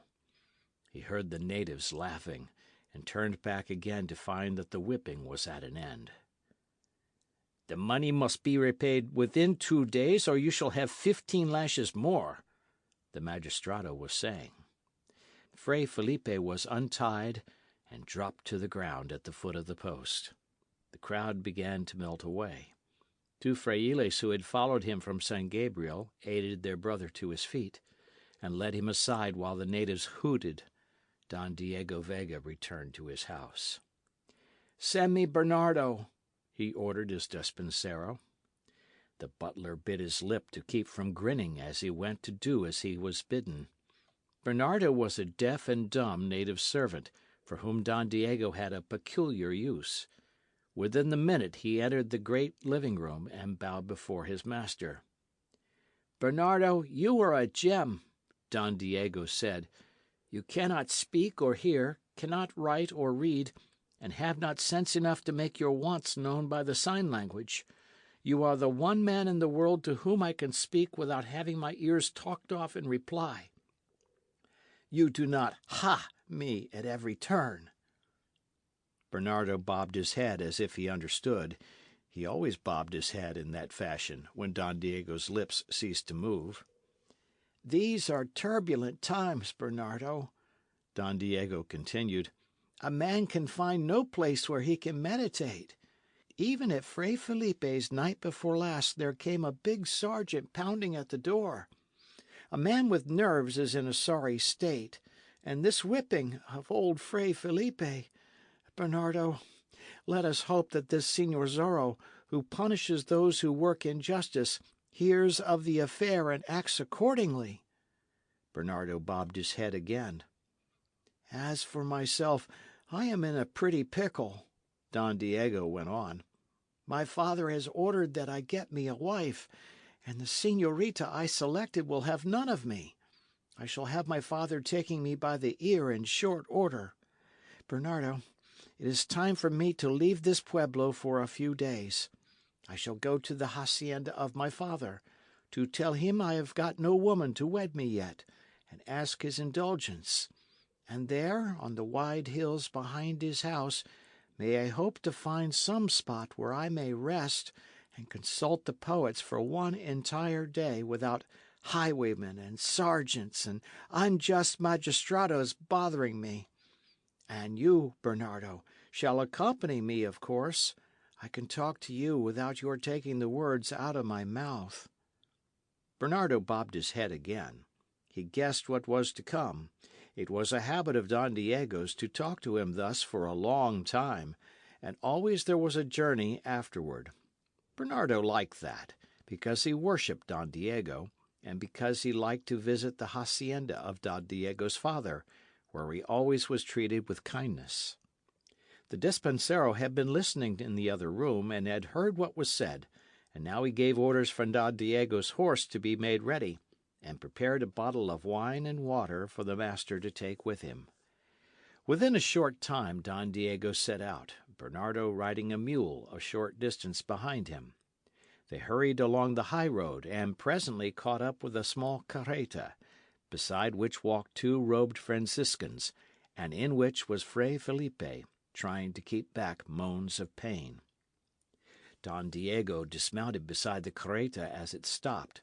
He went over to it and clasped Fray Felipe's hands in his own. "My poor friend," he said. "It is but another instance of injustice," Fray Felipe said. "For 20 years we of the missions have been subjected to it, and it grows. The sainted Junipero Serra invaded this land when other men feared, and at San Diego de Alcala he built the first mission of what became a chain, thus giving an empire to the world.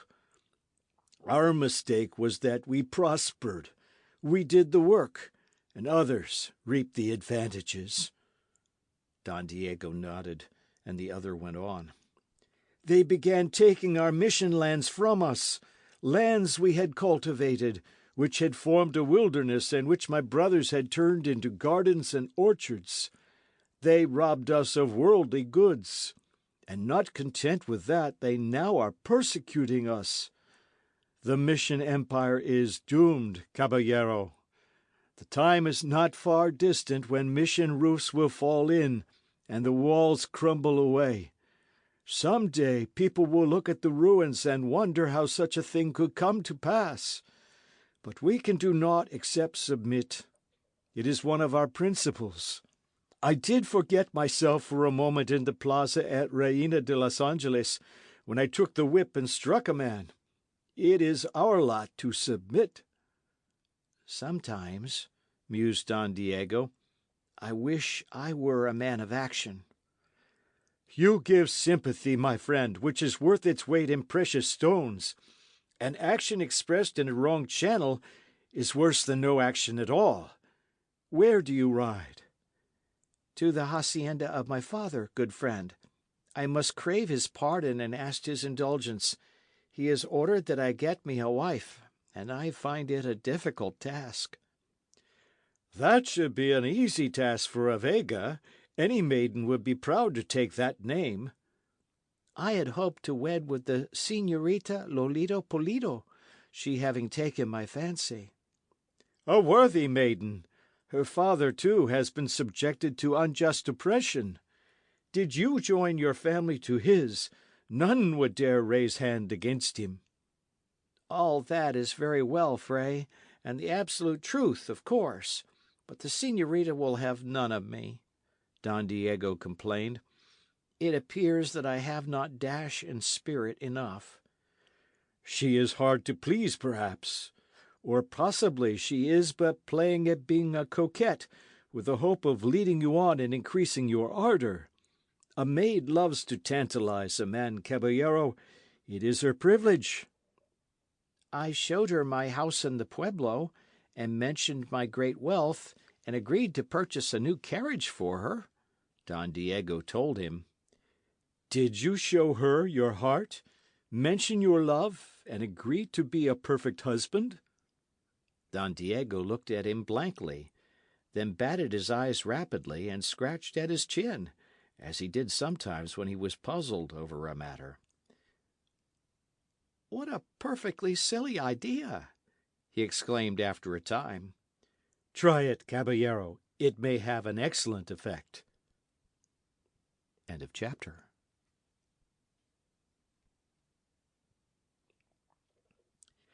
The Mark of Zorro by Johnston McCulley. Chapter 22. Swift Punishment. The frailes drove the cart onward. Fray Felipe raised his hand in blessing, and Don Diego Vega turned aside into the other trail, the deaf and dumb Bernardo following at his heels on the mule. Back in the pueblo, the dealer in hides and tallow was the centre of attraction at the tavern. The fat landlord was kept busy supplying his guests with wine, for the dealer in hides and tallow was spending a part of the money of which he had swindled Fray Felipe. The magistrado was spending the rest. There was boisterous laughter as one recounted how Fray Felipe lay about him with the whip, and how the blood spurted from his old back when the lash was applied. "Not a whimper from him," cried the dealer in hides and tallow. "He is a courageous old coyote. Now, last month we whipped one at San Fernando, and he howled for mercy, but some men said he had been ill and was weak, and possibly that was so. A tough lot, these frailes, but it is great sport when we can make one howl. Ha ha! More wine, landlord! Fray Felipe is paying for it." There was a deal of raucous laughter at that, and the dealer's assistant, who had given perjured testimony, was tossed a coin and told to play a man and do his own buying, whereupon the apprentice purchased wine for all in the inn and howled merrily when the fat landlord gave him no change from his piece of money. "Are you afraid that you pinch coins?" the landlord asked. Those in the tavern howled with merriment again, and the landlord, who had cheated the assistant to the limit, grinned as he went about his business. It was a great day for the fat landlord. "Who was the caballero who showed some mercy toward the fray?" the dealer asked. "That was Don Diego Vega," the landlord replied. "He will be getting himself into trouble." "Not Don Diego," said the landlord. "You know the great Vega family, do you not, señor? His Excellency himself curries their favour. Did the Vegas hold up as much as a little finger, there would be a political upheaval in these parts." "Then he is a dangerous man?" the dealer asked. A torrent of laughter answered him. "Dangerous? Don Diego Vega?" the landlord cried, while tears ran down his fat cheeks. "You will be the death of me. Don Diego does naught but sit in the sun and dream. He scarcely ever wears a blade, except as a matter of show. He groans if he has to ride a few miles on a horse. Don Diego is about as dangerous as a lizard basking in the sun. But he is an excellent gentleman for all that," the landlord added hastily, afraid that his words would reach Don Diego's ears, and Don Diego would take his custom elsewhere. It was almost dusk when the dealer in hides and tallow left the tavern with his assistant, and both reeled as they walked, for they had partaken of too much wine. They made their way to the carreta in which they travelled, waved their farewells to the group about the door of the tavern, and started slowly up the trail toward San Gabriel. They made their journey in a leisurely manner, continuing to drink from a jug of wine they had purchased. They went over the crest of the first hill, and the pueblo of Reina de los Angeles was lost to view, and all they could see was the highway twisting before them like a great dusty serpent, and the brown hills, and a few buildings in the distance, where some man had his hacienda. They made a turning and found a horseman confronting them, sitting easily in the saddle, with his horse standing across the road in such a manner that they could not pass. "Turn your horse, turn your beast," the dealer in hides and tallow cried. "Would you have me drive over you?" The assistant gave an exclamation that was part of fear, and the dealer looked more closely at the horseman. His jaw dropped, his eyes bulged. "'Tis Señor Zorro!" he exclaimed. "By the saints! 'Tis the curse of Capistrano away down here near San Gabriel. You would not bother me, Señor Zorro? I'm a poor man and have no money. Only yesterday a fray swindled me, and I have been to Reina de los Angeles seeking justice." "Did you get it?" Señor Zorro asked. "The magistrado was kind, señor. He ordered the fray to repay me, but I do not know when I shall get the money." "Get out of the carreta, and your assistant also," Signor Zorro commanded. "But I have no money," the dealer protested. "Out of the carreta with you! Do I have to request it twice? Move, or lead finds a lodging place in your carcass." Now the dealer saw that the highwayman held a pistol in his hand, and he squealed with sudden fright, and got out of the cart as speedily as possible, his assistant tumbling out at his heels. They stood in the dusty highway before Signor Zorro, trembling with fear, the dealer begging for mercy. "I have no money with me, kind highwayman, but I shall get it for you," the dealer cried. "I shall carry it to where you say, whenever you wish." "Silence, beast!" Signor Zorro cried. "I do not want your money, perjurer. I know all about the farce of a trial at Reina de los Angeles. I have ways of finding out about such things speedily." "So the aged Fray swindled you, eh? Liar and thief! 'Tis you who are the swindler. And they gave that old and godly man 15 lashes across his bare back because of the lies you told. And you and the magistrato will divide the money of which you swindled him." "I swear by the saints—" "Do not! You have done enough false swearing already. Step forward." The dealer complied, trembling as if with a disease, and Signor Zorro dismounted swiftly and walked around in front of his horse. The dealer's assistant was standing beside the carreta, and his face was white. "Forward!" Signor Zorro commanded again. Again the dealer complied, but suddenly he began to beg for mercy, for Signor Zorro had taken a mule whip from beneath his long cloak, and held it ready in his right hand while he held the pistol in his left. "Turn your back," he commanded now. "Mercy, good highwayman, am I to be beaten as well as robbed? You would whip an honest merchant because of a thieving fray?" The first blow fell, and the dealer shrieked with pain. His last remark appeared to have given strength to the highwayman's arm. The second blow fell, and the dealer in hides and tallow went to his knees in the dusty highroad. Then Signor Zorro returned his pistol to his belt, and stepped forward and grasped the dealer's mop of hair with his left hand, so as to hold him up. And with the right he rained heavy blows with the mule whip upon the man's back, until his tough coat and shirt were cut to ribbons, and the blood soaked through. "That for a man who perjures himself and has an honest fray punished!" Signor Zorro cried. And then he gave his attention to the assistant.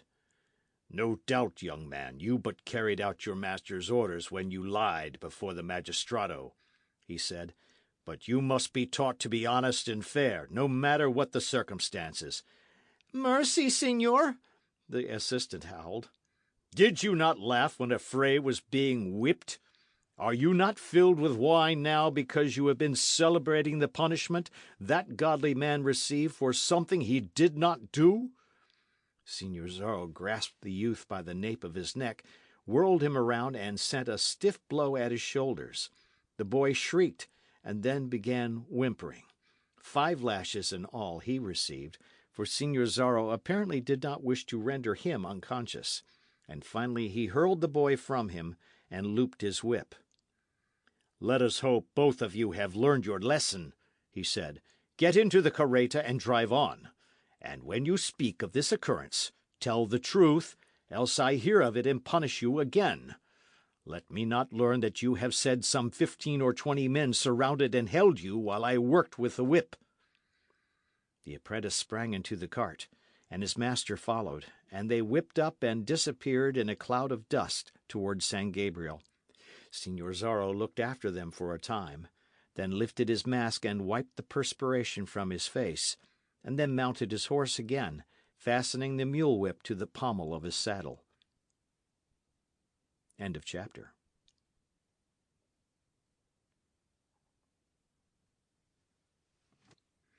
The Mark of Zorro by Johnston McCulley. Chapter 23. More Punishment. Señor Zorro rode quickly to the crest of the hill beneath which was the pueblo, and there he stopped his horse and looked down at the village. It was almost dark, but he could see quite well enough for his purpose. Candles had been lighted in the tavern, and from the building came the sounds of raucous song and loud jest. Candles were burning at the Presidio, and from some of the houses came the odour of cooking food. Señor Zorro rode on down the hill. When he reached the edge of the plaza, he put spurs to his horse and dashed up to the tavern door, before which half a dozen men were congregated, the most of them under the influence of wine. "Landlord!" he cried. None of the men about the door gave him particular attention at first, thinking he was but some caballero on a journey wishing refreshment. The landlord hurried out, rubbing his fat hands together, and stepped close to the horse, and then he saw that the rider was masked, and that the muzzle of a pistol was threatening him. "Is the magistrado within?" Señor Zorro asked. Si, señor." "Stand where you are and pass the word for him. Say there is a caballero here who wishes speech with him regarding a certain matter." The terrified landlord shrieked for the magistrado, and the word was passed inside. Presently the judge came staggering out, crying in a loud voice to know who had summoned him from his pleasant entertainment. He staggered up to the horse and put one hand against it, and looked up to find two glittering eyes regarding him through a mask. He opened his mouth to shriek, but Señor Zorro warned him in time. "Not a sound, or you die," he said. "I have come to punish you. Today you passed judgment on a godly man who was innocent. Moreover, you knew of his innocence, and the trial was but a farce. By your order he received a certain number of lashes. You shall have the same payment." "You dare—" "Silence!" the highwayman commanded. "You about the door there, come to my side," he called. They crowded forward, the most of them peons, who thought that here was a caballero who wished something done, and had gold to pay for it. In the dusk they did not see the mask and pistol until they stood beside the horse, and it was too late to retreat then. "We are going to punish this unjust magistrado," Señor Zorro told them. "The 5 of you will seize him now, and conduct him to the post in the middle of the plaza, and there you will tie him. The first man to falter receives a slug of lead from my pistol, and my blade will deal with the others. And I wish speed also." The frightened magistrado began to screech now.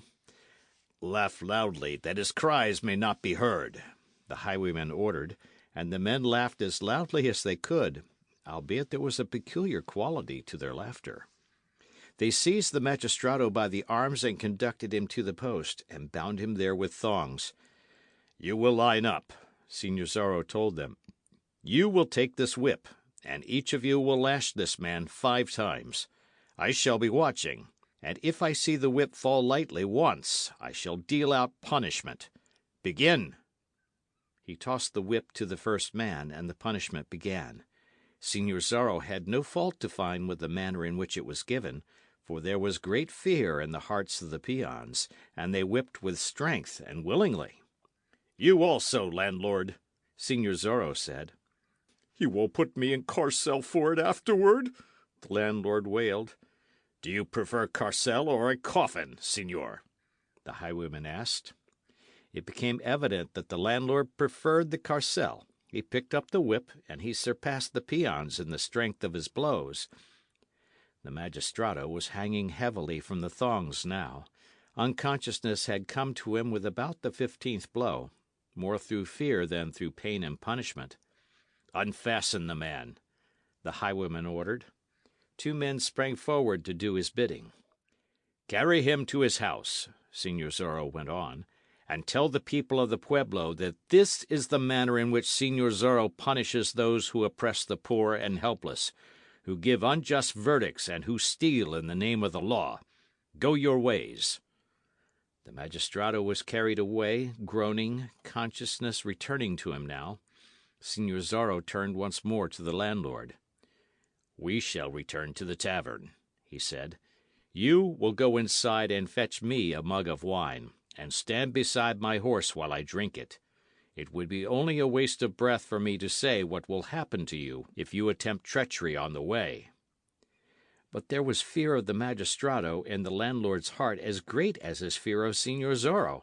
He went back to the tavern beside the highwayman's horse, and he hurried inside as if to get the wine. But he sounded the alarm. "Signor Zorro is without," he hissed at those nearest the table. "He has just caused the magistrado to be whipped cruelly. He has sent me to get him a mug of wine." Then he went on to the wine cask and began drawing the drink slowly as possible. There was sudden activity inside the tavern. Some half-dozen caballeros were there, men who followed in the footsteps of the governor. Now they drew their blades and began creeping toward the door, and one of them who possessed a pistol and had it in his sash drew it out, saw that it was prepared for work, and followed in their wake. Signor Zorro, sitting his horse some 20 feet from the door of the tavern, suddenly beheld a throng rush out at him, saw the light flash from half a dozen blades, heard the report of a pistol, and heard a ball whistle past his head. The landlord was standing in the doorway, praying that the highwayman would be captured, for then he would be given some credit, and perhaps the magistrado would not punish him for having used the lash. Signor Zorro caused his horse to rear high in the air, and then raked the beast with the spurs. The animal sprang forward into the midst of the caballeros, scattering them. That was what Signor Zorro wanted. His blade already was out of its scabbard, and it passed through a man's sword arm, swung over and drew blood on another. He fenced like a maniac, manoeuvring his horse to keep his antagonists separated, so that only one could get at him at a time. Now the air was filled with shrieks and cries, and men came tumbling from the houses to ascertain the cause of the commotion. Signor Zorro knew that some of them would have pistols, and while he feared no blade, he realized that a man could stand some distance away and cut him down with a pistol ball. So he caused his horse to plunge forward again, and before the fat landlord realized it, Signor Zorro was beside him, and had reached down and grasped him by the arm. The horse darted away, the fat landlord dragging, shrieking for rescue, and begging for mercy in the same breath. Signor Zorro rode with him to the whipping post. "Hand me that whip," he commanded. The shrieking landlord obeyed, and called upon the saints to protect him. And then Signor Zorro turned him loose, and curled the whip around his fat middle. And as the landlord tried to run, he cut at him again and again. He left him once to charge down upon those who had blades, and so scatter them, and then he was back with the landlord again, applying the whip. "You tried treachery," he cried. "Dog of a thief! You would send men about my ears, eh? I'll strip your tough hide." "Mercy!" the landlord shrieked, and fell to the ground. Signor Zorro cut at him again, bringing forth a yell more than blood. He wheeled his horse and darted at the nearest of his foes. Another pistol ball whistled past his head. Another man sprang at him with blade ready. Signor Zorro ran the man neatly through the shoulder, and put spurs to his horse again. He galloped as far as the whipping post, and there he stopped his horse and faced them for an instant. "There are not enough of you to make a fight interesting, signores," he cried. He swept off his sombrero and bowed to them in nice mockery, and then he wheeled his horse again and dashed away. End of chapter.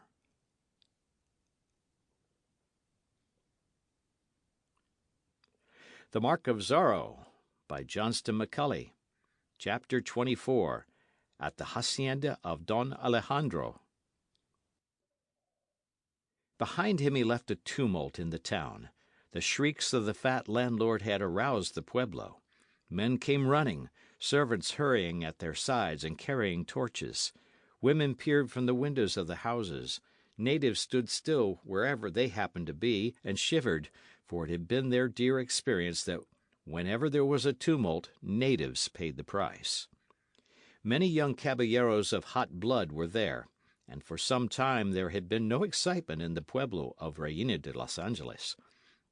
These young men crowded into the tavern and listened to the wails of the landlord, and some hurried to the house of the magistrado and saw his wounds, and heard him declaim on the indignity that had been offered the law, and therefore his Excellency the Governor. Captain Ramon came down from the Presidio, and when he heard the cause of the tumult he swore great oaths, and sent his only well man to ride along the Pala road, overtake Sergeant Gonzales and his troopers, and bid them return and take the trail, since at the time being they were following a false scent. But the young caballeros saw in this circumstance a chance for excitement that was to their liking, and they asked permission of the Commandante to form a posse and take after the highwaymen, a permission they received immediately. Some 30 of them mounted horses, looked to weapons, and set out, with the intention of dividing into 3 bands of 10 each when they came to forks in the trail. The townsmen cheered them as they started, and they galloped rapidly up the hill and toward the San Gabriel road, making a deal of noise, glad that now there was a moon to let them see the foe when they approached him. In time they separated, 10 going toward San Gabriel proper, 10 taking the trail that led to the hacienda of Fray Felipe, and the last 10 following a road that curved down the valley to the neighbourhood of a series of landed estates owned by wealthy dons of the day. Along this road Don Diego Vega had ridden some time before, the deaf and dumb Bernardo behind him on the mule. Don Diego rode with leisure, and it was long after nightfall when he turned from the main road and followed a narrower one toward his father's house. Don Alejandro Vega, the head of the family, sat alone at his table, the remains of the evening meal before him, when he heard a horseman before the door. A servant ran to open it, and Don Diego entered, Bernardo following close behind him. "Ah, Diego, my son!" the old Don cried, extending his arms. Don Diego was clasped for an instant to his father's breast, and then he sat down beside the table and grasped a mug of wine. Having refreshed himself, he faced Don Alejandro once more. "It has been a fatiguing journey," he remarked. "And the cause for it, my son?" "I felt that I should come to the hacienda," Don Diego said. "It is no time to be in the pueblo. Wherever a man turns he finds naught but violence and bloodshed. This confounded Señor Zorro—" "Ha! What of him?" "Please do not ha me, sir and father. I have been ha'd at from morning until night these several days. These be turbulent times. This Señor Zorro has made a visit to the Pulido hacienda and frightened everyone there. I went to my hacienda on business, and from there I went over to see old Fray Felipe, thinking I might get a chance to meditate in his presence. And who makes an appearance but a big sergeant and his troopers seeking this Señor Zorro?" "They caught him?" "I believe not, sir and father. I returned to the pueblo, and what think you happened there this day? They brought in Fray Felipe, accused of having swindled a dealer, and after a mockery of a trial they lashed him to a post and gave him the whip 15 times across his back." "The scoundrels!" Don Alejandro cried. "I could stand it no longer, and so I decided to pay you a visit. Wherever I turn, there is turmoil. It is enough to make a man insane.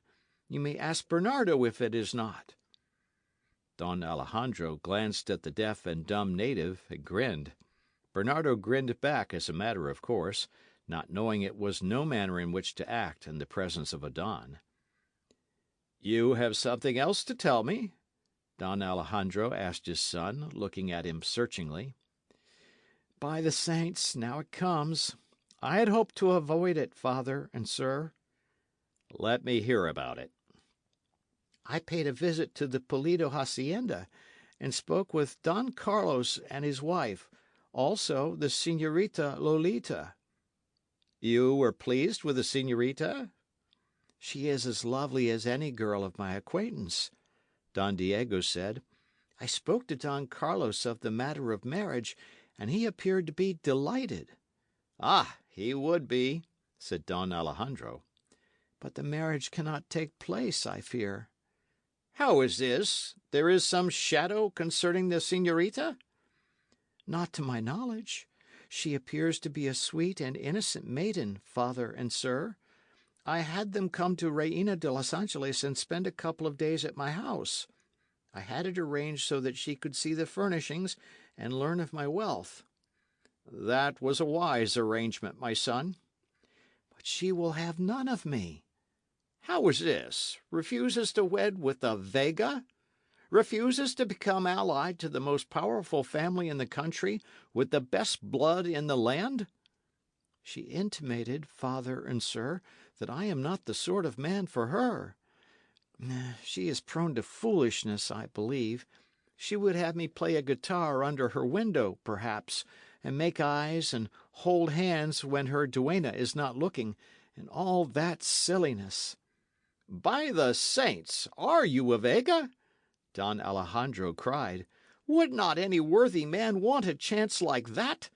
Would not any caballero delight to serenade his love on a moonlight night?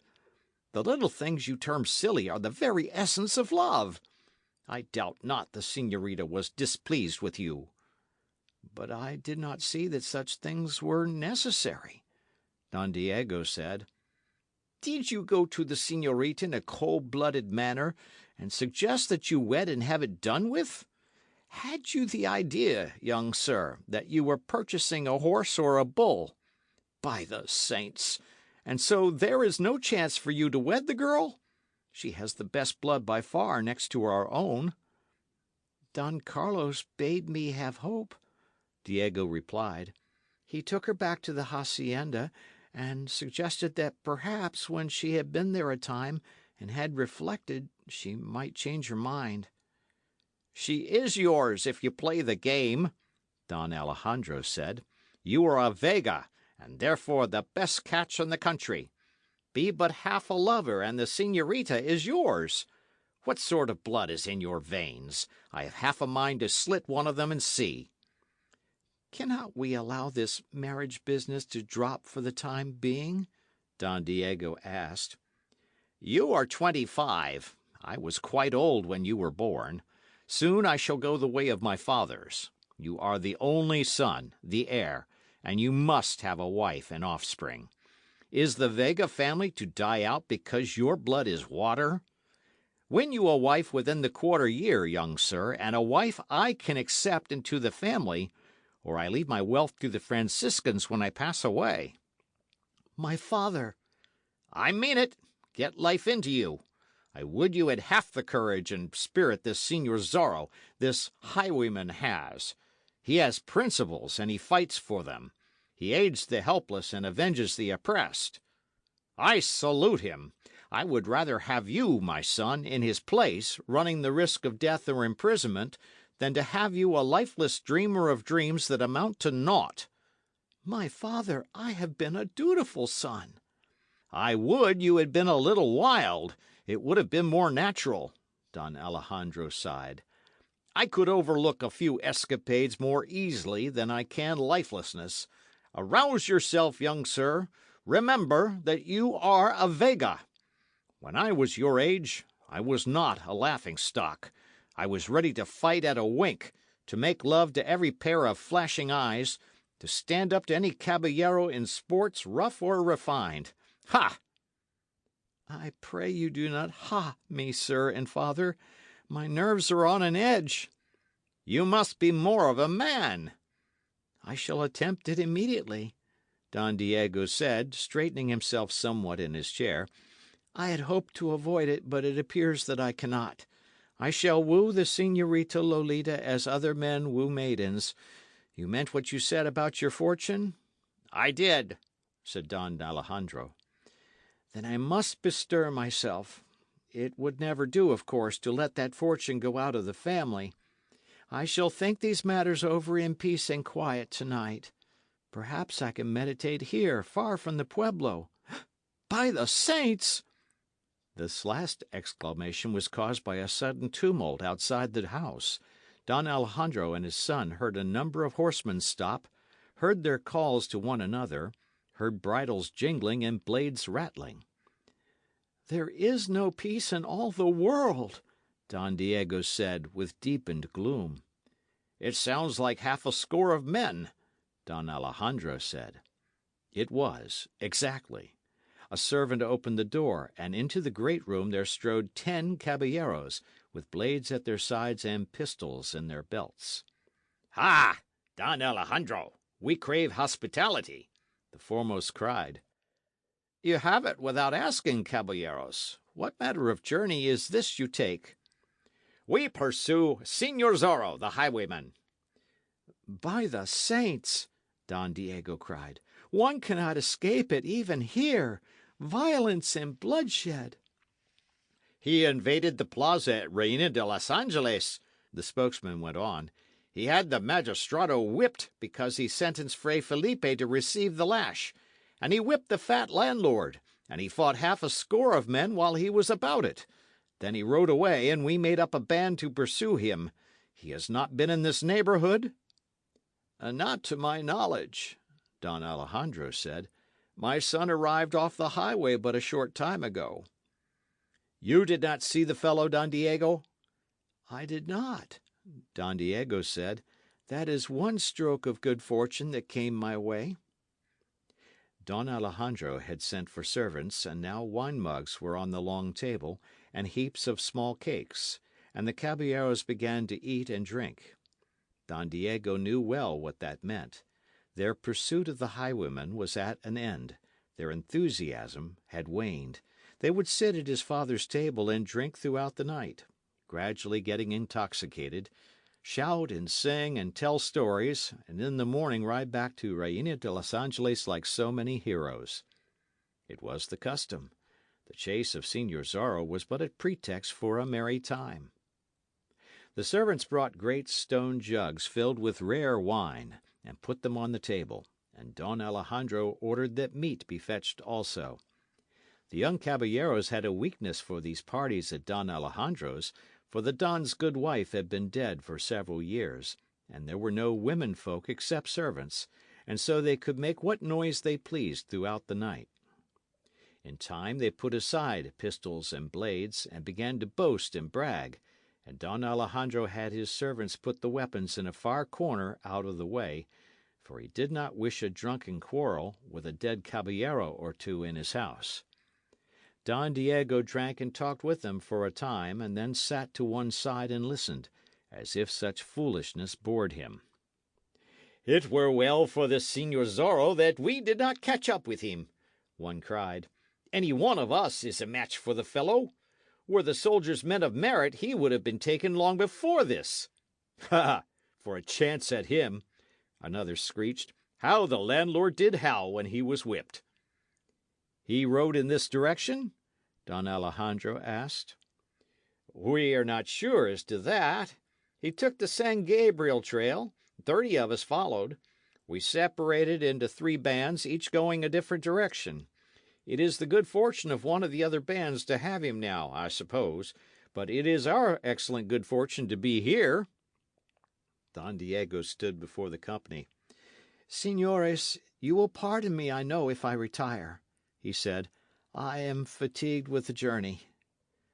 Retire by all means, one of his friends cried, and when you are rested, come out to us again and make merry. They laughed at that, and Don Diego bowed ceremoniously, and observed that several scarcely could get to their feet to bow in return, and then the scion of the house of Vega hurried from the room with the deaf and dumb man at his heels. He entered a room that always was ready for him, and in which a candle already was burning, and closed the door behind him, and Bernardo stretched his big form on the floor just outside it, to guard his master during the night. In the great living room Don Diego scarcely was missed. His father was frowning and twisting his moustache, for he would have had his son like other young men. In his youth, he was remembering, he never left such a company early in the evening, and once again he sighed and wished that the saints had given him a son with red blood in his veins. The caballeros were singing now, joining in the chorus of a popular love song, and their discordant voices filled the big room. Don Alejandro smiled as he listened, for it brought his own youth back to him.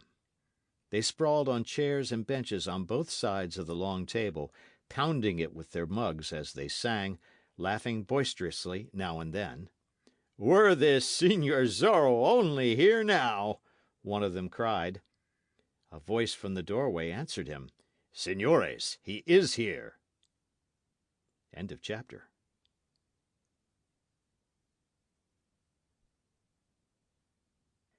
The Mark of Zorro by Johnston McCulley. Chapter 25. A League is Formed. The song ceased. The laughter was stilled. They blinked their eyes and looked across the room. Signor Zorro stood just inside the door, having entered from the veranda without them knowing it. He wore his long cloak and his mask, and in one hand he held his accursed pistol, and its muzzle was pointed at the table. So, these are the manner of men who pursue Signor Zorro and hope to take him, he said. Make not a move, else lead flies. Your weapons, I perceive, are in the corner. I could kill some of you and be gone before you could reach them. "'Tis he! 'Tis he!" a tipsy caballero was crying. Your noise may be heard a mile away, signores. What a posse to go pursuing a man! Is this the way you attend to duty? Why have you stopped to make merry while Signor Zorro rides the highway? Give me my blade and let me stand before him, one cried. If I allowed you to have blade, you would be unable to stand, the highwayman answered. Think you there is one in this company who could fence with me now? There is one, cried Don Alejandro in a loud voice, springing to his feet.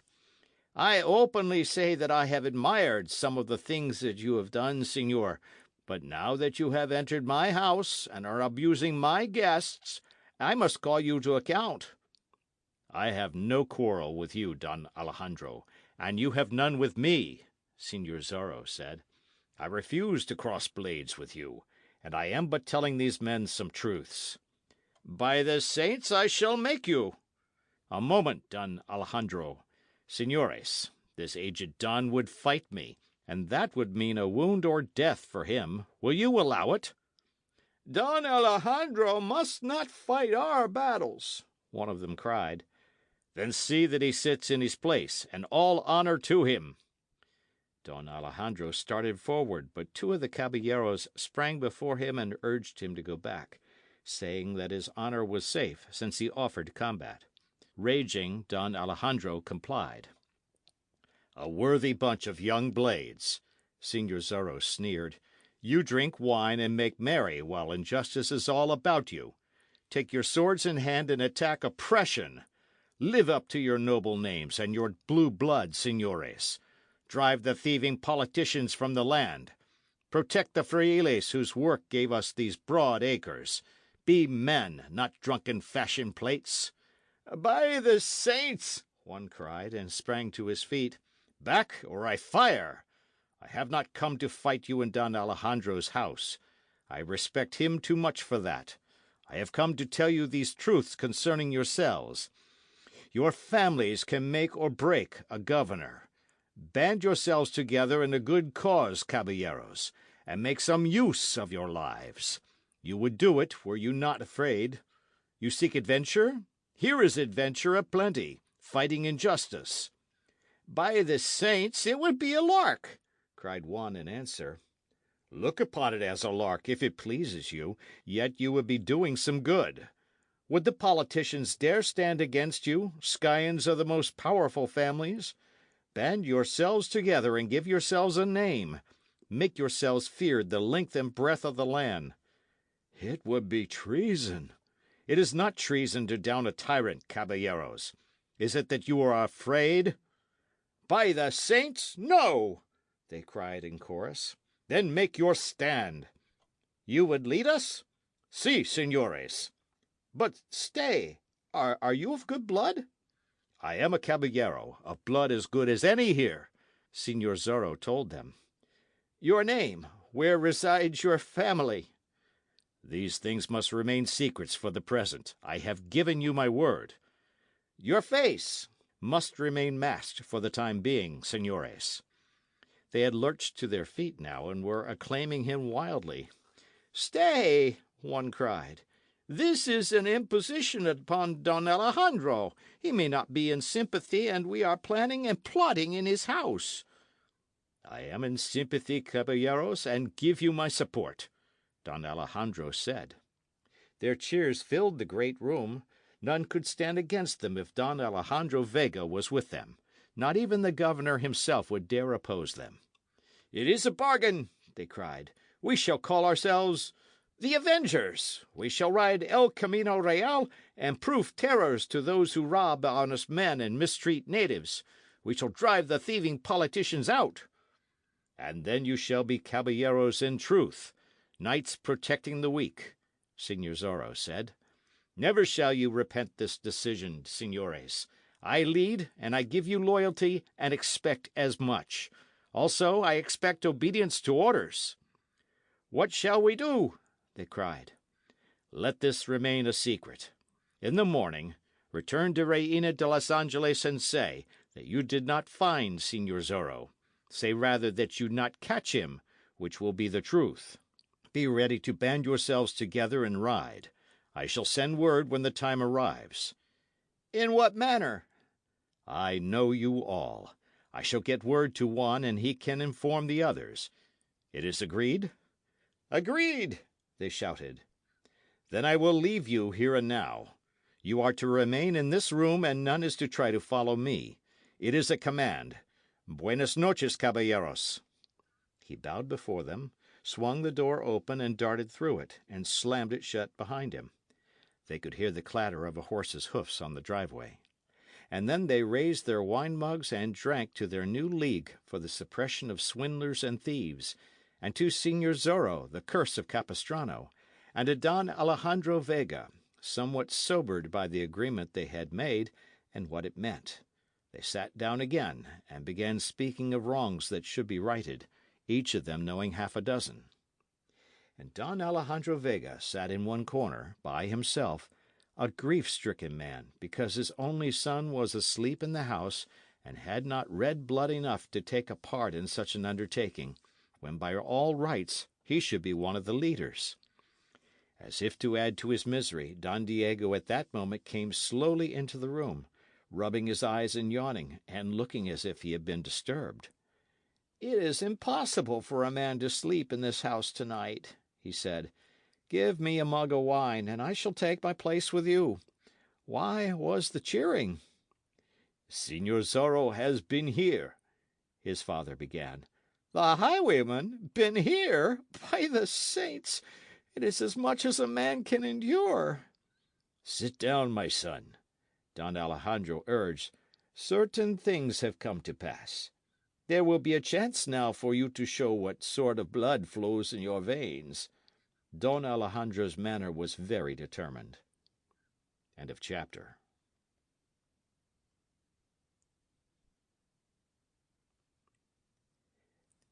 The Mark of Zorro by Johnston McCulley. Chapter 26. An Understanding.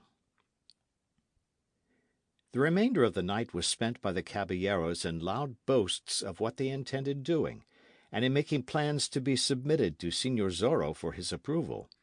And, though they appeared to look upon this thing as a lark and a means to adventure, yet there was an undercurrent of seriousness in their manner. For they knew well the state of the times, and realized that things were not as they should be, and in reality they were exponents of fairness to all.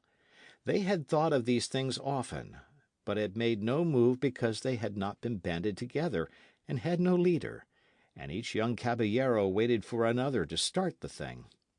But now this Señor Zorro had struck at the psychological moment, and things could be done.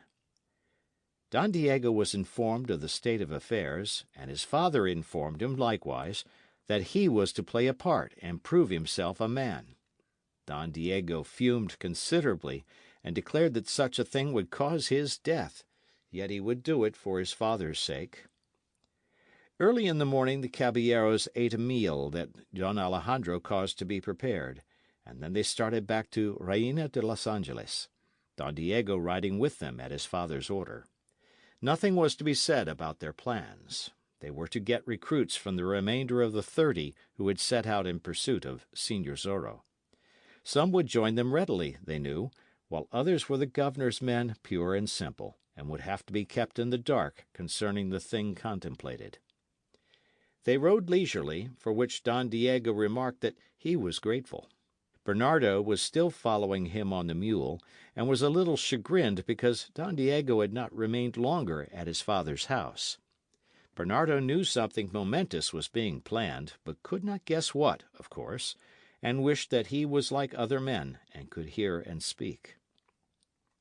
When they reached the plaza, they found that the other two parties already were there, saying that they had not come up with the highwayman. Some declared that they had seen him in the distance, and one that he had fired a pistol at him, at which the caballeros who had been at Don Alejandro's put their tongues in their cheeks and looked at one another in a peculiar manner. Don Diego left his companions and hurried to his house, where he donned fresh clothing and refreshed himself generally. He sent Bernardo about his business, which was to sit in the kitchen and await his master's call, and then he ordered his carriage around. That carriage was one of the most gorgeous along El Camino Real, and why Don Diego had purchased it had always been a mystery. There were some who said he did it to show his wealth, while others declared a manufacturer's agent had worried him so much that Don Diego had given him the order to be rid of him. Don Diego came from his house dressed in his best, but he did not get into the carriage. Again there was a tumult in the plaza, and into it rode Sergeant Pedro Gonzalez and his troopers. The man Captain Ramon had sent after them had overtaken them easily, for they had been riding slowly and had not covered many miles. "Ah, Don Diego, my friend!" Gonzalez cried. "Still living in this turbulent world?" "From necessity," Don Diego replied. "Did you capture this Señor Zorro?" "The pretty bird escaped us, caballero. It appears that he turned towards San Gabriel that night, while we went chasing him towards Pala. Ah, well, it is nothing to make a small mistake. Our revenge shall be the greater when we find him." "What do you do now, my sergeant?" "My men refresh themselves, and then we ride towards San Gabriel.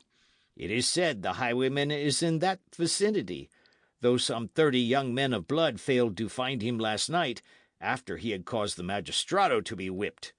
No doubt he hid himself in the brush, and chuckled when the caballeros rode by."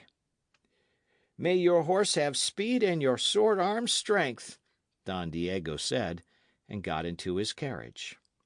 2 magnificent horses were hitched to the carriage, and a native coachman in rich livery drove them. Don Diego stretched back on the cushions and half closed his eyes as the carriage started. The driver went across the plaza and turned into the highway, and started toward the hacienda of Don Carlos Pulido. Sitting on his veranda, Don Carlos saw the gorgeous carriage approaching, and growled low down in his throat, and then got up and hurried into the house to face his wife and daughter. "Señorita, Don Diego comes," he said. "I have spoken words regarding the young man, and I trust that you have given heed to them as a dutiful daughter should." Then he turned and went out to the veranda again, and the señorita rushed into her room, and threw herself upon a couch to weep. The saints knew she wished that she could feel some love for Don Diego, and take him for a husband, for it would help her father's fortunes, yet she felt that she could not. Why did not the man act the caballero? Why did he not exhibit a certain measure of common sense? Why did he not show that he was a young man bursting with health, instead of acting like an aged don with one foot in the grave? Don Diego got from the carriage and waved to the driver to continue to the stable yard. He greeted Don Carlos languidly, and Don Carlos was surprised to note that Don Diego had a guitar beneath one arm.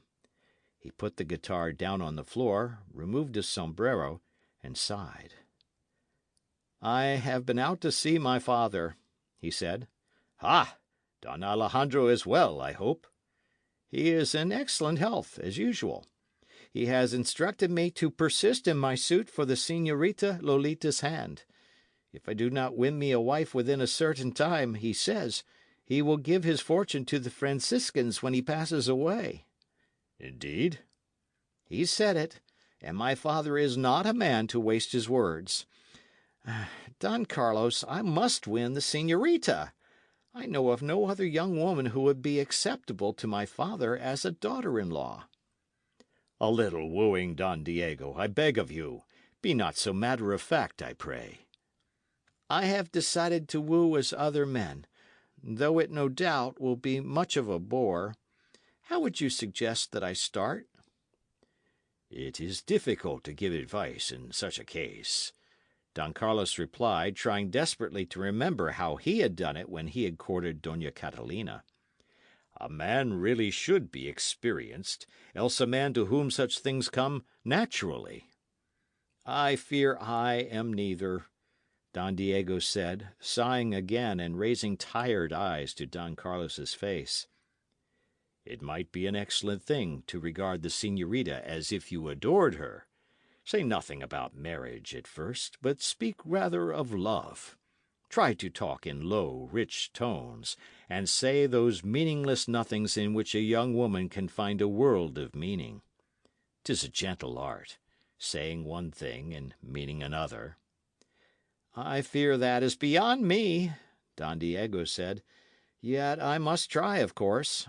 I may see the señorita now?" Don Carlos went to the doorway and called his wife and daughter, and the former smiled upon Don Diego in encouragement, and the latter smiled also, yet with fear and trembling. For she had given her heart to the unknown Señor Zorro, and could love no other man, and could not wed where she did not love, not even to save her father from poverty.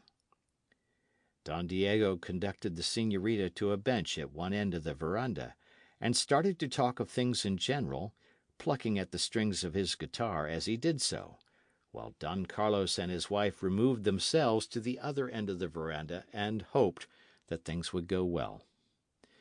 Señorita Lolita was glad that Don Diego did not speak of marriage as he had done before. Instead, he told of what had happened in the pueblo, of Fray Felipe's whipping, and of how Señor Zorro had punished the magistrado, and fought a dozen men, and made his escape. Despite his air of languor, Don Diego spoke in an interesting manner, and the señorita found herself liking him more than before. He told, too, of how he had gone to his father's hacienda, and of how the caballeros had spent the night there, drinking and making merry. But he said nothing of Señor Zorro's visit, and the league that had been formed, having taken his oath not to do so. "My father threatens to disinherit me if I do not get me a wife within a specified time," Don Diego said then. "Would you like to see me lose my father's estate, señorita?" "Certainly not," she replied. "There are many girls who would be proud to wed you, Don Diego." "But not you?" "Certainly I would be proud. But can a girl help it if her heart does not speak? Would you wish a wife who did not love you? Think of the long years you would have to spend beside her, and no love to make them endurable." "You do not think, then, that you could ever learn to love me, señorita?" Suddenly the girl faced him and spoke in lower tones and earnestly. "You are a caballero of the blood, señor. I may trust you?" "To death, señorita." "Then I have something to tell you, and I ask that you let it remain your secret. It is an explanation, in a way." "Proceed, señorita." "If my heart bade me do so, nothing would please me more than to become your wife, señor, for I know that it would mend my father's fortunes. But perhaps I am too honest to wed where I do not love. There is one great reason why I cannot love you." "There is some other man in your heart?" "You have guessed it, señor. My heart is filled with his image. You would not want me for wife in such a case. My parents do not know. You must keep my secret. I swear by the saints that I have spoken the truth." "The man is worthy?" "I feel sure that he is, caballero. Did he prove to be otherwise, I should grieve my life away, yet I could never love another man. You understand now?" "I understand fully, señorita. May I express the hope that you will find him worthy, and in time the man of your choice?" I knew you would be the true caballero. And if things should go amiss and you need a friend, command me, señorita. My father must not suspect at the present time. We must let him think that you still seek me, and I will pretend to be thinking more of you than before, and gradually you will cease your visits. I understand, señorita. Yet that leaves me in bad case. I have asked your father for permission to woo you, and if I go to wooing another girl now, I will have him about my ears in just anger. And if I do not woo another girl, I shall have my own father upbraiding me. It is a sorry state. Perhaps it will not be for long, señor. Ha! I have it. What does a man do when he is disappointed in love? He mopes, he pulls a long face, he refuses to partake of the actions and excitements of the times. Señorita, you have saved me in a way. I shall languish because you do not return my love. Then men will think they know the reason when I dream in the sun and meditate instead of riding and fighting like a fool. I shall be allowed to go my way in peace, and there shall be a romantic glamour cast about me. An excellent thought. Señor, you are incorrigible, the Señorita Lolita exclaimed, laughing. Don Carlos and Doña Catalina heard that laugh, looked around, and then exchanged quick glances. Don Diego Vega was getting along famously with the señorita, they thought. Then Don Diego continued the deception by playing his guitar and singing a verse of a song that had to do with bright eyes and love. Don Carlos and his wife glanced at each other again, this time in apprehension, and wished that he would stop, for the scion of the Vegas had many superiors as musician and vocalist, and they feared that he might lose what ground he had gained in the señorita's estimation. But if Lolita thought little of the caballero's singing, she said nothing to that effect, and she did not act displeased. There was some more conversation, and just before the siesta hour, Don Diego bade them buenos dias and rode away in his gorgeous carriage. From the turn in the driveway, he waved back at them. End of chapter.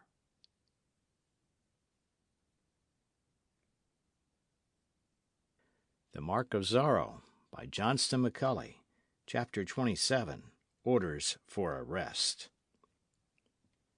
Captain Ramon's courier, sent north with a letter for the governor, had dreams of gay times in San Francisco de Asís before returning to his presidio at Reina de los Angeles. He knew a certain señorita there whose beauty caused his heart to burn. So he rode like a fiend after leaving his comandante's office, changed mounts at San Fernando and at a hacienda along the way, and galloped into Santa Barbara a certain evening just at dusk, with the intention of changing horses again, getting meat and bread and wine at the presidio, and rushing on his way. And at Santa Barbara his hopes of basking in the señorita's smiles at San Francisco de Asís were cruelly shattered, for before the door of the presidio there was a gorgeous carriage that made Don Diego's appear like a carreta, and a score of horses were tethered there, and more troopers than were stationed at Santa Barbara regularly moved about the highway, laughing and jesting with one another. The governor was in Santa Barbara.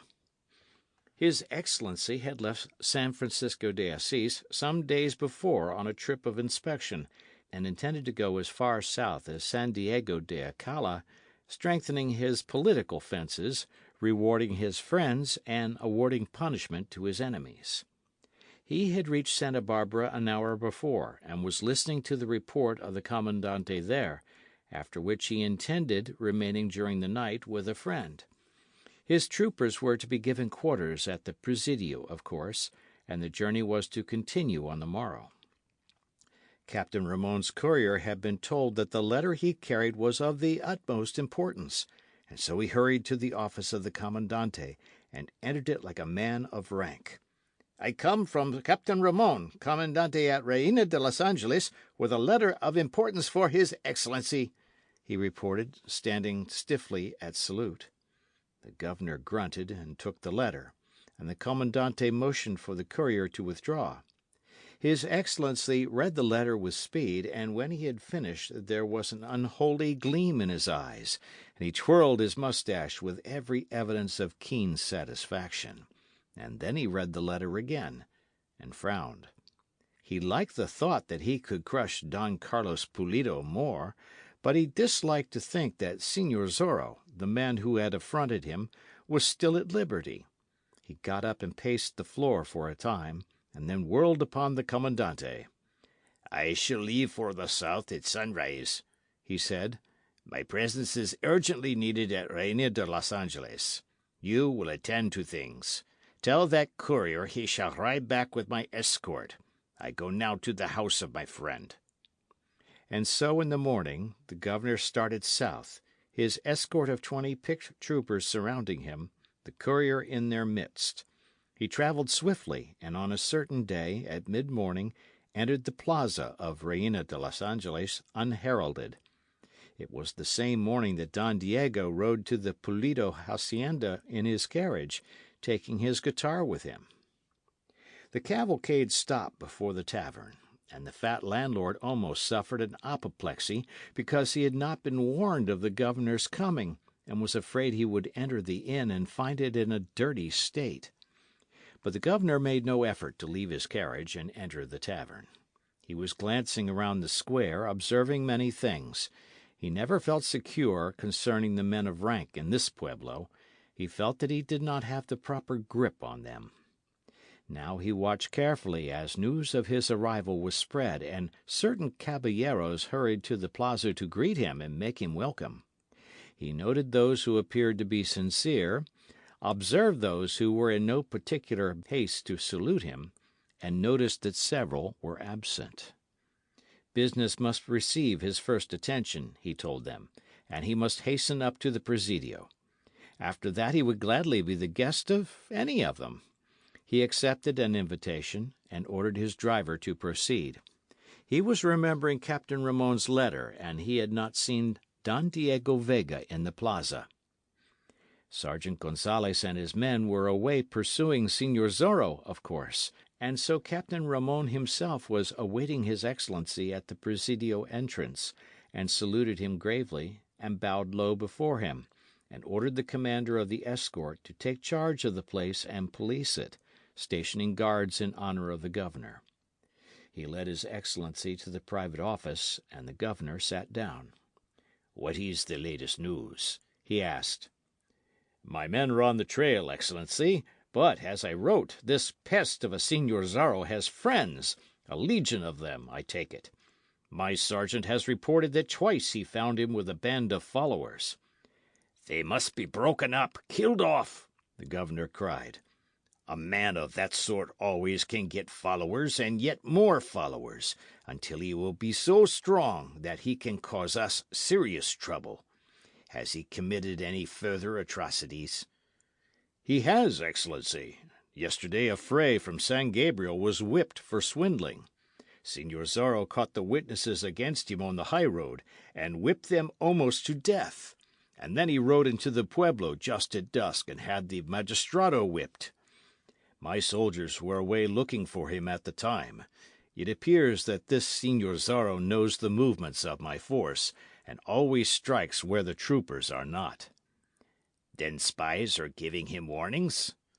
"It appears so, Excellency. Last night some 30 young caballeros rode after him, but did not find track of the scoundrel. They returned this morning." "Was Don Diego Vega with them?" "He did not ride out with them, but he returned with them. It seems that they picked him up at his father's hacienda. You perhaps guessed that I meant the Vegas in my letter. I am convinced now, Your Excellency, that my suspicions in that quarter were unjust. This Señor Zorro even invaded Don Diego's house one night when Don Diego was away." "How is this?" "But Don Carlos Pulido and his family were there." "Ha! In Don Diego's house. What is the meaning of that?" "It is amusing," said Captain Ramon, laughing lightly. "I have heard that Don Alejandro ordered Don Diego to get him a wife. The young man is not the sort to woo woman. He is lifeless." "I know the man. Proceed." So he rides straight away to the hacienda of Don Carlos and asks permission to pay his addresses to Don Carlos's only daughter. Señor Zorro was abroad, and Don Diego, going to his own hacienda on business, asked Don Carlos to come to the pueblo with his family, where it would be safer, and occupy his house until he returned. The Pulidos could not refuse, of course, and Señor Zorro, it appears, followed them. Ha! Go on. It is laughable that Don Diego fetched them here to escape Señor Zorro's wrath, when in reality they are hand in glove with the highwayman. Remember, this Señor Zorro had been at the Pulido hacienda. We got word from a native, and almost caught him there. He had been eating a meal. He was hiding in a closet, and while I was alone there and my men searching the trails, he came from the closet, ran me through the shoulder from behind, and escaped. "The low scoundrel!" the governor exclaimed. "But do you think there will be a marriage between Don Diego and the Señorita Pulido?" "I imagine there would be no worry in that regard, Excellency. I am of the opinion that Don Diego's father put a flea in his ear. He probably called Don Diego's attention to the fact that Don Carlos does not stand very high with your Excellency, and that there are daughters of other men who do. At any rate, the Pulidos returned to their hacienda after Don Diego's return. Don Diego called upon me here at the Presidio, and appeared to be anxious that I would not think him a man of treason." "I am glad to hear it. The Vegas are powerful. They never have been my warm friends, yet never have they raised hands against me, so I cannot complain. It is good sense to keep them friendly, if that be possible. But these Pulidos—" "Even the Señorita appears to be giving aid to this highwayman," Captain Ramon said. "She boasted to me of what she called his courage. She sneered at the soldiers. Don Carlos Pulido and some of the frailes are protecting the man, giving him food and drink, hiding him, sending him news of the troopers' whereabouts. The Pulidos are hindering our efforts to capture the rogue. I would have taken steps, but I thought it best to inform you and await your decision." "There can be but one decision in such a case," said the governor loftily. "No matter how good a man's blood may be, or what his rank, he cannot be allowed to commit treason without suffering the consequences. I had thought that Don Carlos had learned his lesson, but it appears he has not. Are any of your men in the Presidio?" "Some who are ill, Excellency." "That courier of yours returned with my escort. Does he know the country well hereabouts?" "Certainly, Excellency. He has been stationed here for some little time." "Then he can act as guide. Send half my escort at once to the hacienda of Don Carlos Pulido. Have them arrest the Don and fetch him to Carcel, and incarcerate him there. That will be a blow to his high blood. I have had quite enough of these Pulidos." "And the haughty Doña who sneered at me, and the proud Señorita who scorned the troopers?" "Ha! It is a good thought. It will teach a lesson to all in this locality. Have them fetched to Carcel and incarcerated also," the governor said. End of chapter.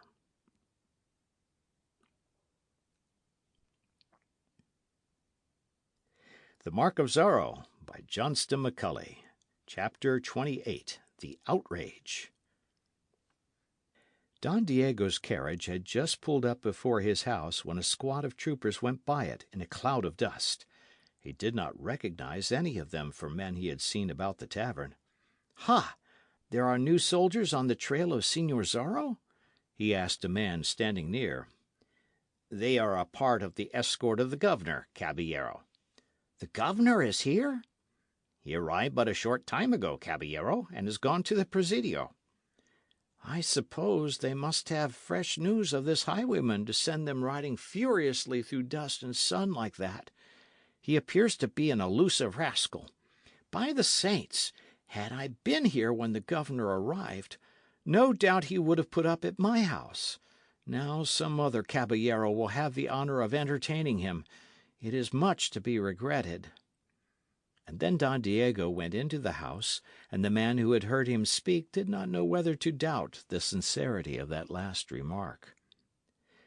Led by the courier, who knew the way, the squad of troopers galloped swiftly along the high road, and presently turned up the trail toward Don Carlos's house. They went at this business as they would have gone about capturing a desperado. As they struck the driveway, they scattered to left and right, tearing up Doña Catalina's flower beds and sending chickens squawking out of the way, and so surrounded the house in almost an instant of time. Don Carlos had been sitting on the veranda in his accustomed place, half in a doze, and he did not notice the advance of the troopers until he heard the beating of the horses' hoofs. He got to his feet in alarm, wondering whether Señor Zorro was in the vicinity again and the soldiers were after him. 3 dismounted in a cloud of dust before the steps, and the sergeant who commanded them made his way forward, slapping the dust from his uniform. "You are Don Carlos Pulido?" he asked in a loud voice. "I have that honor, señor." "I have order to place you under military arrest." "Arrest?" Don Carlos cried. "Who gave you such orders?" "His Excellency the Governor. He now is in Reina de los Angeles, señor." "And the charge?" "Treason and aiding the enemies of the state." "Preposterous!" Don Carlos cried. "I am accused of treason when, though the victim of oppression, I have withheld my hand against those in power? What are the particulars of the charges?" "You will have to ask the magistrado. That, señor, I know nothing of the matter except that I am to arrest you." "You wish me to accompany you?" "I demand it, señor." "I am a man of blood, a caballero." "I have my orders." "So I cannot be trusted to appear at my place of trial? But perhaps the hearing is to be held immediately. So much the better, for all the quicker can I clear myself. We go to the Presidio?" "I go to the Presidio when this work is done. You go to Carcel," the sergeant said. "To Carcel!" Don Carlos screeched. "You would dare? You would throw a caballero into the filthy jail? You would place him where they keep insubordinate natives and common felons?" "I have my orders, señor. You will prepare to accompany us at once." "I must give my superintendent instructions regarding the management of the hacienda." "I'll go along with you, señor." Don Carlos's face flamed purple. His hands clenched as he regarded the sergeant. "Am I to be insulted with every word?" he cried. "Do you think I would run away like a criminal?" "I have my orders, señor," the sergeant said. "At least, I may break this news to my wife and daughter without an outsider being at my shoulder?" "Your wife is Doña Catalina Pulido?" "Certainly." "I am ordered to arrest her also, señor." "Scum!" Don Carlos cried. "You would put hands on a lady! You would remove her from her house?" "It is my orders. She too is charged with treason and with aiding the enemies of the state." "By the saints, it is too much! I shall fight against you and your men as long as there is breath in my body." "And that would not be for long, Don Carlos, if you attempt to give battle. I am but carrying out my orders." "My beloved wife placed under arrest like a native wench? And on such a charge? What are you going to do with her, sergeant?" "She goes to Carcel."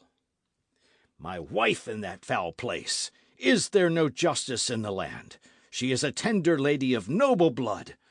"Enough of this, señor. My orders are my orders, and I carry them out as instructed. I am a soldier, and I obey."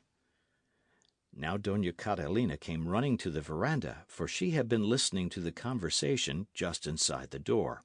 Her face was white, but there was a look of pride in it.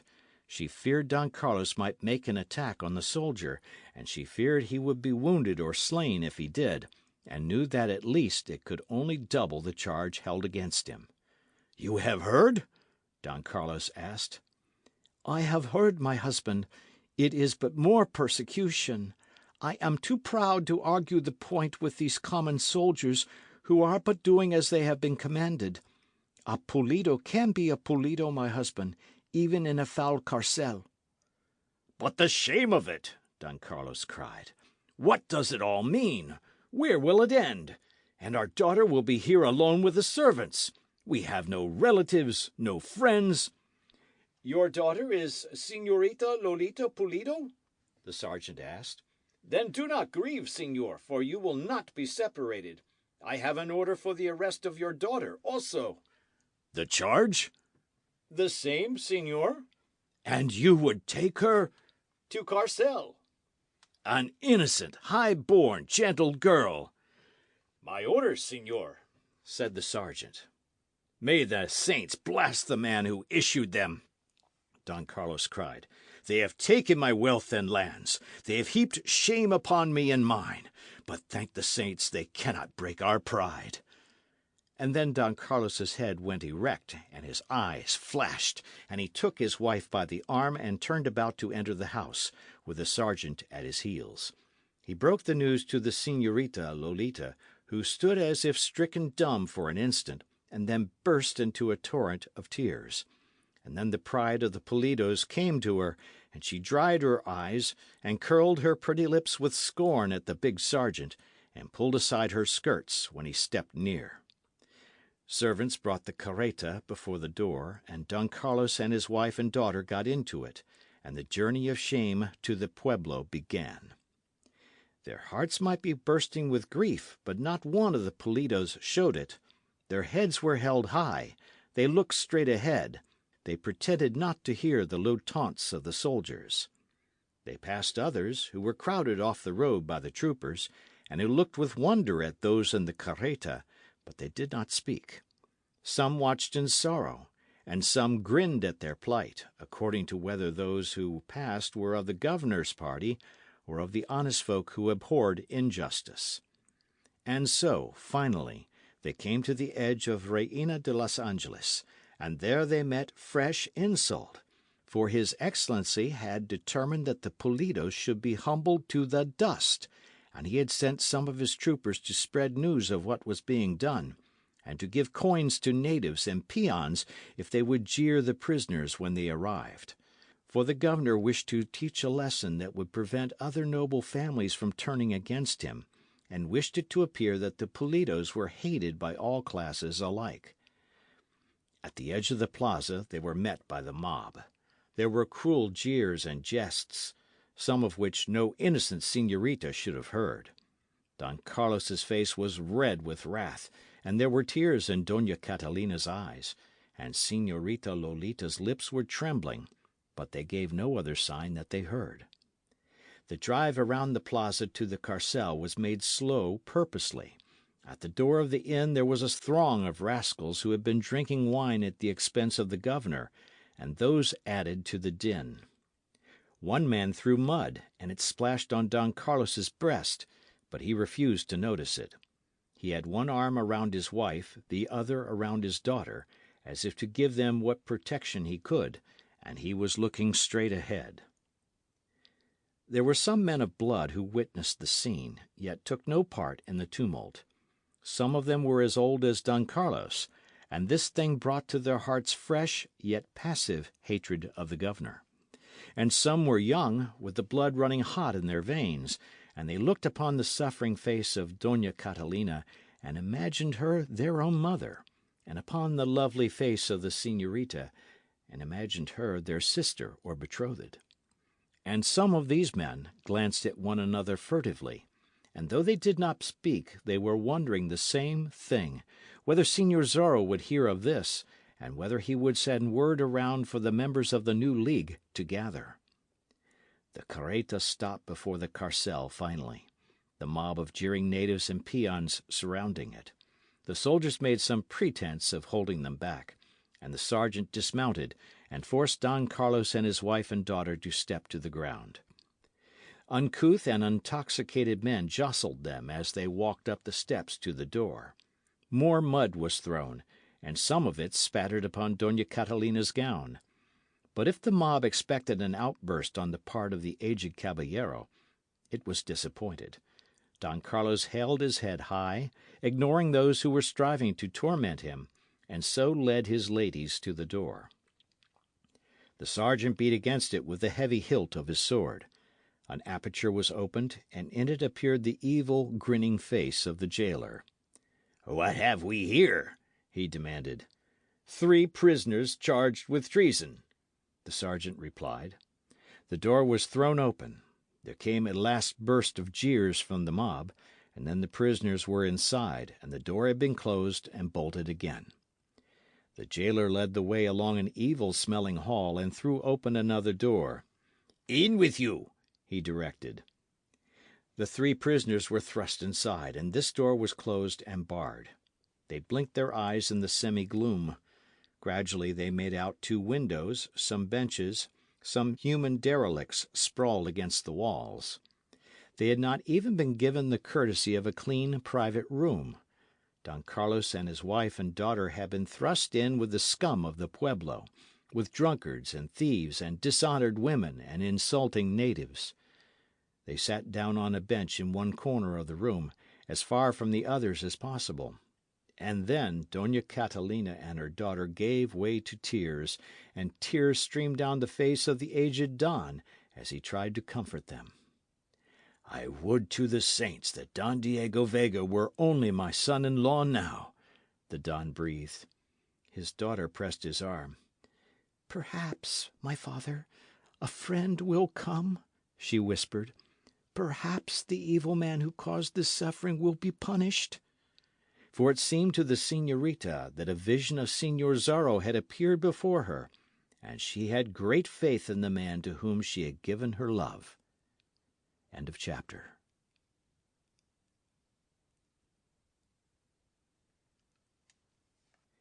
The Mark of Zorro, by Johnston McCulley. Chapter 29. Don Diego Feels Ill. 1 hour after Don Carlos Pulido and his ladies had been incarcerated in the carcel, Don Diego Vega, dressed most fastidiously, made his way slowly on foot up the slope to the Presidio to make his call on His Excellency the Governor. He walked with swinging stride, gazing both to right and left as if at the hills in the distance, and once he stopped to observe a blossom that bloomed beside the path. His rapier was at his side, his most fashionable one with its jewelled hilt, and in his right hand he carried a handkerchief of flimsy lace, which he wafted this way and that like a dandy, and now and then touched it to the tip of his nose. He bowed ceremoniously to 2 or 3 caballeros who passed him, but spoke to none beyond the necessary words of greeting, and they did not seek conversation with him. For, remembering that they had thought Don Diego Vega was courting the daughter of Don Carlos, they wondered how he would take the matter of her imprisonment along with her father and mother. They did not care to discuss the matter, for their own feelings were high, and they feared they might be betrayed into utterances that might be termed treasonable. Don Diego came to the front door of the Presidio, and the sergeant in charge called the soldiers to attention, giving Vega the salute due his station in life. Don Diego answered it with a wave of his hand and a smile, and went on to the commandante's office, where the governor was receiving such caballeros as cared to call and express their loyalty. He greeted His Excellency with carefully chosen words, bowed over his hand, and then took the chair the governor was kind enough to indicate. "Don Diego Vega," the governor said, "I am doubly glad that you have called upon me today, for in these times a man who holds high office would know his friends." "I should have called sooner, but I was away from my house at the time you arrived," Don Diego said. "You contemplate remaining long in Reina de los Angeles, Excellency?" "Until this highwayman, known as Señor Zorro, is either slain or taken," the governor said. "By the saints, am I never to hear the last of that rogue?" Don Diego cried. "I have heard of nothing else for these many days. I go to spend an evening with a fray, and in comes a crowd of soldiers chasing this Señor Zorro. I repair to the hacienda of my father to get me peace and quiet, and along comes a crowd of caballeros seeking news of Señor Zorro. These be turbulent times. A man whose nature inclines him to music and the poets has no right to exist in the present age." "It desolates me that you have been annoyed," the governor said, laughing. "But I hope to have the fellow soon, and so put an end to that particular annoyance. Captain Ramon has sent for his big sergeant and his troopers to return. I brought an escort of 20, and so we have ample men to run down this curse of Capistrano when next he makes his appearance." "Let us hope it will end as it should," said Don Diego. "A man in high office has many things with which to contend," the governor went on. "Look at what I was forced to do this day. I am called upon to put in prison a man of good blood, and his lady wife and tender daughter. But the state must be protected." "I suppose you mean Don Carlos Pulido and his family?" "I do, caballero." "Now that it is called to my mind again, I must say a few words regarding that," Don Diego said. "I am not sure that my honour is not involved." "Why, caballero, how can that be?" "My father has ordered that I get me a wife and set up my establishment properly.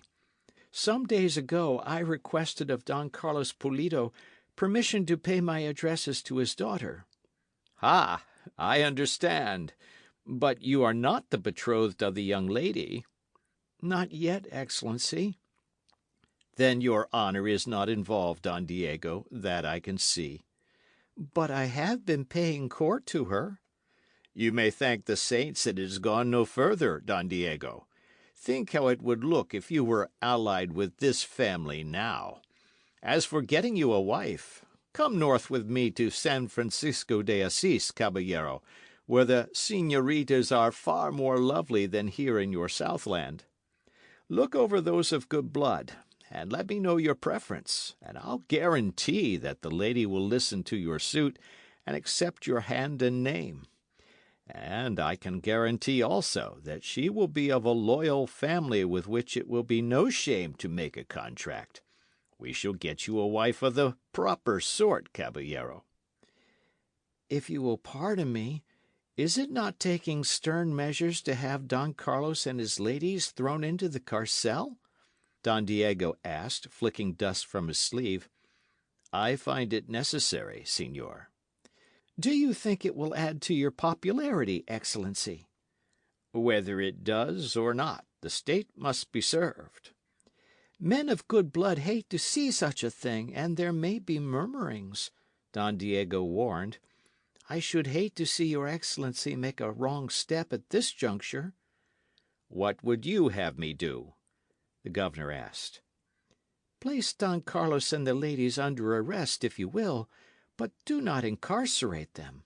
It is unnecessary. They will not run away. Bring them to trial as gentlefolk should be brought to trial." "You are bold, caballero." "By the saints, am I talking too much?" "It were better to leave these matters to the few of us who are trusted with attention to them," the governor said. "I can understand, of course, how it irks a man of good blood to see a don thrown into a carcel, and to see his ladies treated likewise. But in such a case as this—" "I have not heard the nature of the case," Don Diego said. "Ha! Perhaps you may change your mind when you learn it. You have been speaking of this Señor Zorro. What if I tell you that the highwayman is being shielded and protected and fed by Don Carlos Pulido?" "That is astonishing." "And that the Doña Catalina is a party to the treason, and that the lovely señorita has seen fit to talk treasonably and dip her pretty hands into a conspiracy against the state." "This is past belief," Don Diego cried. "Some nights ago Señor Zorro was at the Pulido hacienda. Warning was fetched to the comandante by a native who is loyal. Don Carlos aided the bandit in tricking the soldiers, hid him in a closet, and when Captain Ramon was there alone, this highwayman stepped from the closet and attacked him treacherously and wounded him." "By the saints!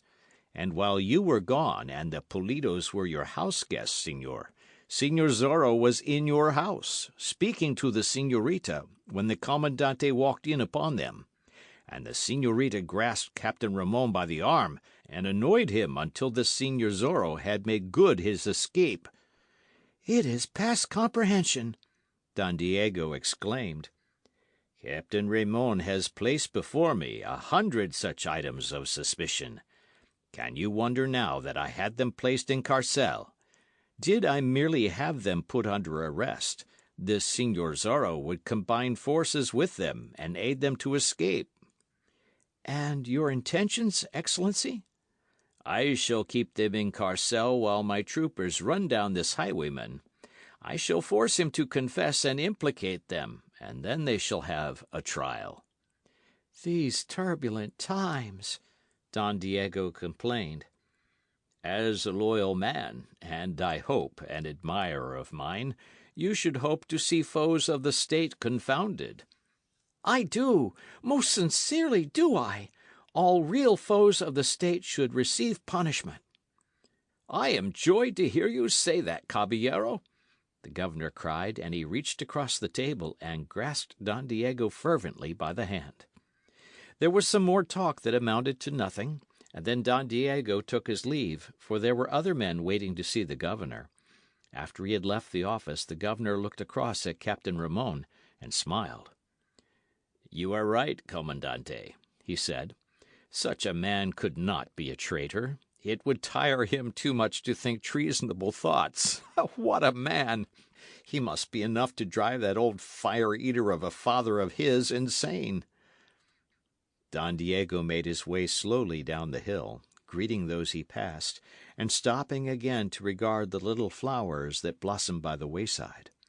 At the corner of the plaza he met a young caballero who was glad to call him friend, one of the small band of men who had spent the night at Don Alejandro's hacienda. "Ah, Don Diego, a fair day to you," he cried, and then he lowered his voice and stepped nearer. "Has, by any chance, the man we call leader of our League of Adventures sent you a message this day?" "By the bright blue sky, no," Don Diego said. "Why should the man?" "This Pulido business. It seems an outrage. Some of us have been wondering whether our leader does not intend to take a hand in it. We have been anticipating a message." "Oh, by the saints, oh, I trust not," Don Diego said.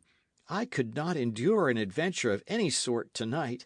My head aches, and I fear I'm going to have a fever. I shall have to see an apothecary about it. There are shiverings up and down my spine also. Is not that a symptom? During the siesta hour I was bothered with a pain in my left leg just above the knee. It must be the weather." "Let us hope that it will not result seriously," laughed his friend, and hurried on across the plaza. End of chapter.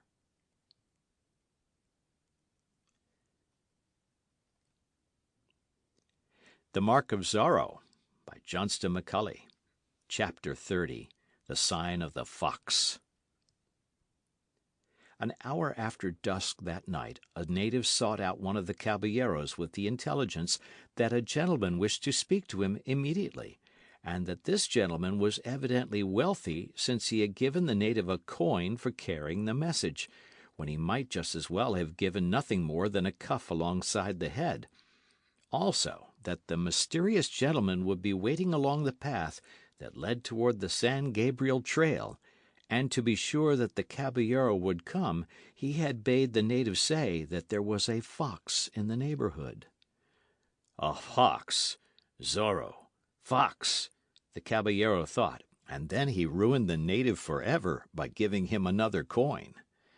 He went to the rendezvous immediately, and there he found Signor Zorro sitting his big horse, his face masked, the cloak wrapped around his body. "You will pass the word, caballero," Signor Zorro said. "I would have all men who are loyal and wish to do so meet at midnight in the little valley beyond the hill. You know the place? See? I shall be waiting." Then Señor Zorro wheeled his horse and dashed away in the darkness, and the caballero went back to the pueblo and passed the word to those men he knew could be depended upon, and urged upon them that they pass it to others of the League. One went to Don Diego's house, but was told by the despensero that Don Diego had complained of a fever and had retired to his chamber, and had left word that he would flay alive any servant who dared enter the room unless he called. Near the hour of midnight, the caballeros began slipping from the pueblo one at a time, each upon the back of his best horse, and each armed with sword and pistol. Each man had a mask that could be put over his features instantly, for that had been decided upon at Don Alejandro's hacienda, among other things. The pueblo was in darkness, save that there were lights in the tavern, where some of His Excellency's escort made merry with the local troopers. For Sergeant Pedro Gonzalez had returned with his men just before nightfall, glad to be back from a fruitless chase, and hoping that the next scent would be warmer. Those in the tavern had gone down the hill from the Presidio, some leaving their horses there without saddles or bridles on, and they had no thought of an encounter with Señor Zorro this night. The fat landlord was kept busy, for the soldiers from the north had coins in their purses and were willing to spend them. Sergeant Gonzalez, holding the attention of the company as usual, was detailing at length what he would do to this Señor Zorro if the saints were kind enough to let them meet and grant him his blade in his hand. There were lights in the big lounging room of the Presidio, too, for few of the soldiers had retired. And there were lights in the house where His Excellency was a guest, but the remainder of the pueblo was in darkness, and the people slept. In the carcel there was no light at all, except one candle burning in the office, where a sleepy man was on guard. The jailer was in his bed. Prisoners moaned on the hard benches in the prison room. Don Carlos Pulido stood before a window, looking up at the stars, and his wife and daughter huddled on a bench beside him, unable to sleep in such surroundings. The caballeros found Señor Zorro waiting for them, as he had said he would be, but he remained aloof, scarcely speaking a word, until all were present. "Are all here?" he asked then. "All except Don Diego Vega," one replied. "He is ill with a fever, señor." And all the caballeros chuckled, for they had an idea the fever was caused by cowardice. "I take it that you know something of what is in my mind," Señor Zorro said. "We know what has happened to Don Carlos Pulido and the ladies of his family. We know they are innocent of any treason, and were they not, they should not have been taken to Carcel and incarcerated with common felons and drunkards. Think of those gentle ladies in such surroundings. Think of it, because Don Carlos has the ill will of the governor. It is the sense of the League that something be done in this matter? If it is not, then will I do something by myself." "Rescue them," a caballero said, and the others growled their approval. Here was a chance for risk and adventure, and an opportunity to do a good deed. "We must enter the pueblo quietly," Señor Zorro said. "There is no moon, and we will not be observed if we use caution. We shall approach the carcel from the south. Each man will have his task to do. Some will surround the building to give notice if any approach it. Others must be ready to beat off the soldiers if they respond to an alarm. Others will effect an entrance to the carcel with me and rescue the prisoners." "It is an excellent plan," one said. "That is but a small part of it. Don Carlos is a proud man, and if given time for reflection may refuse to be rescued. We cannot allow that. Certain ones will seize him and take him from the place. Others will attend to the Doña Catalina. I will undertake to care for the señorita. Now, we have them free, and then what?" He heard murmurs, but no distinct reply, and so he continued to outline the plan. "All will ride to the highway just below this place," he said. "At that point we shall scatter. Those who have the Doña Catalina in charge will hasten with her to the hacienda of Don Alejandro Vega, where she can be hidden if necessary, and where the governor's soldiers will hesitate before entering and seizing her. Those who have Don Carlos in charge will take the road to Pala, and at a certain point some 10 miles from the pueblo they will be met by 2 natives of understanding, who will give the sign of the fox. The natives will take Don Carlos in charge and care for him. When these things are done, each caballero will ride to his home quietly and alone, telling what story pleases him and using great caution. I shall have conducted the señorita to a safe place by that time. She shall be given into the keeping of old Fray Felipe, a man we can trust, and he will hide her if he must. Then we will watch to see what the governor does." "What can he do?" a caballero asked. "Have them searched for, of course." "We must await developments," Señor Zorro said. "Are all now ready?" They assured him that they were, and so he named the men for each task, and then they left the little valley and rode slowly and cautiously around the little town, and approached it from the south. They heard the soldiers shouting and singing in the tavern, saw the lights in the presidio, and crept toward the carcel quietly, riding 2 by 2. In a short time it had been surrounded by quiet, determined men, and then Señor Zorro and 4 others dismounted and went to the door of the building. End of chapter.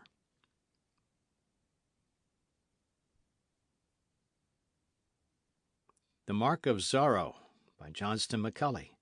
Chapter 31. The Rescue. Señor Zorro knocked upon it with the hilt of his sword.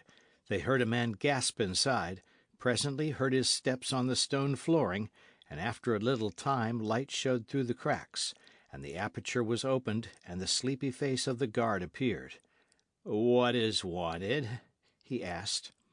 Señor Zorro thrust the muzzle of his pistol through the aperture and into the man's face, and in such fashion that the little door could not be closed. "Open, if you value your life. Open, and make not the slightest sound," Señor Zorro commanded. What is this?" "Señor Zorro is talking to you." "By the saints!" "Open, fool, or you die instantly." "I'll open the door. Do not shoot, good Señor Zorro. I am only a poor guard and not a fighting man. I pray you do not shoot." "Open quickly." "As soon as I can fit key to lock, good Señor Zorro." They heard him rattling the keys. Presently one was turned in the lock, and the heavy door was thrown open. Señor Zorro and his 4 companions rushed inside, and slammed and fastened the door again.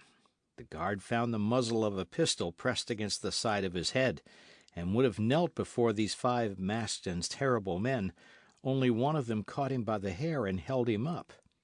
"Where sleeps the keeper of this infernal hole?" Señor Zorro demanded. "In yonder room, señor." "And where have you put Don Carlos Pulido and his ladies?" "In the common prison room, señor." Señor Zorro motioned to the others, strode across the room, and threw open the door to the jailer's chamber. The man already was sitting up in bed, having heard the sounds in the other room, and he blinked in fright when he beheld the highwayman by the light of the candle. "Do not make a move, señor," Zorro warned. "One screech, and you are a dead man. Señor Zorro confronts you." "May the saints preserve me!"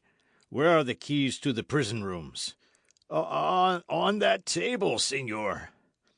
Señor Zorro picked them up, and then whirled upon the jailer again, and rushed toward him. "Lie down," he commanded. "On your face, scoundrel." Señor Zorro tore strips from a blanket, and bound the jailer's hands and feet, and made a gag which he affixed. "To escape death," he said, then, "it is necessary for you to remain exactly as you are now, without making a sound, for some time after we have left the carcel. I shall leave it to your own judgment to decide the length of time." Then he hurried back into the main office, beckoned the others, and led the way down the evil-smelling hall. "Which door?" he asked of the guard. "The second one, señor." They hurried to it, and Señor Zorro unlocked it and threw it open. He forced the guard to hold a candle high above his head. A gasp of pity came from beneath the highwayman's mask. He saw the aged Don standing by the window, saw the two women crouched on the bench, saw the vile companions they had in this miserable place.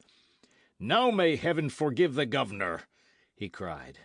Señorita Lolita looked up in alarm, and then gave a glad cry. Don Carlos whirled at the highwayman's words. "Señor Zorro!" he gasped. "The same, Don Carlos. I have come with some friends to rescue you." "I cannot allow it, señor. I shall not run away from what is in store for me, and it would avail me little to have you do the rescuing. I am accused now of harbouring you, I understand. How will it look, then, if you effect my escape?" "There is no time for argument," Señor Zorro said. "I am not alone in this, but have 26 men with me, and a man of your blood, and gentle ladies such as those of your family, should not spend an entire night in this miserable hole if we can prevent it. Caballeros!" The last word was one of command. Two of the caballeros threw themselves upon Don Carlos, subdued him quickly, and half carried him into the hall and along it towards the office. Two others grasped the Dona Catalina by the arms, as gently as they could, and so carried her along. Señor Zorro bowed before the señorita, and extended a hand, which she clasped gladly. "You must trust me, señorita," he said. To love is to trust, señor. "All things have been arranged. Ask no questions, but do as I bid. Come." He threw an arm around her, and so led her from the prison room, leaving the door open behind him. If some of the miserable wretches there could win through and out of the building, Señor Zorro had no wish to prevent them. More than half of them, he judged, were there because of prejudice or injustice. Don Carlos was causing an unearthly clamour, shouting that he refused to be rescued, and that he would stay and face the governor at the trial, and show the blood that was in him. Dona Catalina was whimpering a bit because of fright, but made no resistance. They reached the office, and Señor Zorro ordered the guard to a corner of it, with instructions to remain there quietly for some time after they had gone. And then one of the caballeros threw open the outside door. There was a tumult outside at that moment. Two soldiers had approached with a fellow caught stealing at the tavern, and the caballeros had stopped them. One glance at the masked faces had been enough to tell the troopers that here was something wrong. A soldier fired a pistol, and a caballero answered the fire, neither hitting the mark. But the shooting was enough to attract the attention of those in the tavern, and also of the guards at the Presidio. Troopers at the Presidio were awakened immediately, and took the places of the guards while the latter mounted and spurred down the hill to ascertain the cause of the sudden tumult at that hour of the night. Sergeant Pedro Gonzalez and others hurried from the tavern. Señor Zorro and his companions found themselves facing a resistance when they least expected it. The jailer had gathered courage enough to work himself free of gag and bonds, and he shrieked through a window of his chamber that prisoners were being rescued by Señor Zorro. His shriek was understood by Sergeant Gonzalez, who screeched for his men to follow him and earn a part of his Excellency's reward. But the caballeros had their 3 rescued prisoners on horseback, and they spurred through the gathering throng and so dashed across the plaza and toward the highway. Shots flew about them, but no man was hit. Don Carlos Pulido was still screaming that he refused to be rescued. Dona Catalina had fainted, for which the caballero who had her in charge was grateful, since he could give more attention to his horse and weapons. Señor Zorro rode wildly, with the Señorita Lolita in the saddle before him. He spurred his magnificent horse ahead of all the others, and so led the way to the high road. And when he had reached it, he pulled up his mount and watched the others come galloping to the spot, to ascertain whether there had been casualties. "Carry out your orders, caballeros," he commanded when he saw that all had won through safely. And so the band was broken into 3 detachments. One rushed along the Palo road with Don Carlos. Another took the highway that would lead them to the hacienda of Don Alejandro. Señor Zorro, riding without any of his comrades at his side, galloped toward Fray Felipe's place, the señorita's arms clasped tightly about his neck, and the señorita's voice in his ear. I knew that you would come for me, señor. she said. "I knew you were a true man, and would not see me and my parents remain in that miserable place."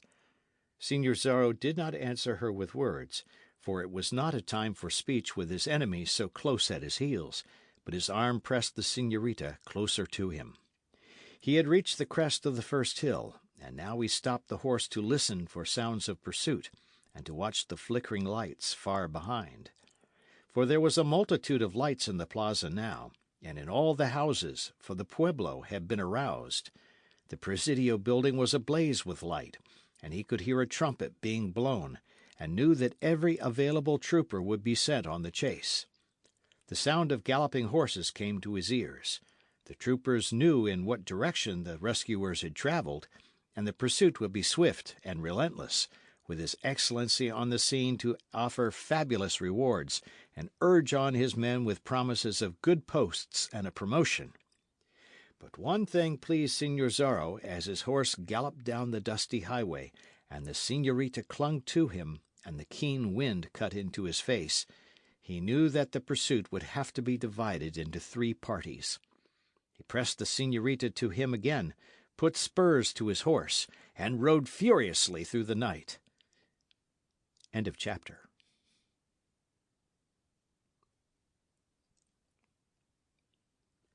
The Mark of Zorro, by Johnston McCulley, Chapter 32, Close Quarters. Over the hills peeped the moon. Signor Zorro would have had the sky heavy with clouds this night, and the moon obscured, could he have had things his own way, for now he was riding along the upper trail, and his pursuers were close behind, and could see him against the brightening sky. The horses ridden by the troopers were fresh, too, and the most of those belonging to the men of His Excellency's escort were magnificent beasts as swift as any in the country, and able to endure many miles of travel at a terrific pace. But now the highwayman thought only of getting all the speed possible out of his own mount, and of making as great as he could the distance between himself and those who followed, for at the end of his journey he would need quite a little time, if he was to accomplish what he had set out to do. He bent low over the señorita and felt his horse with the reins, making himself almost a part of the animal he rode, as any good horseman can. He reached the crest of another hill, and glanced back before he began the descent into the valley. He could see the foremost of his pursuers.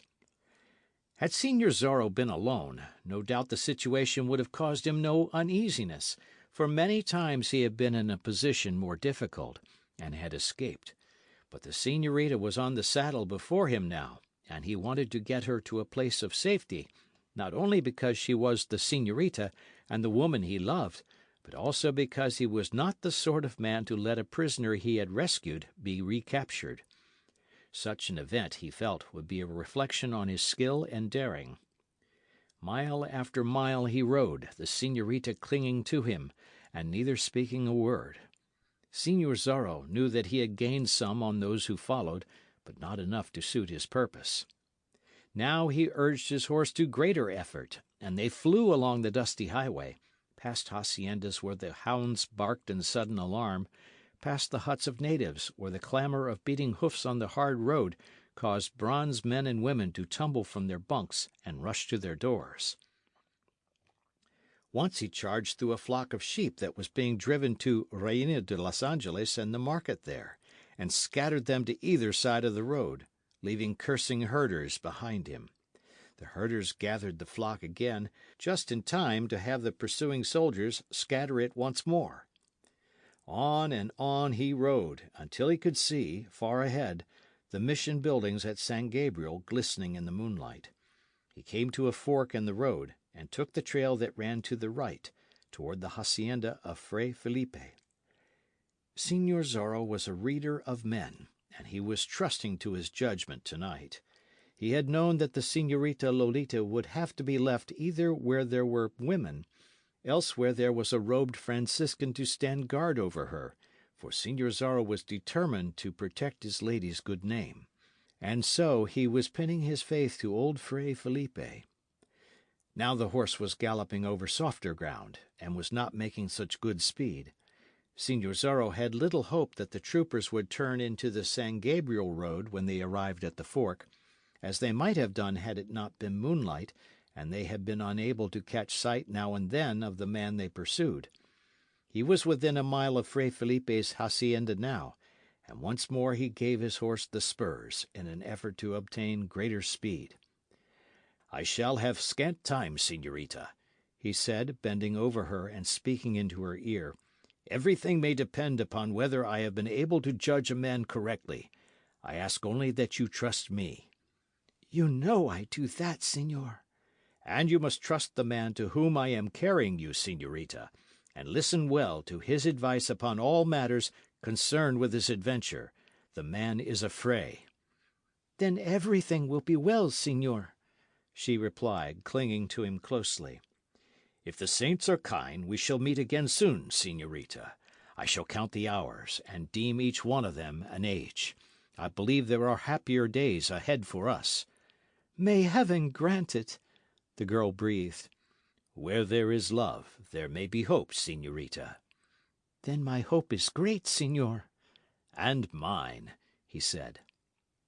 He turned his horse into Fray Felipe's driveway now, and dashed toward the house. His intention was to stop only long enough to leave the girl, hoping that Fray Felipe would afford her protection, and then ride on, making considerable noise and drawing the troopers after him.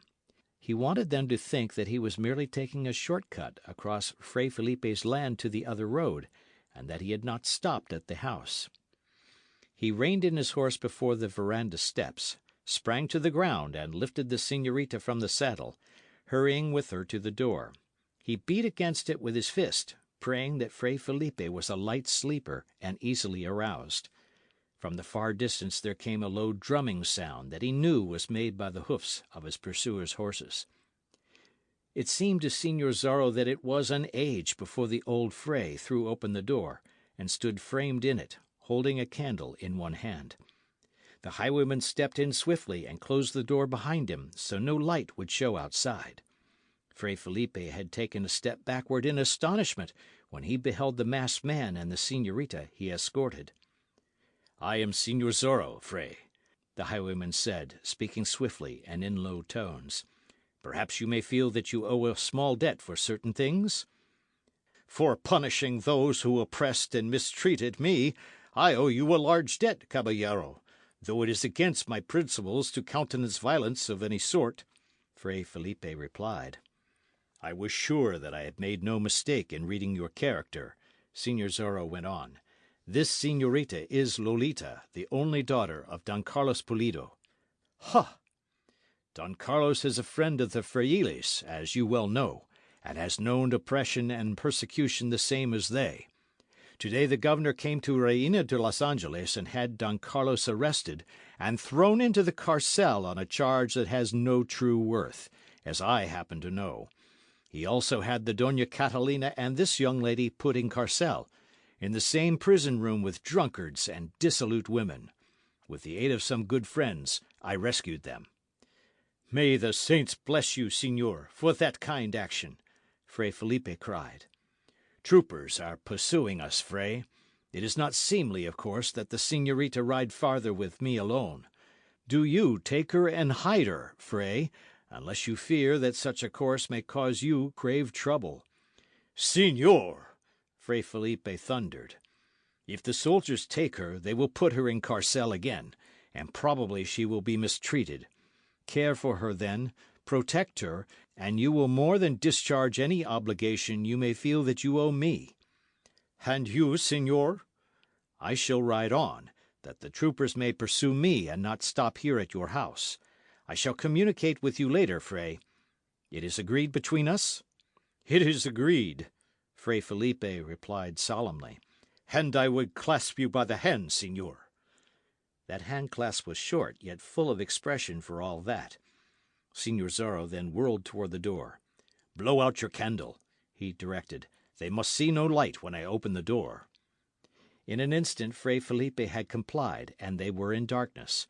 Señorita Lolita felt Signor Zorro's lips press against her own for an instant, and knew that he had raised the bottom of his mask to give her this caress, and then she felt one of Fray Felipe's strong arms around her.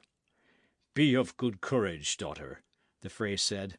"Señor Zorro, it appears, has as many lives as a cat, and something tells me he was not born to be slain by troopers of his Excellency." The highwayman laughed lightly at that, opened the door and darted through, closed it softly behind him, and so was gone.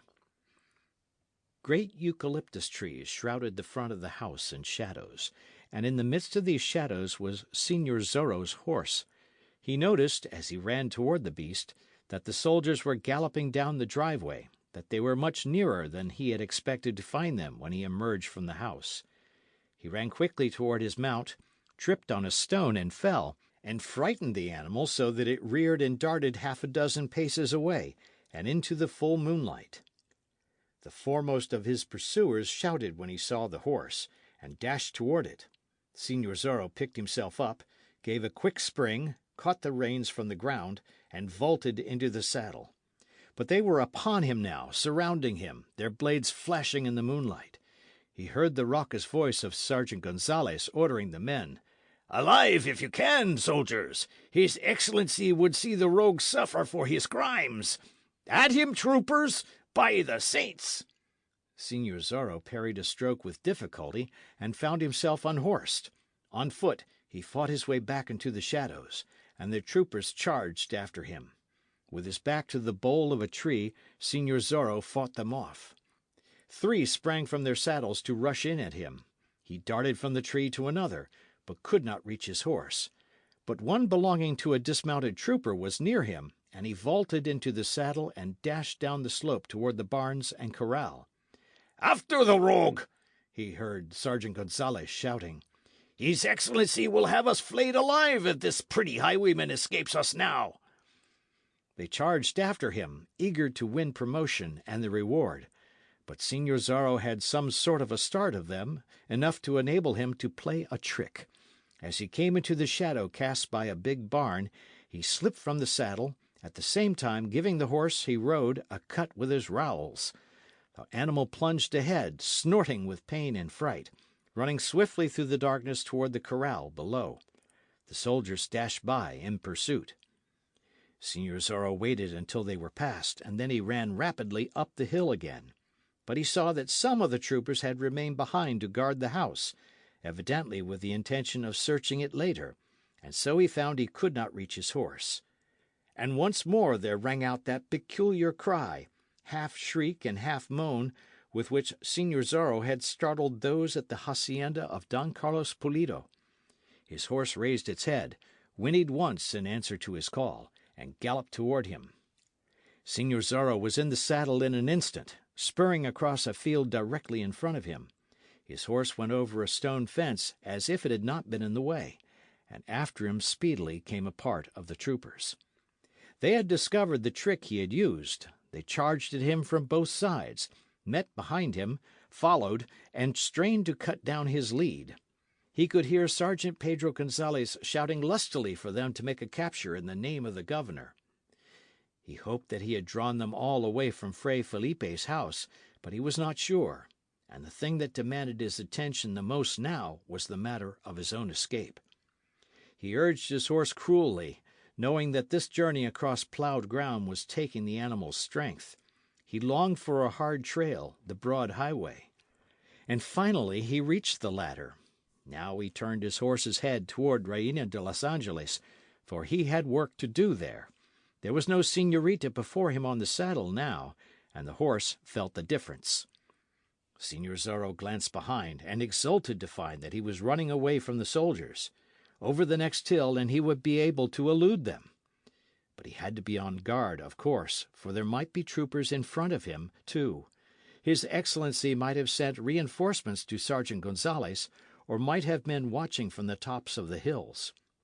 He glanced at the sky, and saw that the moon was about to disappear behind a bank of clouds. He would have to make use of the short period of darkness, he knew. Down into the little valley he rode, and looked back to see that his pursuers were only at the crest of the hill. Then came the darkness, and at the proper time. Señor Zorro had a lead of half a mile on the pursuing soldiers now, but it was not his intention to allow them to chase him into the pueblo. He had friends in this locality.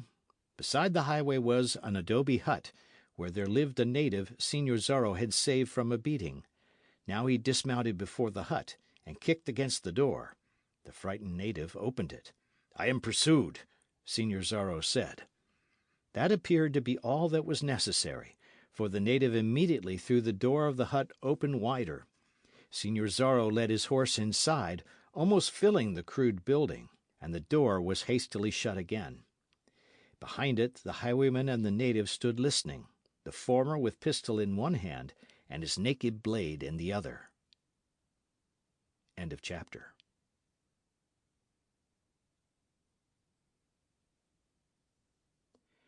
The Mark of Zorro by Johnston McCulley, Chapter 33, Flight and Pursuit. That the determined pursuit of Señor Zorro and his band of caballeros from the carcel had been taken up so quickly was due to Sergeant Pedro Gonzalez. Sergeant Gonzalez had heard the shots, and had rushed from the tavern with the other troopers at his heels, glad of an excuse to escape without paying for the wine he had ordered.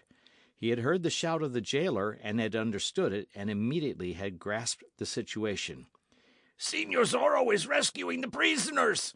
he screeched. "The highwayman is in our midst again! 2 horse troopers, and after him! There is a reward!" They all knew about the reward, especially the members of the governor's bodyguard, who had heard his Excellency rave at mention of the highwayman's name, and declare he would make a captain of the trooper who captured him or brought in his carcass. They rushed for their horses, swung themselves into their saddles, and dashed across the plaza toward the carcel, with Sergeant Gonzalez at their head. They saw the masked caballeros galloping across the plaza, and Sergeant Gonzalez rubbed his eyes with the back of one hand, and swore softly that he had been taking so much wine. He had lied so often about Señor Zorro having a band of men at his back, that here was the band materialized out of his falsehoods. When the caballeros split into 3 detachments, Sergeant Gonzalez and his troopers were so near them that they observed the maneuver. Gonzalez quickly made 3 troops of the men who followed him, and sent a troop after each band. He saw the leader of the caballeros turn towards San Gabriel. He recognized the leap of the great horse the highwayman rode, and he took after Señor Zorro with an exultant heart, being of a mind to capture or slay the highwayman rather than to retake any of the rescued prisoners. For Sergeant Pedro Gonzalez had not forgotten the time Señor Zorro had played with him in the tavern at Reina de los Angeles, nor had he given up the idea of taking his vengeance for it. He had seen Señor Zorro's horse run before, and he wondered a bit now because the highwayman was not putting greater distance between himself and his pursuers. And Sergeant Gonzalez guessed the reason, that Señor Zorro had Señorita Lolita Pulido on the saddle before him, and was carrying her away. Gonzalez was in the lead, and now and then he turned his head and shouted orders and encouragement to his troopers. The miles flew beneath them, and Gonzalez was glad because he was keeping Señor Zorro in sight. "To Fray Felipe's, that is where he is riding," Gonzalez told himself. "I knew that old Fray was in league with the bandit. In some manner he tricked me when I sought the Señor Zorro at his hacienda before. Perhaps this highwayman has a clever hiding place there. Ha! By the saints, I shall not be tricked again." On they rode, now and then catching glimpses of the man they pursued, and always in the mind of Gonzalez and his troopers were thoughts of the reward and promotion a capture would mean. Their horses were beginning to show some fatigue already, but they did not spare the animals. They saw Señor Zorro turn into the driveway that led to Fray Felipe's house, and Sergeant Gonzalez chuckled low down in his throat because he felt that he had guessed correctly. He had the highwayman now. If Señor Zorro continued to ride, he would be seen and followed because of the bright moonlight. If he stopped, Señor Zorro could not hope to cope successfully with half a score of troopers, with Gonzalez at their head. They dashed up to the front of the house and started to surround it. They saw Señor Zorro's horse, and then they saw the highwayman himself, and Gonzales cursed because half a dozen troopers were between him and his prey, and were at him with their swords, threatening to end the business before Gonzales could reach the scene. He tried to force his horse into the fight. He saw Señor Zorro spring into a saddle and dash away, and the troopers after him. Gonzales, not being close, gave his attention to the other half of his duty. He bade some of his soldiers surround the house so that none could leave it. Then he saw Señor Zorro take the stone fence and started in pursuit, all except the guards around the house joining him. But Sergeant Gonzales went only as far as the crest of the first hill. He noticed how the highwayman's horse was running, and realized that he could not be overtaken. Perhaps the sergeant could gain some glory if he returned to Fray Felipe's house and recaptured the señorita. The house was still being guarded when he dismounted before it, and his men reported that none had attempted to leave the building. He called two of his men to his side and knocked on the door. Almost instantly it was opened by Fray Felipe. "Are you just from bed, Fray?" Gonzales asked. "Is it not a time of night for honest men to be abed?" Fray Felipe asked in turn. "It is, Fray, yet we find you out of it. How does it happen that you have not come from the house before? Did we not make enough noise to awaken you?" "I heard sounds of combat." "And you may hear more, Fray, else feel the sting of a whip again, unless you answer questions swiftly and to the point. Do you deny that Señor Zorro has been here?" "I do not." "Ha! Now we have it. You admit, then, that you are in league with this pretty highwayman? That you shield him upon occasion? You admit that, Fray?" "I admit nothing of the sort," Fray Felipe replied. "I never set my eyes on this Señor Zorro, to my knowledge, until a very few minutes ago." "That is a likely story. Tell it to the stupid natives. But do not try to tell it to a wise trooper, Fray. What did the Señor Zorro wish?" "You were so close upon the man's heels, señor, that he scarce had time to wish for anything," Fray Felipe said. "Yet you had some speech with him." "I opened the door at his knock, señor, the same as I opened it at yours." "What said he?" "That soldiers were pursuing him." "And he asked that you hide him, so he could escape capture at our hands?" "He did not." "Wanted a fresh horse, did he?" "He did not say as much, señor. If he is such a thief as he is painted, undoubtedly he would merely have taken a horse without asking, had he wanted it." "Ha! What business had he with you, then? It would be well for you to answer openly, Fray." "Did I say that he had business with me?" "Ha!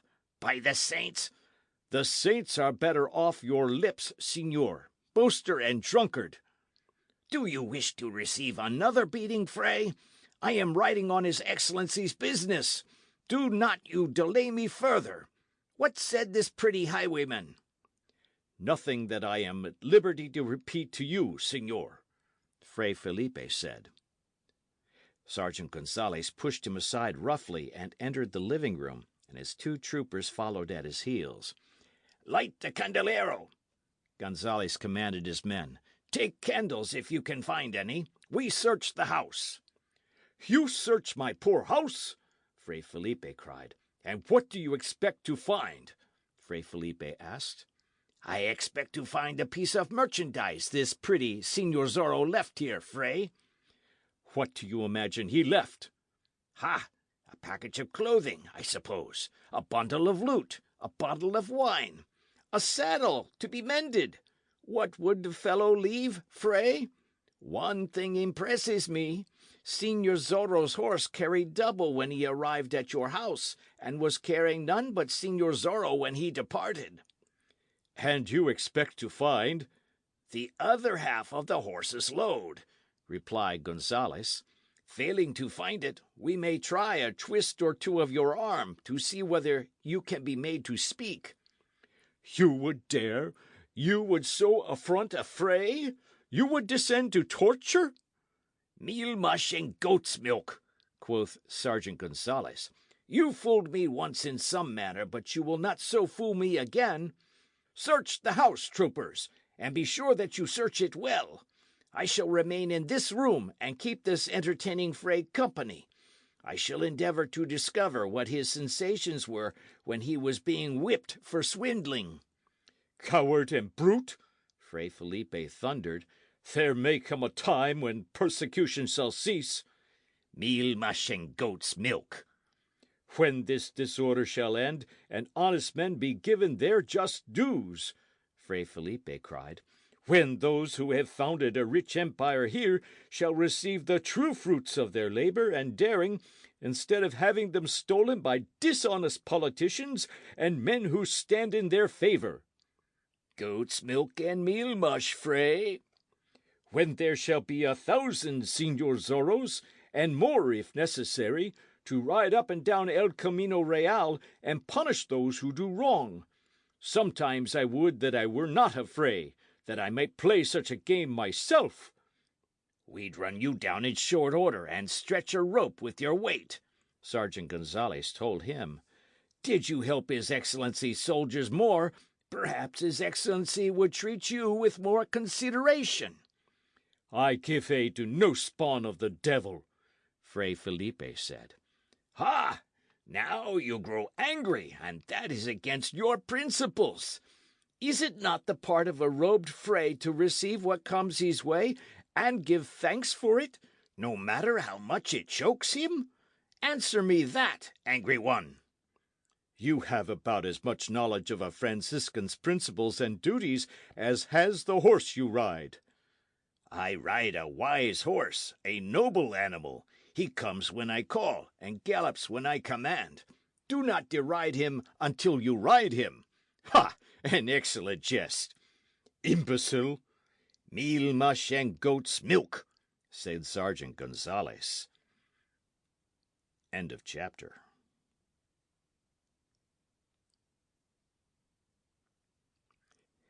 The Mark of Zorro by Johnston McCulley. Chapter 34. The Blood of the Pulidos. The two troopers came back into the room. They had searched the house well, they reported, invading every corner of it, and no trace had been found of any person other than Fray Felipe's native servants, all of whom were too terrified to utter a falsehood, and had said they had seen nobody around the place who did not belong there. "Ha! Hidden away well, no doubt," Gonzalez said. "Fray, what is that in the corner of the room?"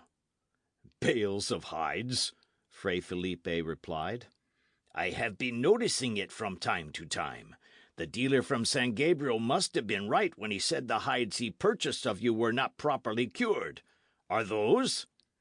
"I think you will find them so." "Then why did they move?" Sergeant Gonzalez asked. "3 times I saw the corner of a bale move. Soldiers, search there." Fray Felipe sprang to his feet. "Enough of this nonsense!" he cried. "You have searched and found nothing. Search the barns next, and then go. At least let me be a master in my own house. You have disturbed my rest enough as it is." "You will take a solemn oath, Fray, that there is nothing alive behind those bales of hides?" Fray Felipe hesitated, and Sergeant Gonzalez grinned. "Not ready to forswear yourself, eh?" the sergeant asked. "I had a thought you would hesitate at that, my robed Franciscan. Soldiers, search the bales." The two men started toward the corner, but they had not covered one half the distance when Señorita Lolita Pulido stood up behind the bales of hides and faced them. "Ha! Unearthed at last!" Gonzalez cried. "Here is the package Señor Zorro left in the Fray's keeping, and a pretty package it is. Back to Carcel she goes, and this escape will but make her final sentence the greater." But there was Pulido blood in the señorita's veins, and Gonzalez had not taken that into account. Now the señorita stepped to the edge of the pile of hides so that light from the candelero struck full upon her. "One moment, señores," she said. One hand came from behind her back, and in it she held a long, keen knife, such as sheep skinners used. She put the point of the knife against her breast, and regarded them bravely. Señorita Lolita Polito does not return to the foul carcel now or at any time, señores, she said. Rather would she plunge this knife into her heart, and so die as a woman of good blood should. If His Excellency wishes for a dead prisoner, he may have one. Sergeant Gonzalez uttered an exclamation of annoyance. He did not doubt that the señorita would do as she had threatened if the men made an attempt to seize her, and while he might have ordered the attempt in the case of an ordinary prisoner, he did not feel sure that the governor would say he had done right if he ordered it now. After all, Señorita Polito was the daughter of a don, and her self-inflicted death might cause trouble for His Excellency. It might prove the spark to the powder magazine. Señorita, the person who takes his or her own life risks eternal damnation, the sergeant said. Ask this Fray if it is not so. You are only under arrest, not convicted and sentenced. If you are innocent, no doubt you soon will be set at liberty. It is no time for lying speeches, señor, the girl replied. I realize the circumstances only too well. I have said that I will not return to Garcelle, and I meant it, and mean it now. One step toward me, and I take my own life. Señorita, Fray Felipe began. It is useless for you to attempt to prevent me, good Fray, she interrupted. I have pride left me, thank the saints. His Excellency gets only my dead body, if he gets me at all. Here is a pretty mess, Sergeant Gonzalez exclaimed. I suppose there is nothing for us to do except retire and leave the señorita to her freedom. Ah, no, señor, she cried quickly. You are clever, but not clever enough by far. You would retire and continue to have your men surround the house? You would watch for an opportunity and then seize me? Gonzalez growled low in his throat, for that had been his intention, and the girl had read it. I shall be the one to leave, she said. Walk backward and stand against the wall, señores. Do it immediately, or I plunge this knife into my bosom. They could do nothing except obey. The soldiers looked to the sergeant for instructions, and the sergeant was afraid to risk the señorita's death, knowing it would call down upon his head the wrath of the governor, who would say that he had bungled.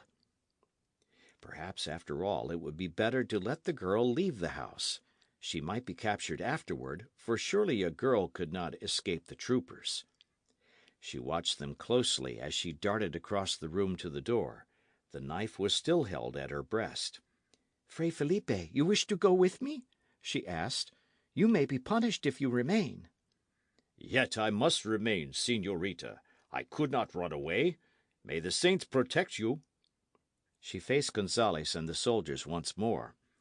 I am going through this door, she said. You will remain in this room. There are troopers outside, of course, and they will try to stop me. I shall tell them that I have your permission to leave. If they call and ask you, you are to say that it is so. And if I do not? Then I use the knife, señor. She opened the door, turned her head for an instant, and glanced out. I trust that your horse is an excellent one, señor, for I intend to use it, she told the sergeant. She darted suddenly through the door and slammed it shut behind her. After her! Gonzalez cried. I looked into her eyes. She will not use the knife. She fears it. He hurled himself across the room, the two soldiers with him. But Fray Felipe had been passive long enough. He went into action now. He did not stop to consider the consequences. He threw out one leg and tripped Sergeant Gonzalez. The two troopers crashed into him, and all went to the floor in a tangle. Fray Felipe had gained some time for her, and it had been enough. For the señorita had rushed to the horse and had jumped into the saddle. She could ride like a native. Her tiny feet did not reach halfway to the sergeant's stirrups, but she thought nothing of that. She wheeled the horse's head, kicked at his sides as a trooper rushed around the corner of the house. A pistol ball whistled past her head. She bent lower over the horse's neck and rode. Now a cursing Sergeant Gonzalez was on the veranda, shouting for his men to get to horse and follow her. The tricky moon was behind a bank of clouds again. They could not tell the direction the señorita was taking except by listening for the sounds of the horses' hoofs, and they had to stop to do that, and if they stopped, they lost time and distance. End of chapter.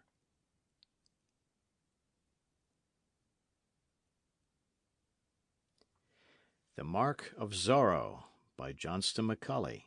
Chapter 35. The Clash of Blades Again. Señor Zorro stood like a statue in the native's hut, one hand grasping his horse's muzzle, the native crouched at his side. Down the highway came the drumming of horses' hoofs.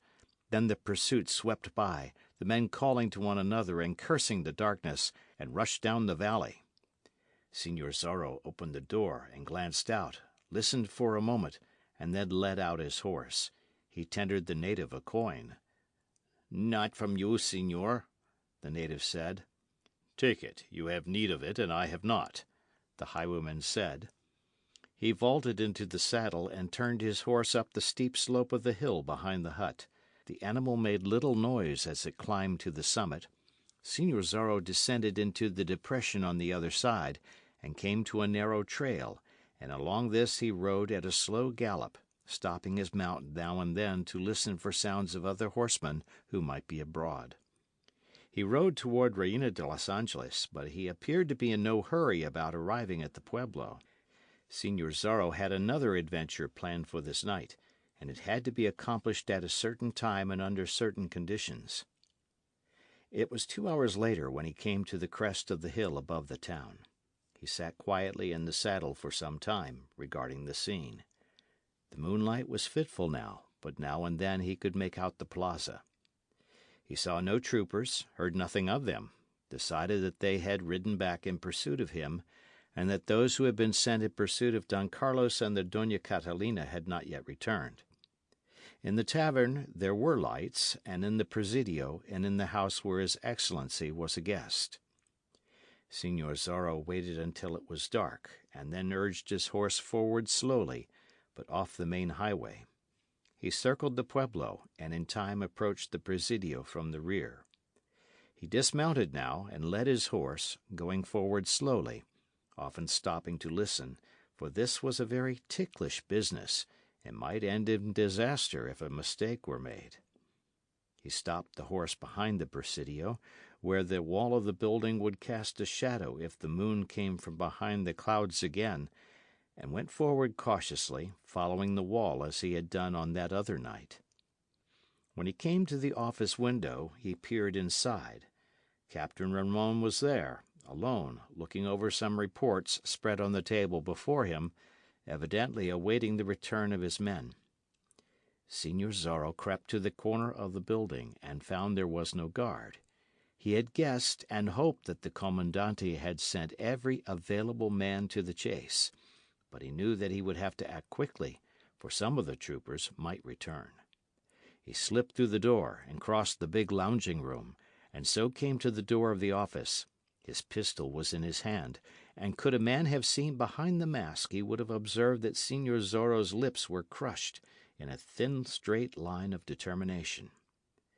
As upon that other night, Captain Ramon whirled around in his chair when he heard the door open behind him, and once more he saw the eyes of Señor Zorro glittering through his mask, saw the muzzle of the pistol menacing him. "Not a move, not a sound. It would give me pleasure to fill your body with hot lead," Señor Zorro said. "You are alone. Your silly troopers are chasing me where I am not." "By the saints," Captain Ramon breathed. "Not so much as a whisper, señor, if you hope to live. Turn your back to me." "You would murder me?" "I am not that sort, Commandante, and I said for you to make not a sound. Put your hands behind your back, for I am going to bind your wrists." Captain Ramon complied. Señor Zorro stepped forward swiftly and bound the wrists with his own sash, which he tore from his waist. Then he whirled Captain Ramon around so that he faced him. "Where is His Excellency?" he asked.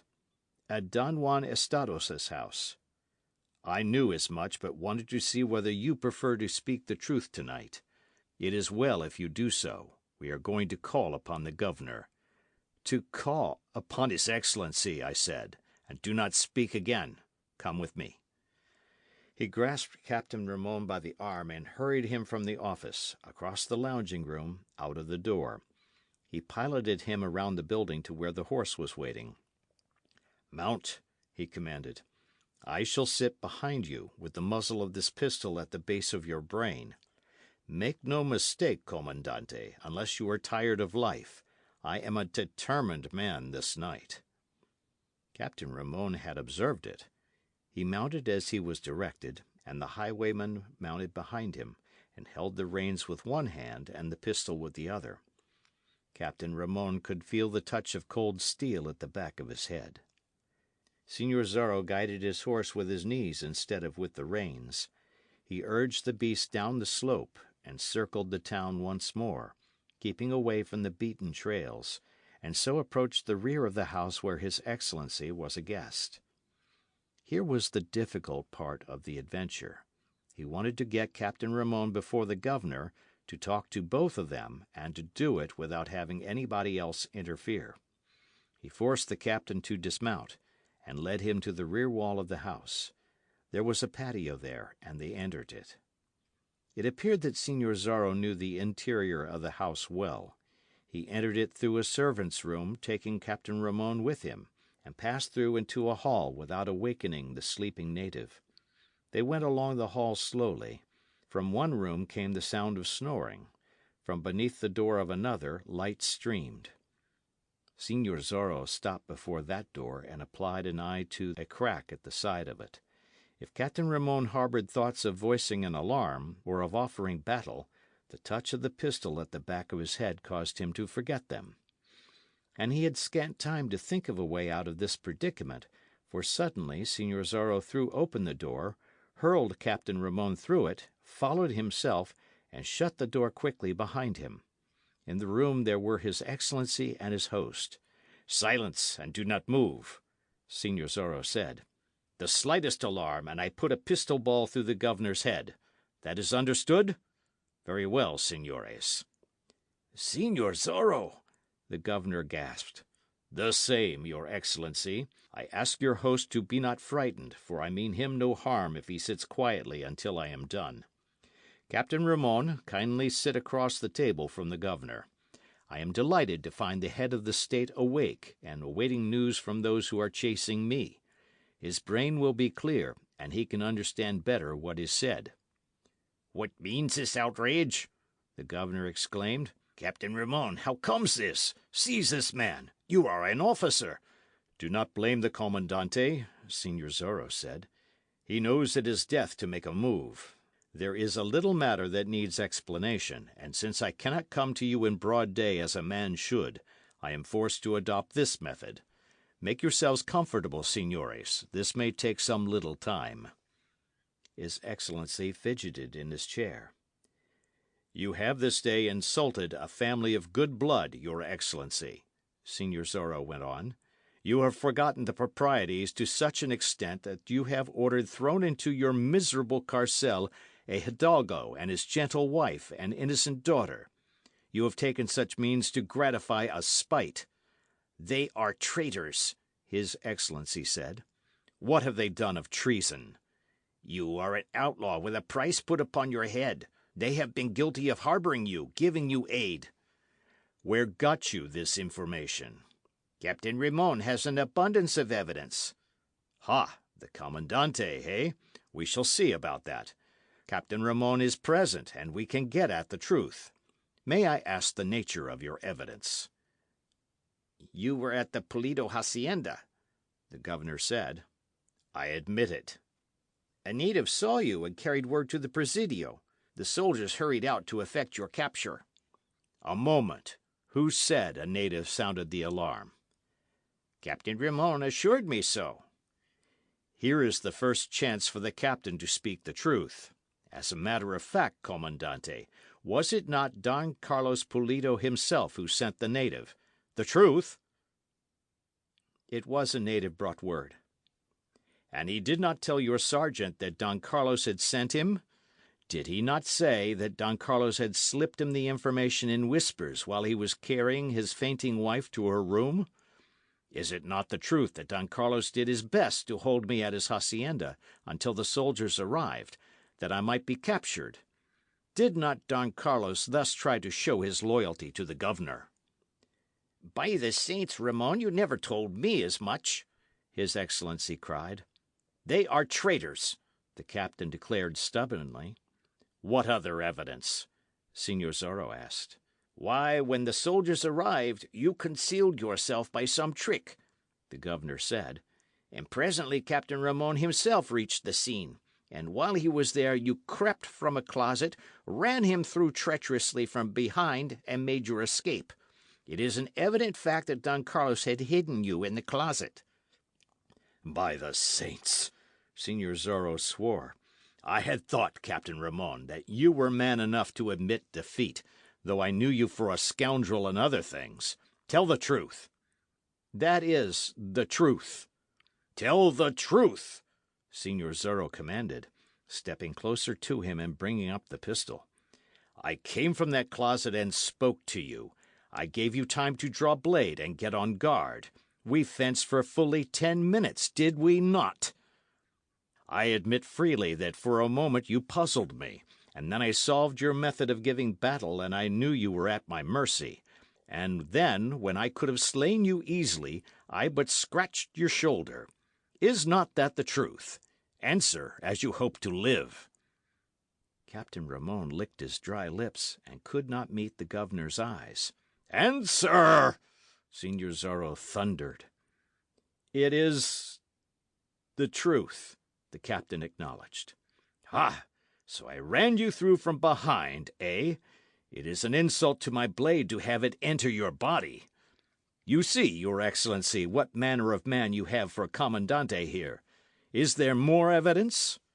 There is, the governor said. When the Politos were guests at the house of Don Diego Vega, and Don Diego was away, Captain Ramon went to pay his respects and found you there alone with the señorita. And that shows what? That you are in league with the Politos, that they harboured you even in the house of Don Diego, a loyal man. And when the captain discovered you there, the señorita flung herself upon him and held him, delayed him, rather, until you made your escape through a window. Is not that enough? Signor Zorro bent forward, and his eyes seemed to burn through the mask and into those of Captain Ramon. So that is the tale he told, eh? The highwayman said. As a matter of fact, Captain Ramon is enamoured of the señorita. He went to the house, found her alone, forced his attentions upon her, even told her that she should not object, since her father was in the bad graces of the governor. He attempted to caress her, and she called for help. I responded. How did you happen to be there? I do not care to answer that, but I take my oath the señorita did not know of my presence. She called for aid, and I responded. I made this thing you call a commandante kneel before her and apologize, and then I took him to the door and kicked him out into the dust. And afterwards I visited him at the Presidio, and told him that he had given insult to a noble señorita. It appears that you hold some love for her yourself, the governor said. I do, your excellency, and am proud to admit it. Ha! You condemn her and her parents by that statement. You deny now that they are in league with you? I do. Her parents do not know of our love. This señorita is scarcely conventional. Signor, governor or no, another thought like that, and I spill your blood, Signor Zorro cried. I have told you what happened that night in the house of Don Diego Vega. Captain Ramon will testify that what I have said is the exact truth. Is it not, Comandante? Answer. It is the truth, the captain gulped, looking at the muzzle of the highwayman's pistol. Then you have told me falsehood, and can no longer be an officer of mine, the governor cried. It appears that this highwayman can do as he pleases with you. Ha! But I still believe that Don Carlos Polito is a traitor, and the members of his family, and it has availed you nothing, Signor Zorro, to play this little scene. My soldiers shall continue to pursue them, and you. And before they are done, I'll have the Politos dragged in the dirt, and I'll have you stretching a rope with your carcass." "Quite a bold speech," observed Signor Zorro. "You set your soldiers a pretty task, your Excellency. I rescued your 3 prisoners tonight, and they have escaped." "They shall be retaken." "Time alone will tell that. And now I have another duty to perform here. Your Excellency, you will take your chair to that far corner and sit there, and your host will sit beside you, and there you shall remain until I have finished." "What do you mean to do?" "Obey me!" Signor Zorro cried. "I have scant time for argument, even with a governor." He watched while the 2 chairs were placed, and the governor and his host had seated themselves, and then he stepped nearer Captain Ramon. "You insulted a pure and innocent girl, Commandante," he said. "For that you shall fight. Your scratched shoulder is healed now, and you wear your blade by your side. Such a man as you is not fit to breathe God's pure air. The country is better for your absence. On your feet, senor, and on guard." Captain Ramon was white with rage. He knew that he was ruined. He had been forced to confess that he had lied. He had heard the governor remove his rank, and this man before him had been the cause of it all. Perhaps, in his anger, he could kill this Signor Zorro, stretch this curse of Capistrano on the floor with his life-blood flowing away. Perhaps, if he did that, his Excellency would relent. He sprang from his chair and backward to the governor. "Unfasten my wrists!" he cried. "Let me at this dog!" "You were as good as dead before. You certainly are dead after using that word," Signor Zorro said calmly. The Commandante's wrists were untied. He whipped out his blade, sprang forward with a cry, and launched himself in a furious attack upon the highwayman. Signor Zorro gave ground before this onslaught, and so obtained a position where the light from the candelero did not bother his eyes. He was skilled with the blade, and had fenced for life many times, and he knew the danger in the attack of an angered man who did not fence according to the code. And he knew, too, that such anger is spent quickly, unless a fortunate thrust makes the possessor of it victor almost at once, and so he retreated step by step, guarding well, parrying vicious strokes, alert for an unexpected move. The governor and his host were sitting in their corner, but bending forward and watching the combat. "Run him through, Ramon, and I reinstate and promote you," His Excellency cried. The Commandante thus was urged to do it. Signor Zorro found his opponent fighting much better than he had before in Don Carlos Polito's house at the hacienda. He found himself forced to fight out of a dangerous corner, and the pistol he held in his left hand to intimidate the governor and his host bothered him. And suddenly he tossed it to the table, and then swung around so that neither of the 2 men could dart from a corner and get it without running the chance of receiving a blade between the ribs. And there he stood his ground and fought. Captain Ramon could not force him to give way now. His blade seemed to be a score. It darted in and out, trying to find a resting place in the captain's body, for Signor Zorro was eager to have an end of this and be gone. He knew that the dawn was not far away, and he feared that some trooper might come to the house with a report for the governor. "Fight, insulter of girls!" he cried. "Fight, man who tells a falsehood to injure a noble family! Fight, coward and poltroon! Now death stares you in the face, and soon you'll be claimed. Ha! I almost had you then. Fight, cur!" Captain Ramon cursed and charged, but Signor Zorro received him and drove him back, and so held his position. The perspiration was standing out on the captain's forehead in great globules. His breath was coming heavily from between his parted lips. His eyes were bright and bulging. "Fight, weakling!" the highwayman taunted him. "This time I am not attacking from behind.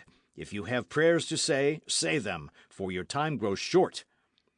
The ringing blades, the shifting feet on the floor, the heavy breathing of the combatants and of the 2 spectators of this life and death struggle were the only sounds in the room. His Excellency sat far forward on his chair, his hands gripping the edges of it so that his knuckles were white. "Kill me this highwayman!" he shrieked. "Use your good skill, Ramon! At him!" Captain Ramon rushed again, calling into play his last bit of strength, fencing with what skill he could command. His arms were as lead, his breath was fast.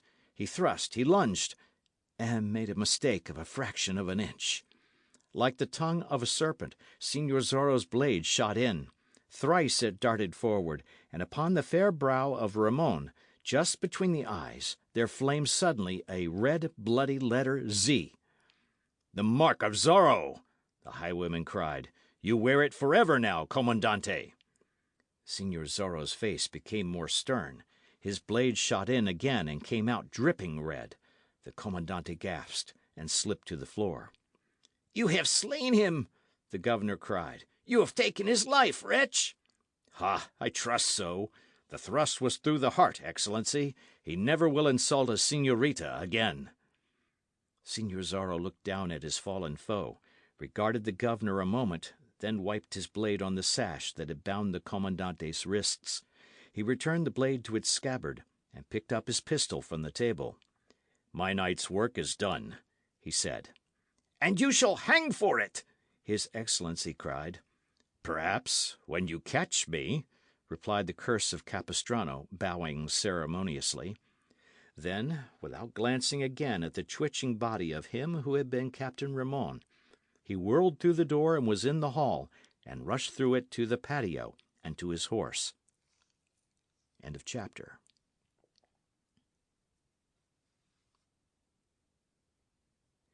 The Mark of Zorro, by Johnston McCulley. Chapter 36. All Against Them. And he rushed into danger. The dawn had come. The first pink streaks had appeared in the eastern sky, and then the sun had risen quickly above the heights to the east, and now the plaza was bathed in brilliance. There was no mist, no high fog even, and objects on the hillsides far away stood out in relief. It was no morning in which to ride for life and freedom. Signor Zorro had delayed too long with the governor and Commandante, else had misjudged the hour. He swung into his saddle and urged his beast out of the patio, and then a full realization of his imminent peril came to him. Down the trail from San Gabriel came Sergeant Pedro Gonzalez and his troopers. Down the Palo road came another detachment of soldiers that had been trailing the Caballeros and Don Carlos, and had given up in disgust. Over the hill toward the Presidio came the third body of men, who had been in chase of those who had rescued the Dona Catalina. Signor Zorro found himself hemmed in by his foes. The curse of Capistrano deliberately stopped his horse, and for a moment contemplated the outlook. He glanced at the three bodies of troopers, estimated distance, and in that instant one with Sergeant Gonzalez's detachment saw him, and raised the alarm. They knew that magnificent horse, that long purple cloak, that black mask and wide sombrero. They saw before them the man they had been pursuing throughout the night, the man who had made fools of them and played with them about the hills and valleys. They feared the rage of his Excellency and their superior officers, and in their hearts and minds was determination to capture or slay this curse of Capistrano now, as this last chance was offered them.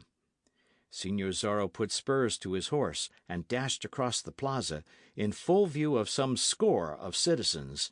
Just as he did that, the governor and his host rushed from the house, shrieking that Signor Zorro was a murderer and should be taken. Natives scurried like so many rats for shelter.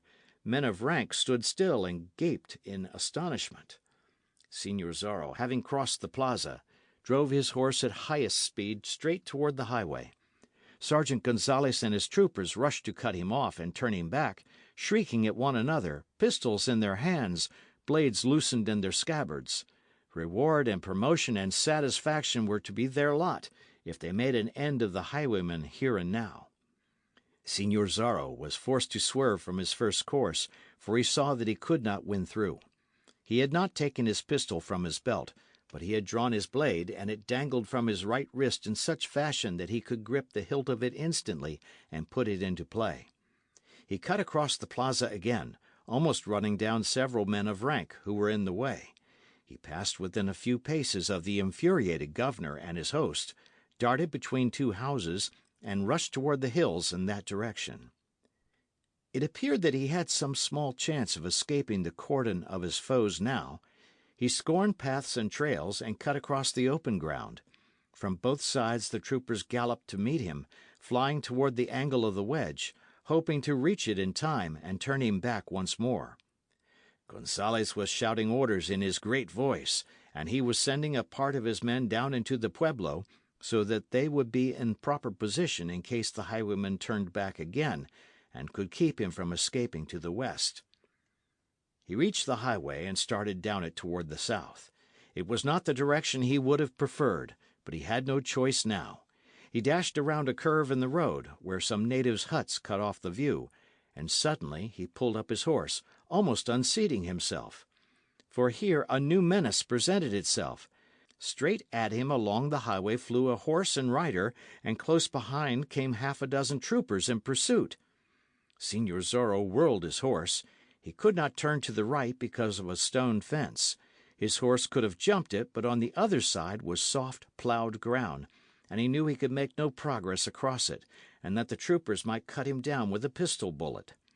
Nor could he turn to the left, for there was a sheer precipice down which he could not hope to ride with safety. He had to turn back towards Sergeant Gonzales and the men who rode with him, hoping to get a distance of a couple of 100 yards, where he could make a descent before Gonzales and his men arrived at the spot. He gripped his sword now, and was prepared for fight, for he knew it was going to be close work. He glanced back over his shoulder, and gasped his surprise. For it was Señorita Lolita Polito, who rode that horse and was pursued by the half-dozen troopers, and he had thought her safe at the hacienda of Fray Felipe. Her long black hair was down and streaming out behind her. Her tiny heels were glued to the horse's flanks. She bent forward as she rode, holding the reins low down, and Señor Zorro, even in that instant, marvelled at her skill with the mount. "Señor!" he heard her shout. And then she had reached his side, and they rode together, dashing down upon Gonzales and his troopers. "They have been chasing me for hours," she gasped. "I escaped them at Fray Felipe's." "Ride close, do not waste breath," he screeched. "My horse, it is almost done, señor." Señor Zorro glanced aside at the beast, and saw that he was suffering from fatigue, but there was scant time to consider that now. The soldiers behind had gained some; those in front presented a lively menace that required deep consideration. Down the trail they flew, side by side, straight at Gonzales and his men. Señor Zorro could see that pistols were out, and he doubted not that the governor had given orders to get him, dead or alive, but to see that he did not escape again. Now he spurred a few paces in advance of the señorita, and called upon her to ride his horse's tracks. He dropped the reins on his mount's neck, and held his blade ready. He had two weapons, his blade and his horse. Then came the crash. Señor Zorro swerved his horse at the proper instant, and the señorita followed him. He cut at the trooper on his left, swung over and cut at the one on his right. His horse crashed into that of a third trooper, and hurled it against the animal the sergeant rode. He heard shrill cries about him. He knew that the men who had been pursuing Señorita Lolita had run into the others, and that there was a certain amount of confusion, that they could not use blades for fear of cutting down one another. And then he was through them, with the señorita riding at his side again. Once more he was at the edge of the plaza. His horse was showing signs of weariness, and he had gained nothing. For the way to San Gabriel was not open. The way to Palo was closed. He could not hope to escape by cutting across soft ground, and on the opposite side of the plaza were more troopers, in saddle and waiting to cut him off, no matter in which direction he started. "We are caught," he shouted, "but we are not done, señorita." "My horse is stumbling," she cried. Señor Zorro saw that it was so. He knew that the beast could not make another 100 yards. "To the tavern!" he cried. They galloped straight across the plaza. At the door of the tavern the señorita's horse staggered and fell. Señor Zorro caught the girl in his arms in time to save her from a hard fall, and, still carrying her, darted through the tavern door. "Out!" he cried to the landlord and the native servant. "Out!" he shrieked to half a dozen loiterers, exhibiting his pistol. They rushed through the door and into the plaza. The highwayman threw the door shut and bolted it. He saw that every window was closed except the one that fronted on the plaza, and that the board and skin coverings were in place. He stepped to the table and then whirled to face the señorita. "It may be the end," he said. Señor, surely the saints will be kind to us? "We are beset by foes, señorita. I care not, so that I die fighting as a caballero should. But you, señorita—" They shall never put me in the foul carcel again, señor. I swear it. Rather would I die with you. She took the sheepskinner's knife from her bosom, and he caught a glance of it. "Not that, señorita!" he cried. I have given you my heart, señor. Either we live together, or we die together. End of chapter.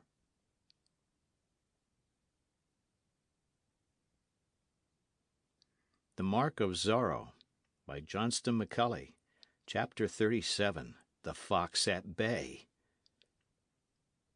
He darted to the window and glanced out. The troopers were surrounding the building.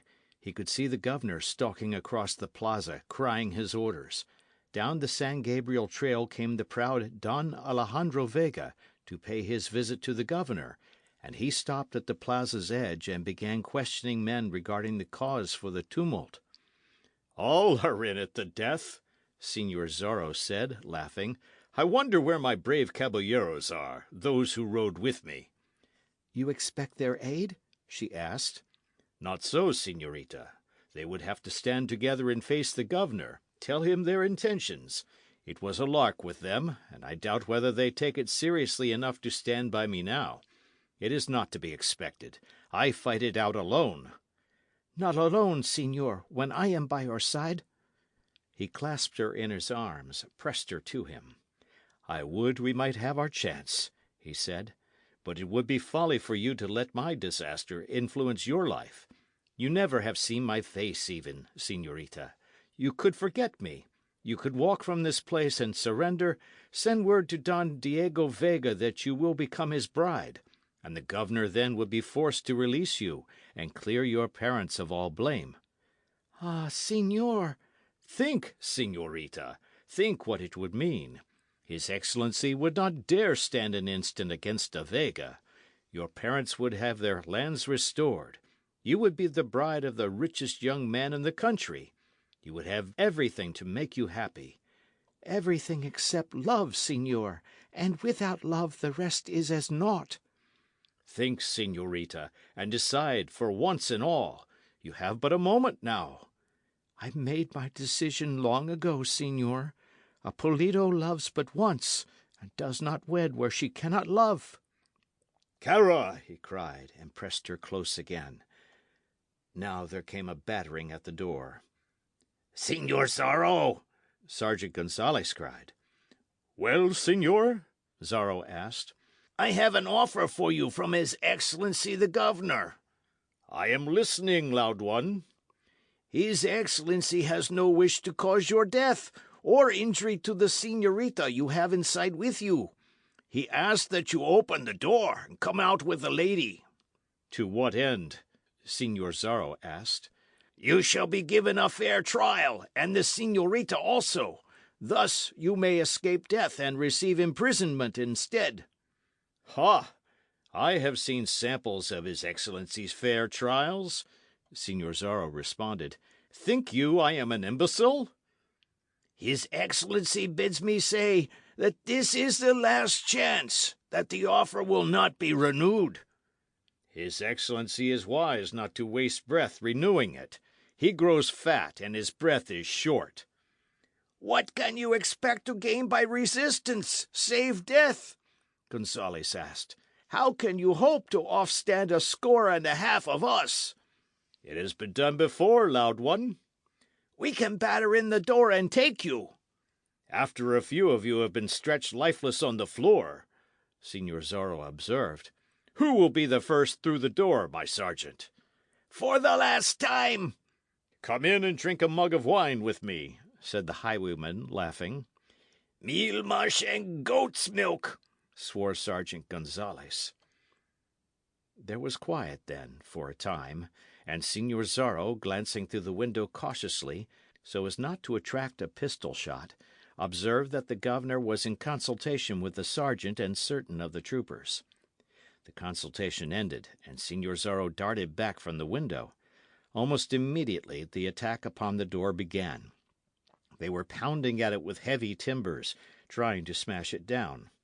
Signor Zorro, standing in the middle of the room, pointed his pistol at the door and fired, and as the ball tore through the wood and somebody outside gave a shriek of pain, he darted to the table and started loading the pistol again. Then he hurried across to the door and observed the hole where the bullet had gone through. The plank had been split, and there was quite a crack in it. Signor Zorro put the point of his blade at this crack and waited. Again the heavy timber crashed against the door, and some trooper threw his weight against it also. Signor Zorro's blade darted through the crack like a streak of lightning, and came back red, and again there was a shriek outside. And now a volley of pistol balls came through the door, but Signor Zorro, laughing, had sprung back out of harm's way. "Well done, Signor!" Signorita Lolita cried.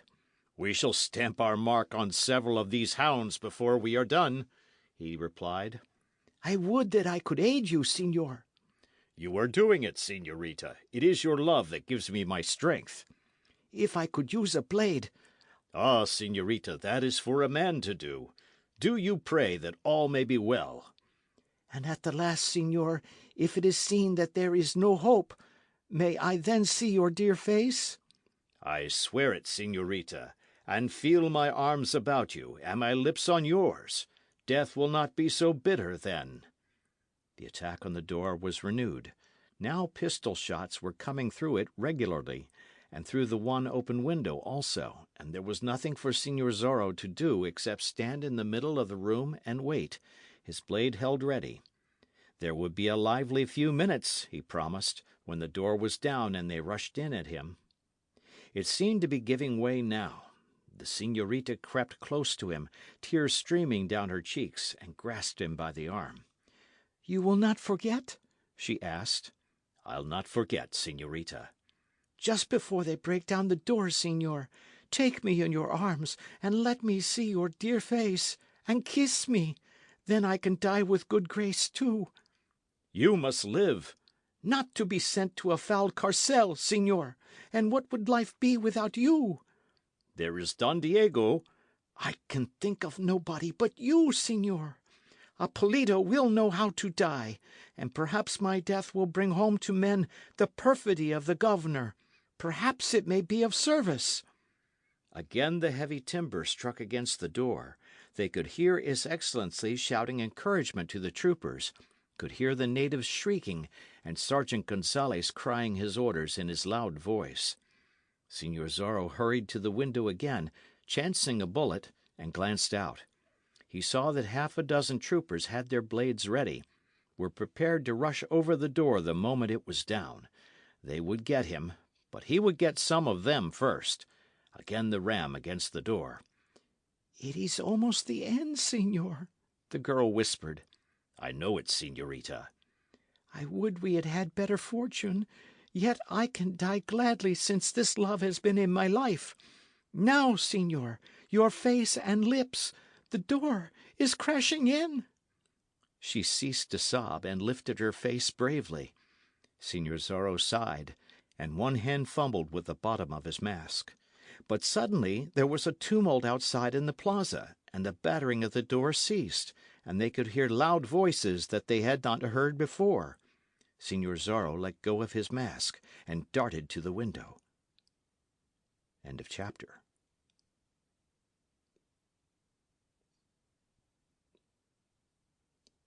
The Mark of Zorro, by Johnston McCulley.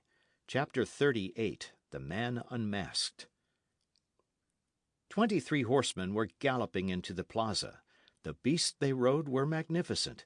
Their saddles and bridles were heavily chased with silver.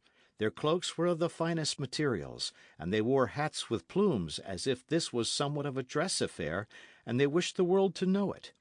Each man sat straight and proud in his saddle, his blade at his side, and every blade had a jewelled hilt, being at once serviceable and a rich ornament.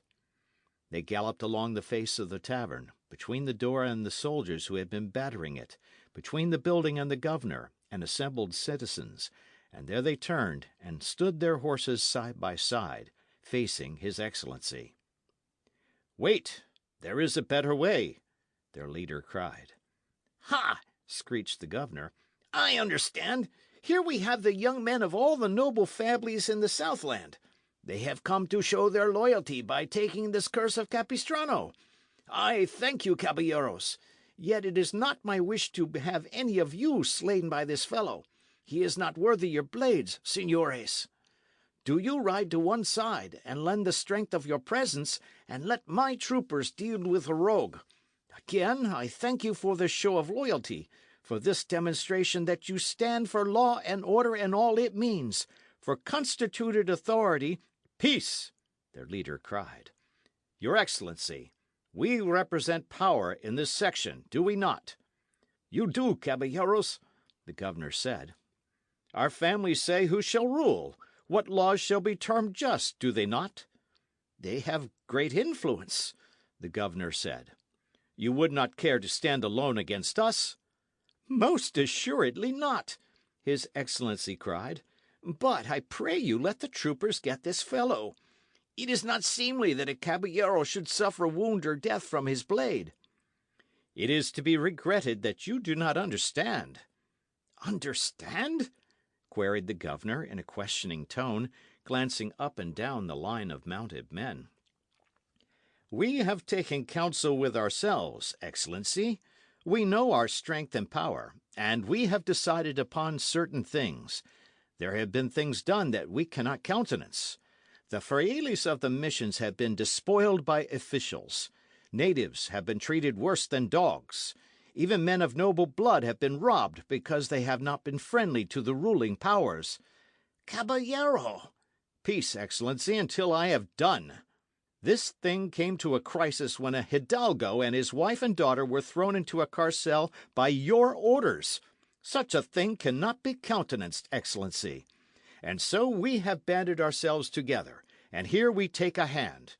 Be it known that we ourselves rode with this Señor Zorro when he invaded the carcel and rescued the prisoners, that we carried Don Carlos and the Doña Catalina to places of safety, and that we have pledged our words and honours and blades, that they may not be persecuted more." "I would say—" "Silence, until I have done. We stand together, and the strength of our united families is behind us. Call upon your soldiers to attack us, if you dare. Every man of noble blood up and down the length of El Camino Real would flock to our defence, would unseat you from your office, would see you humbled. We await your answer, Excellency." What would you?" his Excellency gasped. "First, proper consideration for Don Carlos Pulido and his family. No carcel for them. If you have the courage to try them for treason, be sure that we will be on hand at the trial, and deal with any man who gives perjured testimony, and with any magistrado who does not conduct himself properly. We are determined, Excellency." "Perhaps I was hasty in the matter, but I was led to believe certain things," the governor said. "I grant you your wish. One side now, caballeros, while my men get at this rogue in the tavern." "We are not done," their leader said. "We have things to say regarding this Señor Zorro.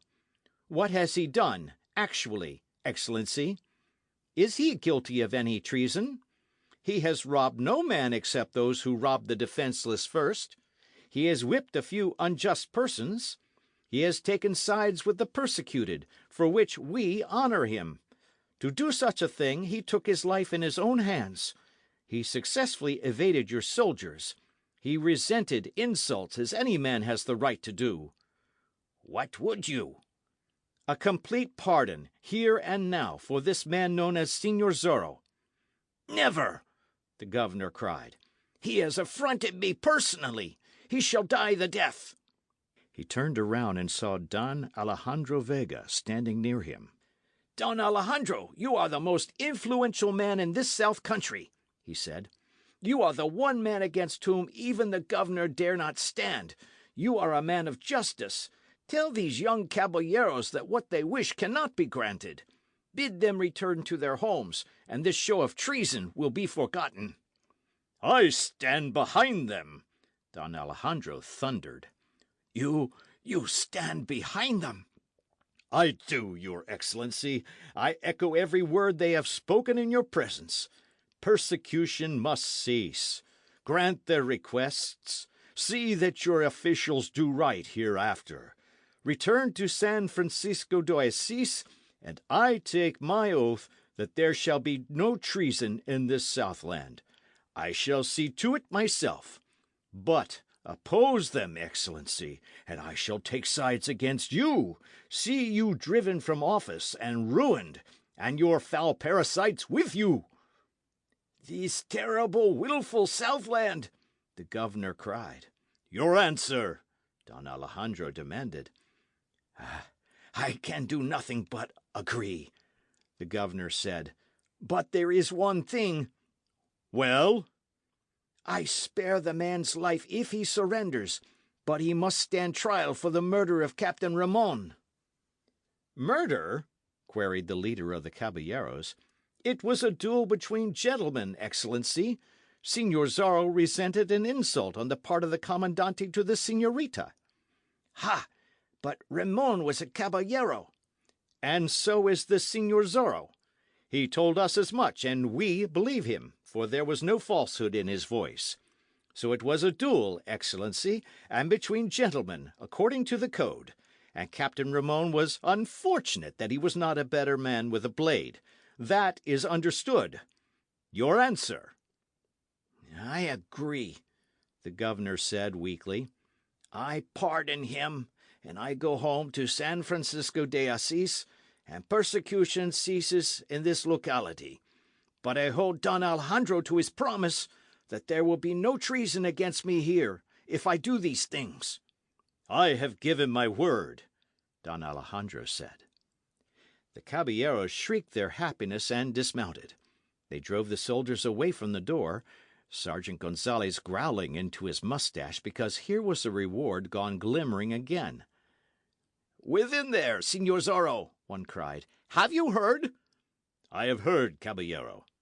"Open the door and come out amongst us, a free man." There was a moment's hesitation, and then the battered door was unbarred and opened, and Signor Zorro stepped out with the señorita on his arm. He stopped just in front of the door, removed his sombrero, and bowed low before them. "A good day to you, caballeros," he cried. "Sergeant, I regret that you have missed the reward, but I shall see that the amount is placed to the credit of you and your men with the landlord of the tavern." "By the saints, he is a caballero!" Gonzalez cried. "Unmask, man!" cried the governor.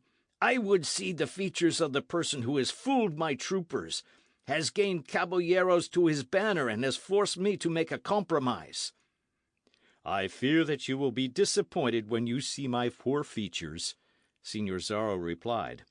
"Do you expect me to look like Satan? Or can it be possible, on the other hand, that you believe I have an angelic countenance?"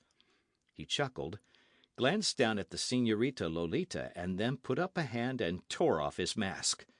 A chorus of gasps answered the motion, an explosive oath or two from the soldiers, cries of delight from the caballeros, and a screech of mingled pride and joy from one old hidalgo. "Don Diego, my son! My son!"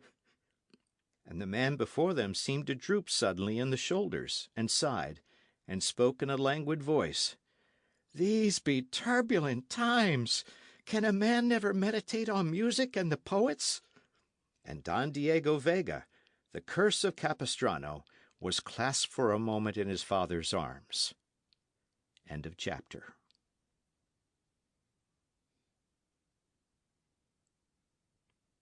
The Mark of Zorro, by Johnston McCulley, Chapter 39. Meal mush and goat's milk. They crowded forward, troopers, natives, caballeros, surrounding Don Diego Vega and the señorita who clutched at his arm, and looked up at him from proud and glistening eyes. "Explain! Explain!" they cried. It began 10 years ago, when I was but a lad of 15, he said. I heard tales of persecution. I saw my friends, the frailes, annoyed and robbed. I saw soldiers beat an old native who was my friend, and then I determined to play this game.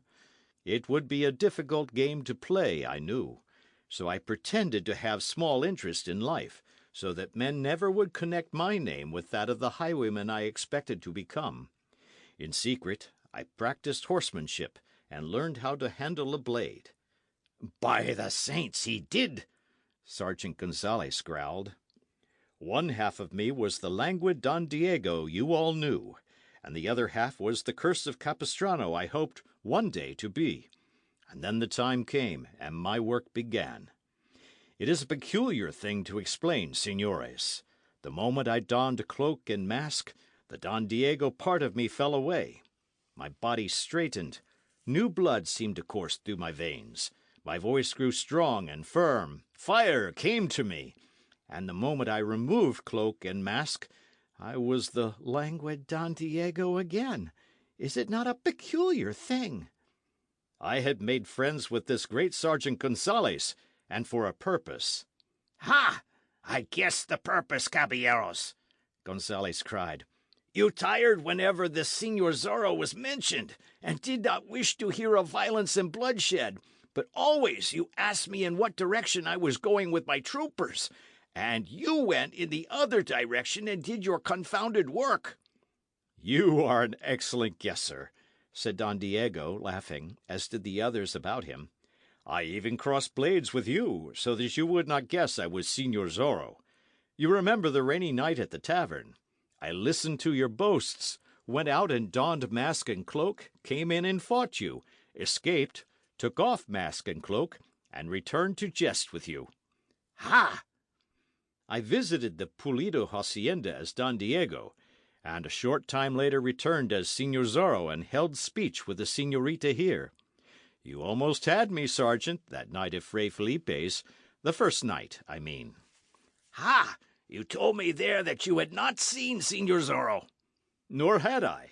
The Fray does not keep a mirror, thinking that it makes for vanity. The other things were not difficult, of course. You can easily imagine how, as Señor Zorro, I happened to be at my own house in town when the comandante insulted the señorita. And the señorita must forgive me the deception. I courted her as Don Diego, and she would have none of me. Then I tried it as Señor Zorro, and the saints were kind, and she gave me her love. Perhaps there was some method in that also, for she turned from the wealth of Don Diego Vega to the man she loved, though she deemed him then an outcast and outlaw. She has showed me her true heart, and I am rejoiced at it. Your Excellency, this señorita is to become my wife, and I take it you will think twice before you will annoy her family further. His Excellency threw out his hands in a gesture of resignation. It was difficult to fool you all, but it has been done, Don Diego continued. Only years of practice allowed me to accomplish it. And now Señor Zorro shall ride no more, for there will be no need, and moreover a married man should take some care of his life. And what man do I wed? The señorita Lolita asked, blushing because she spoke the words where all could hear. What man do you love? I had fancied that I loved Señor Zorro, but it comes to me now that I love the both of them, she said. Is it not shameless? But I would rather have you, Señor Zorro, than the old Don Diego I knew. We shall endeavour to establish a golden mean, he replied, laughing again. I shall drop